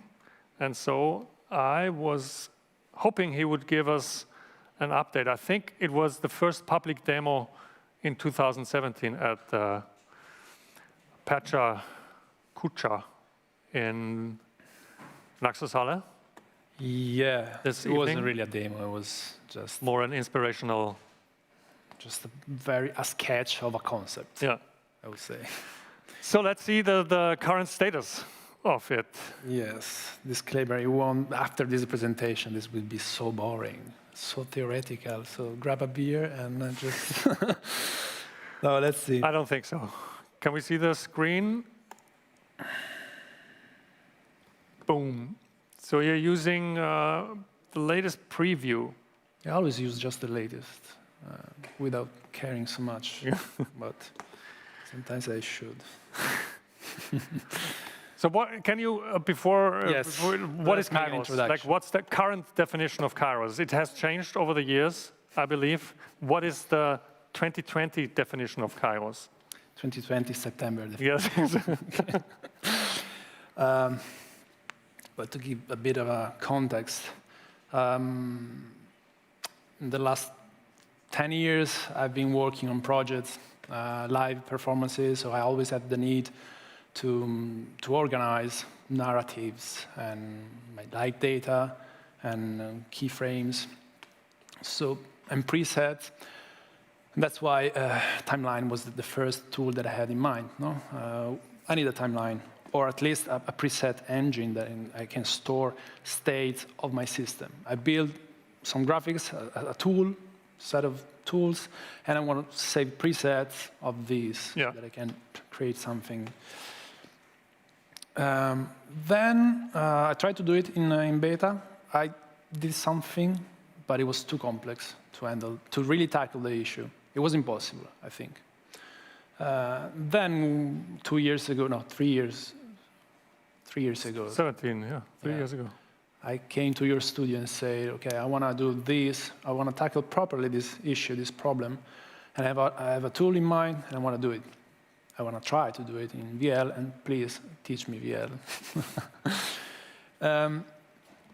So yeah, it started in these years. I spent a lot of time trying to understand the problem, first of all, because I think that's the particular thing. And that's why I always say that Kairos is not a timeline. That's what I wanted to hear, yeah. Yes, it's not a timeline. I could, if you really abstract and get a bit higher, you could, I don't know how to describe it, but it's like a... Maybe there is no name for this yet. Not yet. Yeah, I need to find... It's a live state management system. Okay. So, which means that when we work with live data, or maybe also constant parameters, whatever, you have values that you want to handle. So let's say during our show, we start at the beginning. There is an object in our visualization, and we want to set Y position at 0. Then at 10 seconds, Y position at 1. At 20 seconds, I want the Y position to be connected to my hand, which is coming in live. And I can't put this on a timeline, normal timeline, no? Because it's a fixed number there. Yeah. But then I thought, okay, it's not really about the timeline then, it's just that I need to organize over time, which is one dimension. I need to organize in a certain way certain inputs. Like they can be static numbers, or they can be generated dynamically from a patch or from a device. And then I found this idea of having these dynamic keyframes, which are like receivers sort of things, no? So you can put them there like clips in a timeline. So you can position them, you can scale them. But so you still have a timeline component to the system. It's just... It's one of the ways in which Kairos can descend to this world, okay? Yeah. What would be another way? Well, another way could be Ableton Live matrix. If you take that, which is called arrangement view. Or clip, or... I don't remember. It's a matrix in which you got all the clips. And you can put clips. In case of Ableton, is like, I don't know, a clip of sound clip or a MIDI clip. But let's abstract from it. It's just something that I put there. And this matrix is one way. It's a context in which I put something and I organize something. And the context is where I can establish relationships between these items. So if I put them into this column, I can switch between them. If I put these items into the track or timeline, I can interpolate between them. So the context really defines what kind of relationship you want to establish and you want to handle, you want to manage. And you also told me that another way would be some kind of 2D? Well, timeline, it's a 1D sampler, just positioning time in 1D.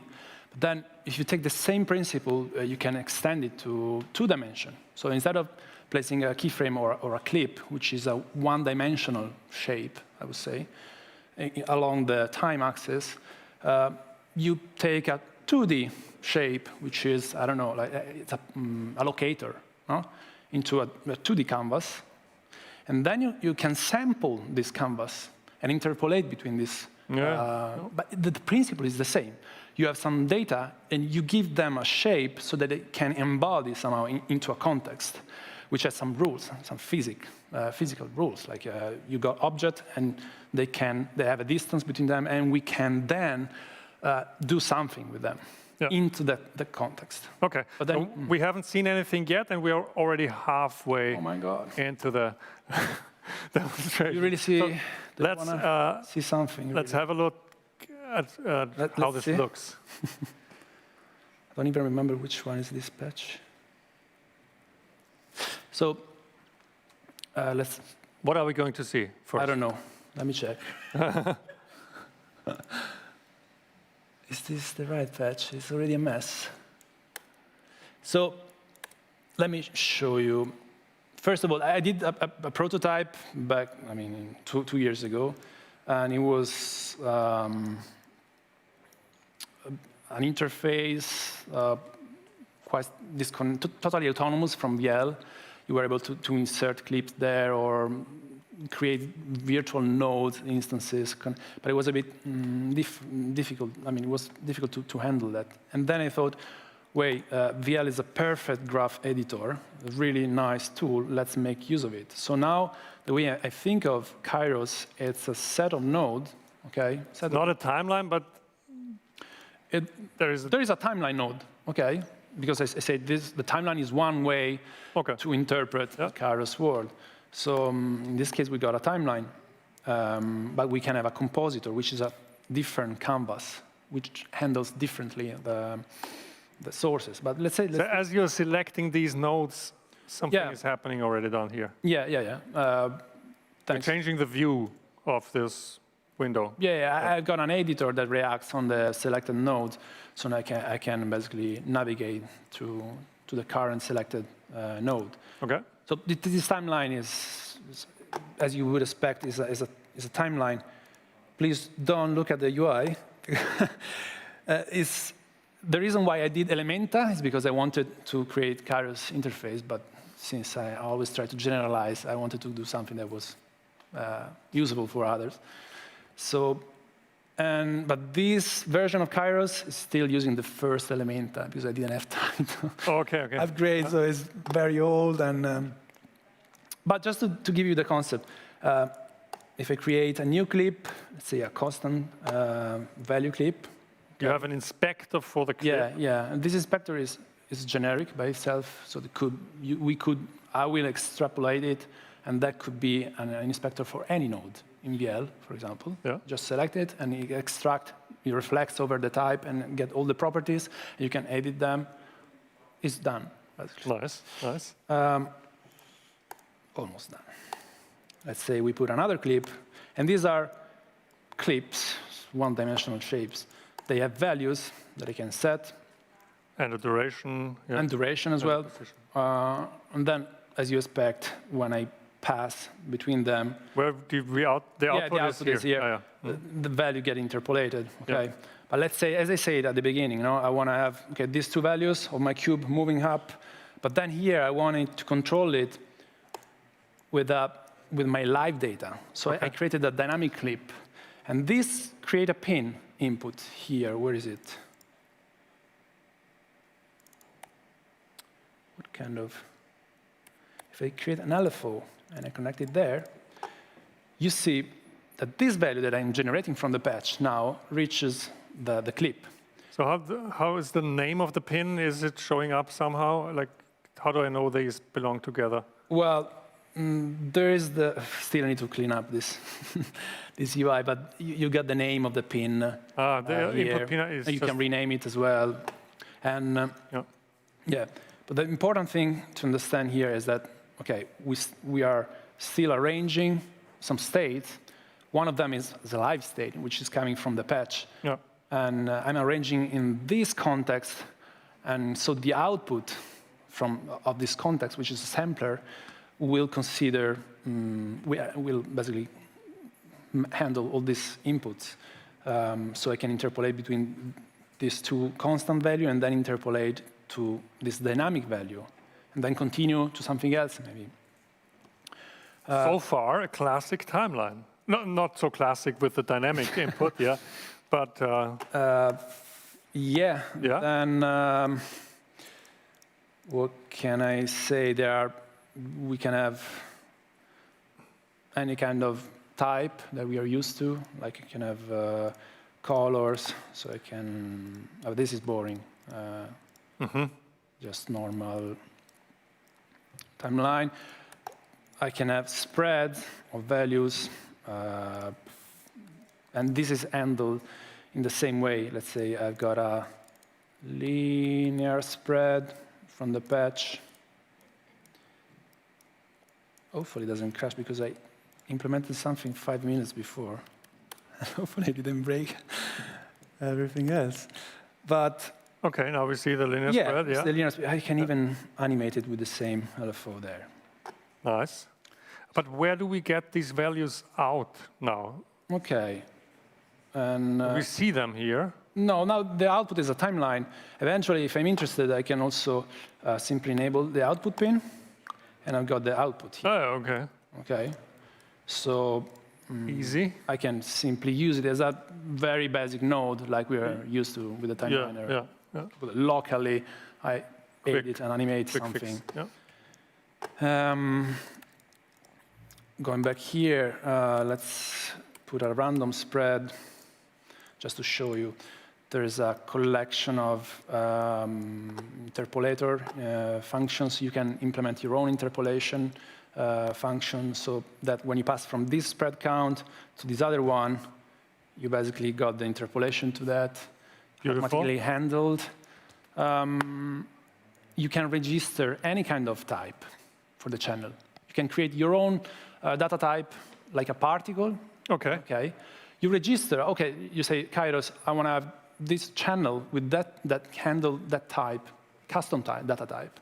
If you then register the channel and also tell him, how should I interpolate, for example, between this? Can we see that? No. Well, I can show you, I don't know if there's no time really, but it's not a timeline. I could show you, maybe let's just open this patch. Patch. So, no, it's not this one, sorry. Then it's the other one. Okay, so this one is a timeline again. I create a channel value layer, which is Skia layer. So now this channel will contain a Skia layer. Skia layer, okay. Then I create a clip. Yeah. Dynamic, I want to input something, okay? And I got a new pin here. I connect my rectangle, and I got a rectangle there. But then I create another okay. clip.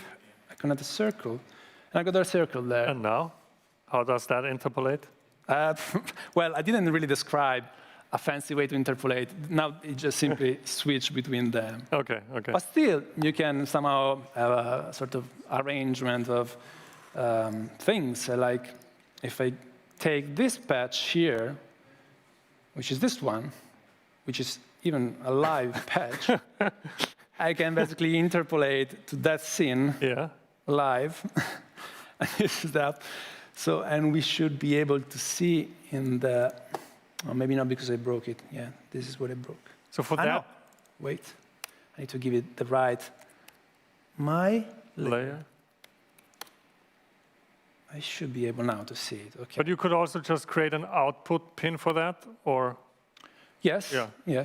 Then you would get a layer output pin of the timeline. Didn't try. Yeah, maybe it doesn't like it. Uh-huh. No, but theory, in theory. Yeah, everything is possible. But you see that now in our output render, we are passing through these clips, which their state is a layer, okay? Yeah. And this is valid also for the stride entity. I could have channels which hold a stride. So scenes, and you can just immediately timeline scenes here. The timeline is one thing we're running. But you said something about, and we're out of time already. What's the last thing you want to say about it? I don't know, there's so many. There's so many things. Wait. Yeah. First of all, I won't go into the mystic of Kairos. Like I told you that there's a trinity. Like it's the value provider, the shape, and the structure. Let's keep that for the next. Exactly. But this allows you to, because now we were animating some values simply. But then in the end, when you start to create complex systems, what you need is a way to manage dynamically all those basically system and modules. So the basic example is to have a class with some properties, and you want to control the properties of the class with a timeline, with a compositor, whatever. So this is an example of a very simple class called my item, which contains another class, a spread of screen. Mm-hmm. By the way, I want to thank also Schnelle Bundebilder Studio because they are supporting, because they are using Kairos for their current project they are developing. Yeah. So thanks for their support. And yeah, so I've got a class. I've got an instance of this class here. My item, which has a spread of screens inside. Yeah. And I have a timeline here. Yeah. Okay.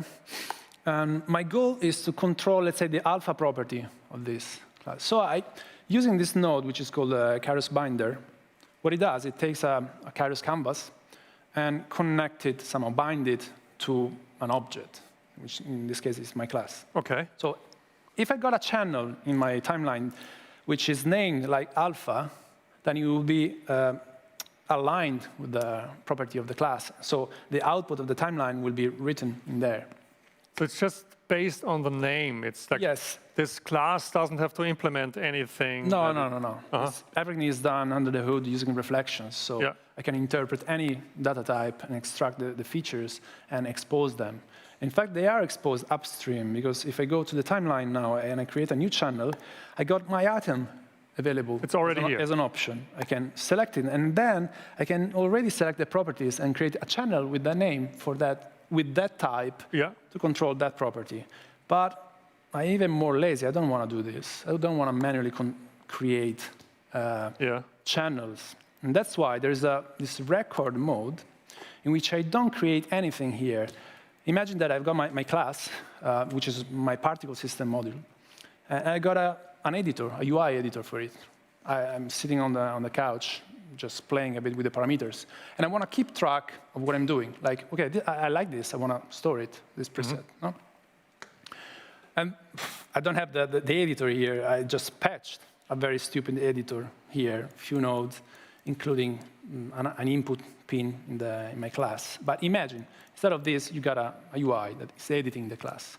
But if I enable the record mode, Kairos World can listen to the changes there. So if I change the alpha, boom, automatically it's listening to it. It generates a channel correctly named and insert a clip there. So if I move time here and then I continue to change, it will create another clip. Okay, this is the alpha, no? Then if I go back to Kairos and I scroll, you see that I'm playing back what I recorded, basically. Okay, there's another clip there, but in this way, this is valid for every property. Like if I create something else, which is the position of one of the internal screens. In this way, I don't need to create any channel, which is a manual thing. I just keep going playing, and that gets automatically arranged in the timeline. What I didn't mention is that, timeline is a Kairos canvas. It's one of them. But there are many others. Which we only mention, but not show. Yeah, the compositor. This one is another one. And while the timeline interpolates between things, the compositor composed them, which means that I can create a clip here, which is a canvas clip. So now this compositor will have an input, and I can connect my timeline to that input.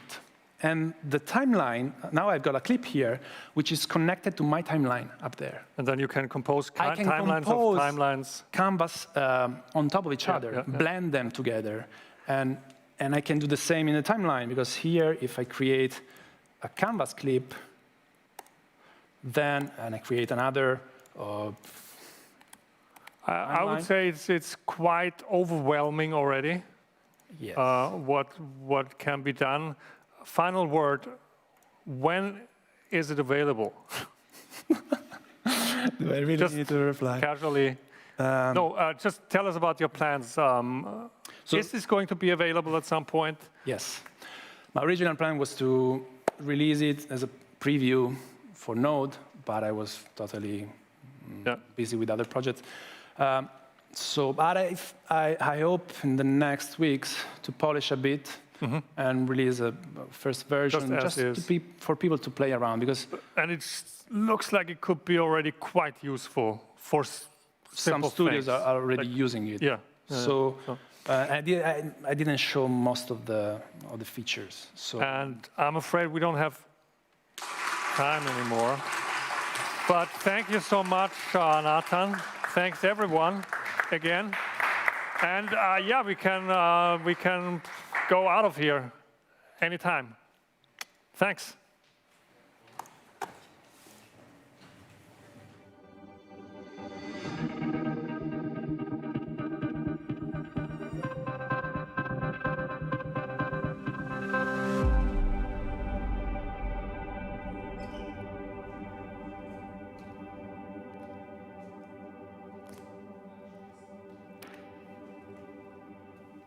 Anytime is now, because we will have our little wrap up now. And still thank you to Nathan and Jorek.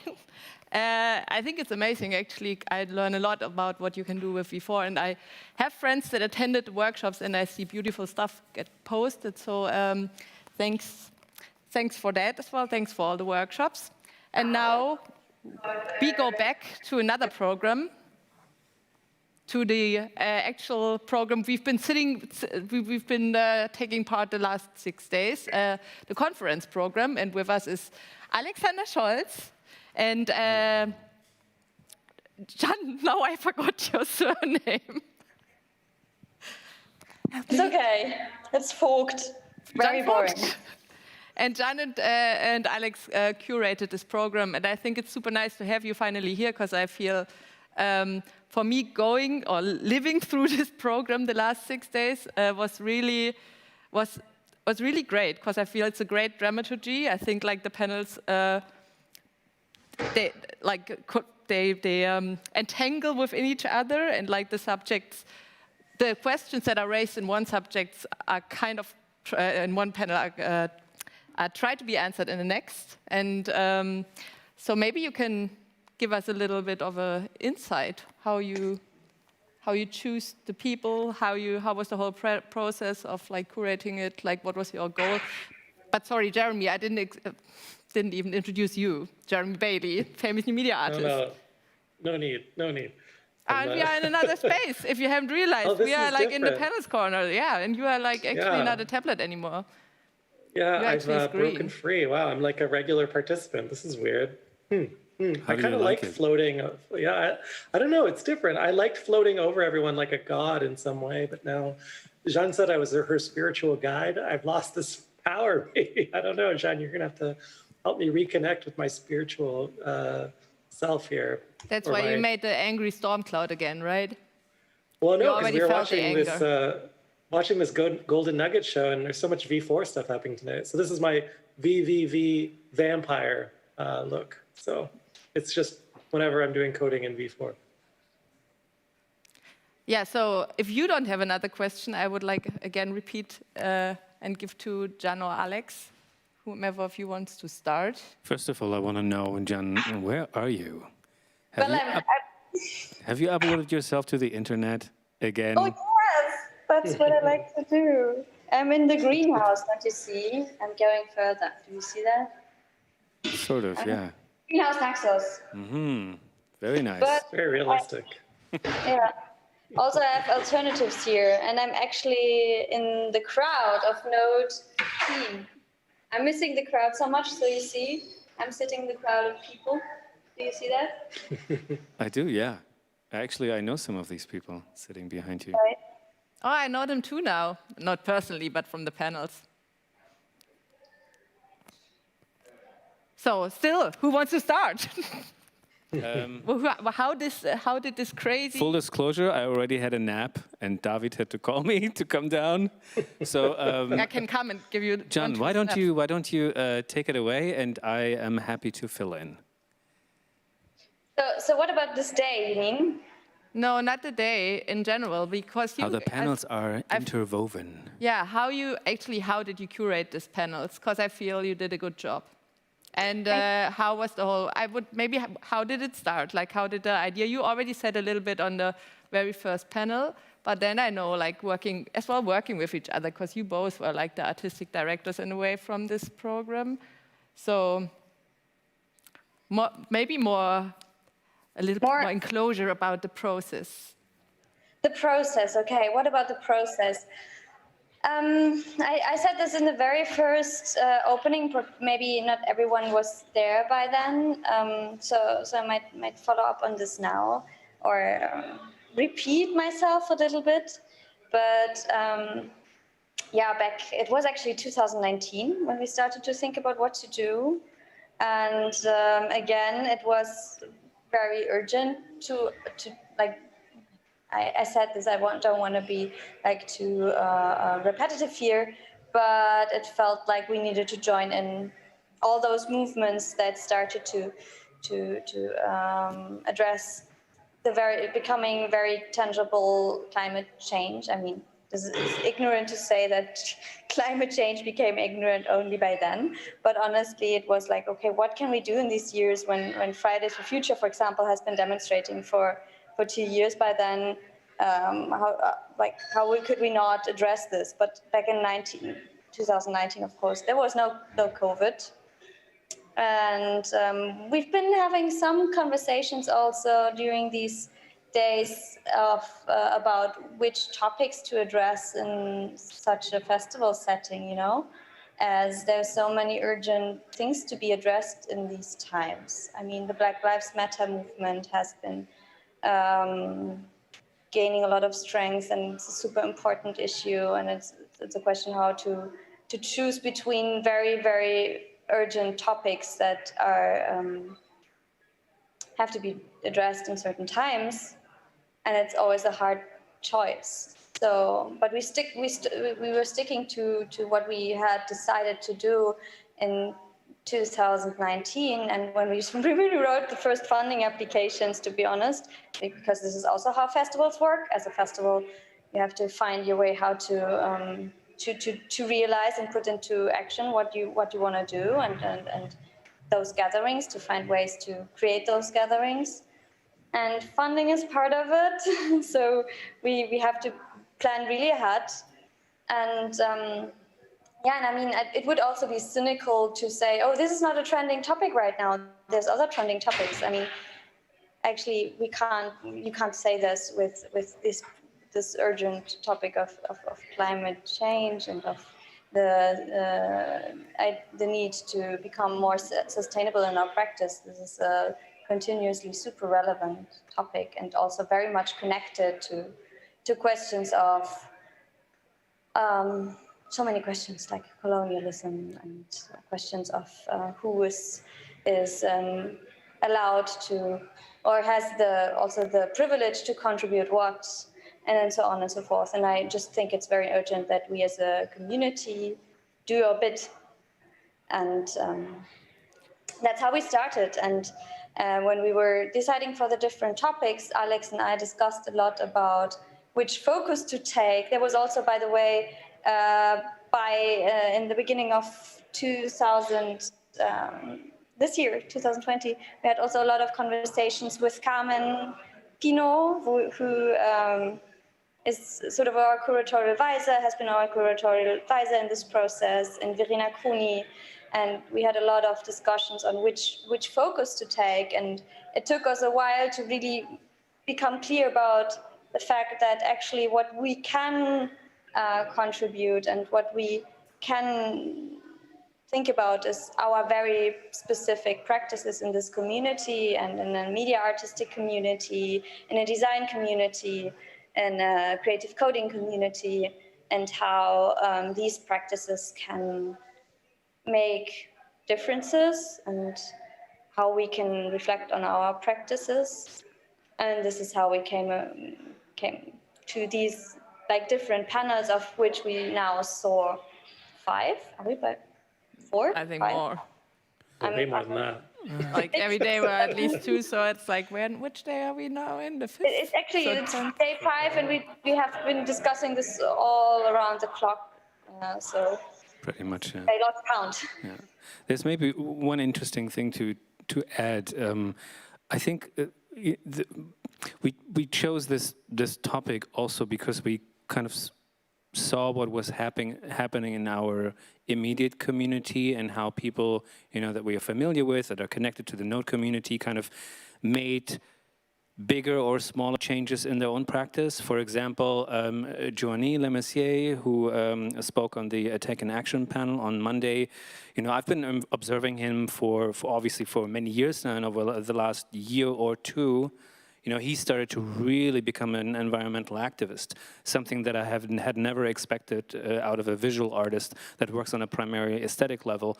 Yeah, and suddenly he was like down there in the mine, in the coal mines, protesting, aiding environmental movements like Extinction, Rebellion, and Ende Gelände. So that was amazing, and he poured so much of his time and effort and resources and heart into this activism. That was like, wow, this is like a somebody who's very prominent within this community, and even the broader digital arts, media arts community, who has kind of not necessarily done an 180, but like really like shifted a lot of things, a lot of priorities in his practice. And then also on the same panel was Matthew Plummer Fernandez, also with a really well-established digital arts practice. Suddenly I saw him on Twitter post about tree saplings that he was planting, and then this vertical garden project. So I was like, that's interesting. And then I also saw him tweet about having joined Extinction Rebellion. So it was not so much about like, this is my new practice, or or I'm taking a new shift, but it was also really personal choices and like little nuggets of activism and small bits that individuals can do. And so we've observed these things and we're like, wow, we do actually have something to contribute. And maybe we can find more people who do similar things, interesting things within and outside of our community, and then to all together have a conversation about these things.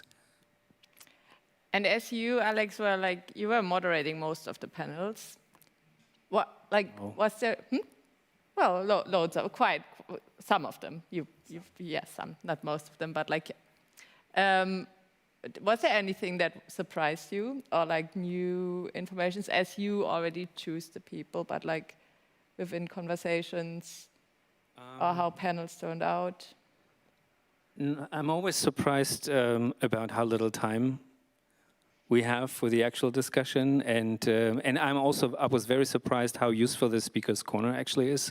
For instances like today, where we only had about maybe 20 minutes tops for the actual conversation, and then the conversation spilled into the Speaker's Corner, and then we talked for another 45 minutes.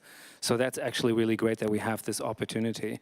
And other than that, no, not really surprises, but just small moments and small things that people say that touch you in a way that you didn't anticipate. For example, Sarah Friend today, when she talked about the little notes that people attach to the species that they can upload to her remembering project, remembering network rather, which I also did, and then she just read through a long list of little notes, and it felt so personal and so, I don't know, it was really emotional. It was like somebody reading a poem of really intimate little messages that people send to an extinct species or a threatened animal, and it was just beautiful, and I did not see that coming. I meant to ask her about those messages, and then she already, had them ready, and that was really, really beautiful.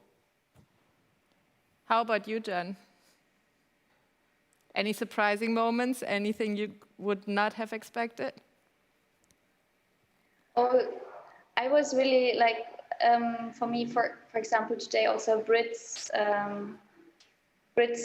Ray's comments on forms of grief or where grief about climate change started really touched me a lot, and it was turning really personal for me, also in some respects. In terms of the question, do we want to have kids? Which world do we want to have kids in? And these questions, I'm in my late 30s, so I have these kinds of questions at this very moment. This is very personal now. So that was really moving for me and challenging, I have to say. And so not a surprise, but putting the finger on the spot, on the one that's hurting, because I'm thinking about these questions. But I mean, I totally can understand, and I feel. Speaking of this, I think it's tomorrow where there is going to be. That would have been one question I would have asked you, or I will ask you as well. What is the next 2 days? How are they going to look like? But I know there is the one panel on modern human agents, modern human agency and kin making or kinship, which is, of course, like quoting Donna Haraway, make kin not babies, which addresses this whole thing of we live already in a world where there are potentially too many people, whatever that means, but there are already so many life forms that would need kinship or somebody to take care, and what is caretaking in this kind of relationships? What can that mean? Does it have to be a biological child?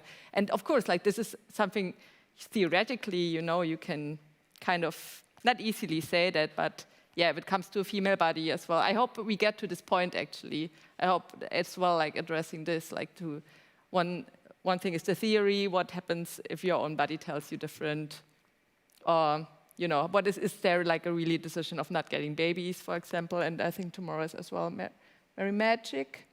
Yeah, maybe you actually, do you want to give a short outlook on what is going to happen the next 2 days? John? Yeah, I don't actually see who you addressed. I'm always addressing the two of you, so I'm... So yeah, tomorrow we have 2 panels still. I mean, we have a lot of stuff still going on, but when it comes to this kind of narration we were addressing earlier, as you said already, we have the Making Kin panel, and we have, on the one hand side, the Environmental Performance Agency, which will be actually up to 4 people, for entities.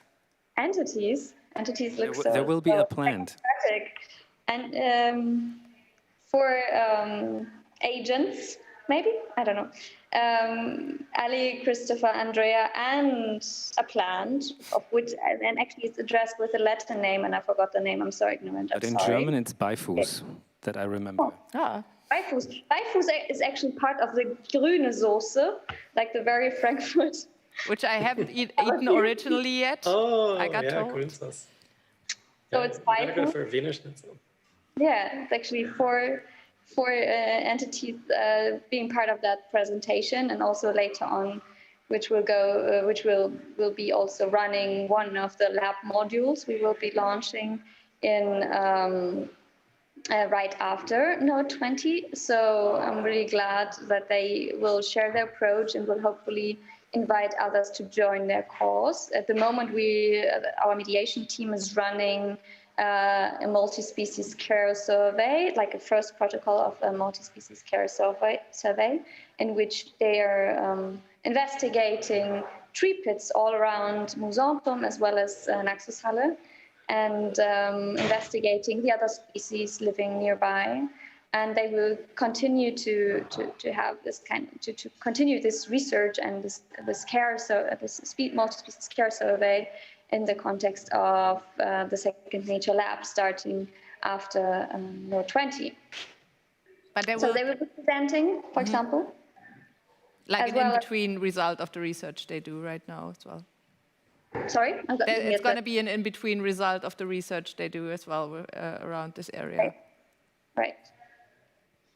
And another person we have there, which I'm also very, very glad about, is Mary Magic, because she's also giving a super different take on, or sharing a super different take on the practice of making kin, if you will.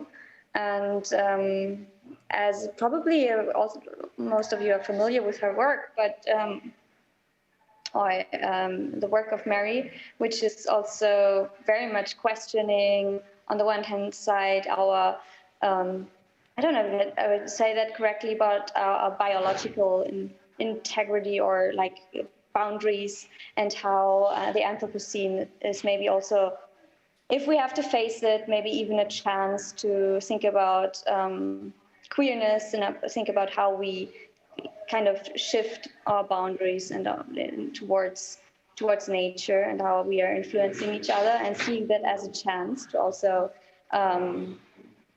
respect or think differently of our like entity and agency and boundaries.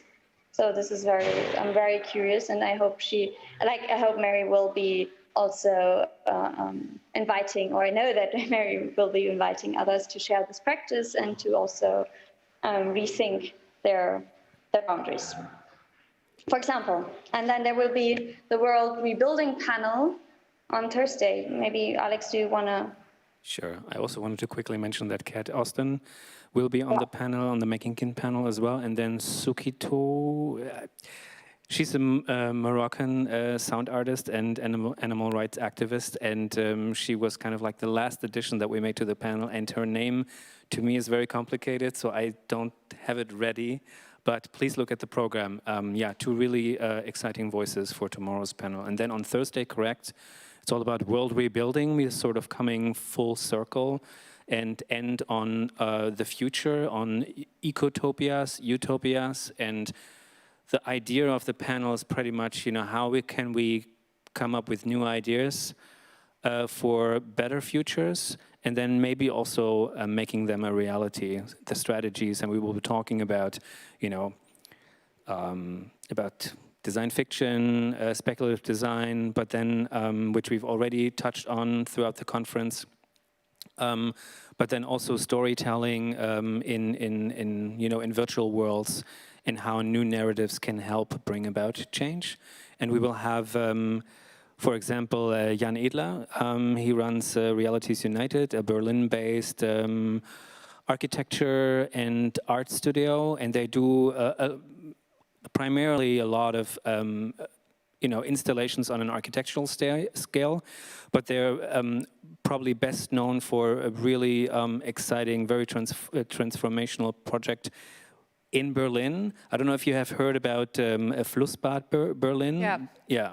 So their idea is pretty much to transform one of the canals by the museum island into essentially a habitat, into a coexistence habitat. So it's like kind of a renaturation. Part of it is renaturation, so for animals and fish and frogs and whatnot. And then the other part will be a public pool. So imagine just going skinny dipping right by the museums to open up this canal that has been limited to shipping at the moment, to open this up for the people, for public use. And then also obviously for our fellow creatures. Yeah, I'm really excited about tomorrow and like the day after as well. As well about Kate Austin, for example. I had a plastic workshop with her. That was really cool. Yay! Yeah. Was it the Hacking the Punker? Yeah, I did this one. That's how I've learned about her. Yeah, cool. So we will be hearing all about this tomorrow. I'm very certain. Sorry, Jeremy, do you have any last words, because we already ran out of time? Besides, no, it's okay. This is becoming my thing now. It's just to take everything that everyone said and try and summarize it, and then get us out of here into our program. But I think one of the things, but one thing as a longtime NODE participant that I think is very exciting, and I'm curious to see what develops, is that the festival really brings people from around the world together, and it's about not just connecting with each other, but connecting with ideas. And I know from talking to a lot of, I don't know, we should call them something like node heads or noders or whatever, but a lot of people who go to Node is that it has an effect on them for many years to come. So I think, what we might be seeing here as like new directions in Node, signal changes that might last, into the next decade or more, right? These are not new ideas if you look at the grand scheme of like everyone working on them, but for any community, there is this like kind of adaptation process and maturation process. And I've been to so many of these and seen how the community has changed and how people have reflected the ideas that come up. So I think that I've seen a lot of inspiration so far, and a lot of challenging concepts and ideas for folks, which I think is going to be pretty cool. I don't know if you all are seeing that, but the interesting thing is I keep thinking this is like being on an airplane and watching a bad movie and crying in a way. That's a terrible way of actually summarizing the festival. But you know how when you're even a bad movie, you cry, you're more emotional when you can't be with people. So I can't wait to see what happens when all of these people who are reflecting on all of these ideas get back together in person, and kind of the explosion of energy that comes from that. That's my attempt at summarizing. No, a bad airplane movie. I still it makes you cry. Sorry. I don't know if I should put them in the offensive corner, what you just said. Well, no, but everyone keeps talking about how they've been personally touched, right? But actually, I'm hearing that more than I've heard at festivals where people are there in person.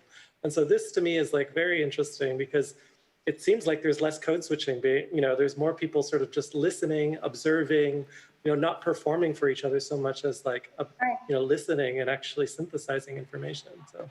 Mm-hmm. They're also doing it in like their very intimate spaces. No, like just got told like someone is like watching our program while being in the bathtub, and this is also a place where you're vulnerable. Maybe you're sort of more. Yeah, I mean, it's a great lead into the skinny dipping future that we're I would say so too. We were just describing. But no, I think you're absolutely right. We're coming to you from our most intimate spaces, talking about some of our most intimate ideas. And what that does to a community, I think, it's transcendent. That would be my summary. So I'm supposed to lead us out, though. We do have more transcendent programming. Our MUTEK collaboration continues tonight with 3 programs, actually, over 1 hour. So we have show 1, we have Credo performing Apnoa. Actually, this is the challenging thing when I'm looking at these programs, is like, because everyone has their DJ name, I'm not sure if it's their persona name or the name of the project. But show 2 is Creative Code and Nature by Yuma Yanagisawa. And then show 3 is Device with T. Gowdy in collaboration with Boon Boon. And so stay tuned for pretty awesome, would have been pretty spectacular audiovisual explorations over the last few days. 1 more to come here. And thank you. Thanks for a great day, everyone. Thank you. And thank you to MUTEK again. I said, yeah, MUTEK.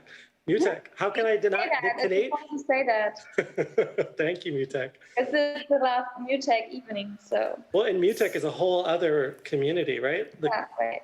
We will talk about, we will continue talking about MUTEK tomorrow, maybe a little bit more. Maybe we have space for that then.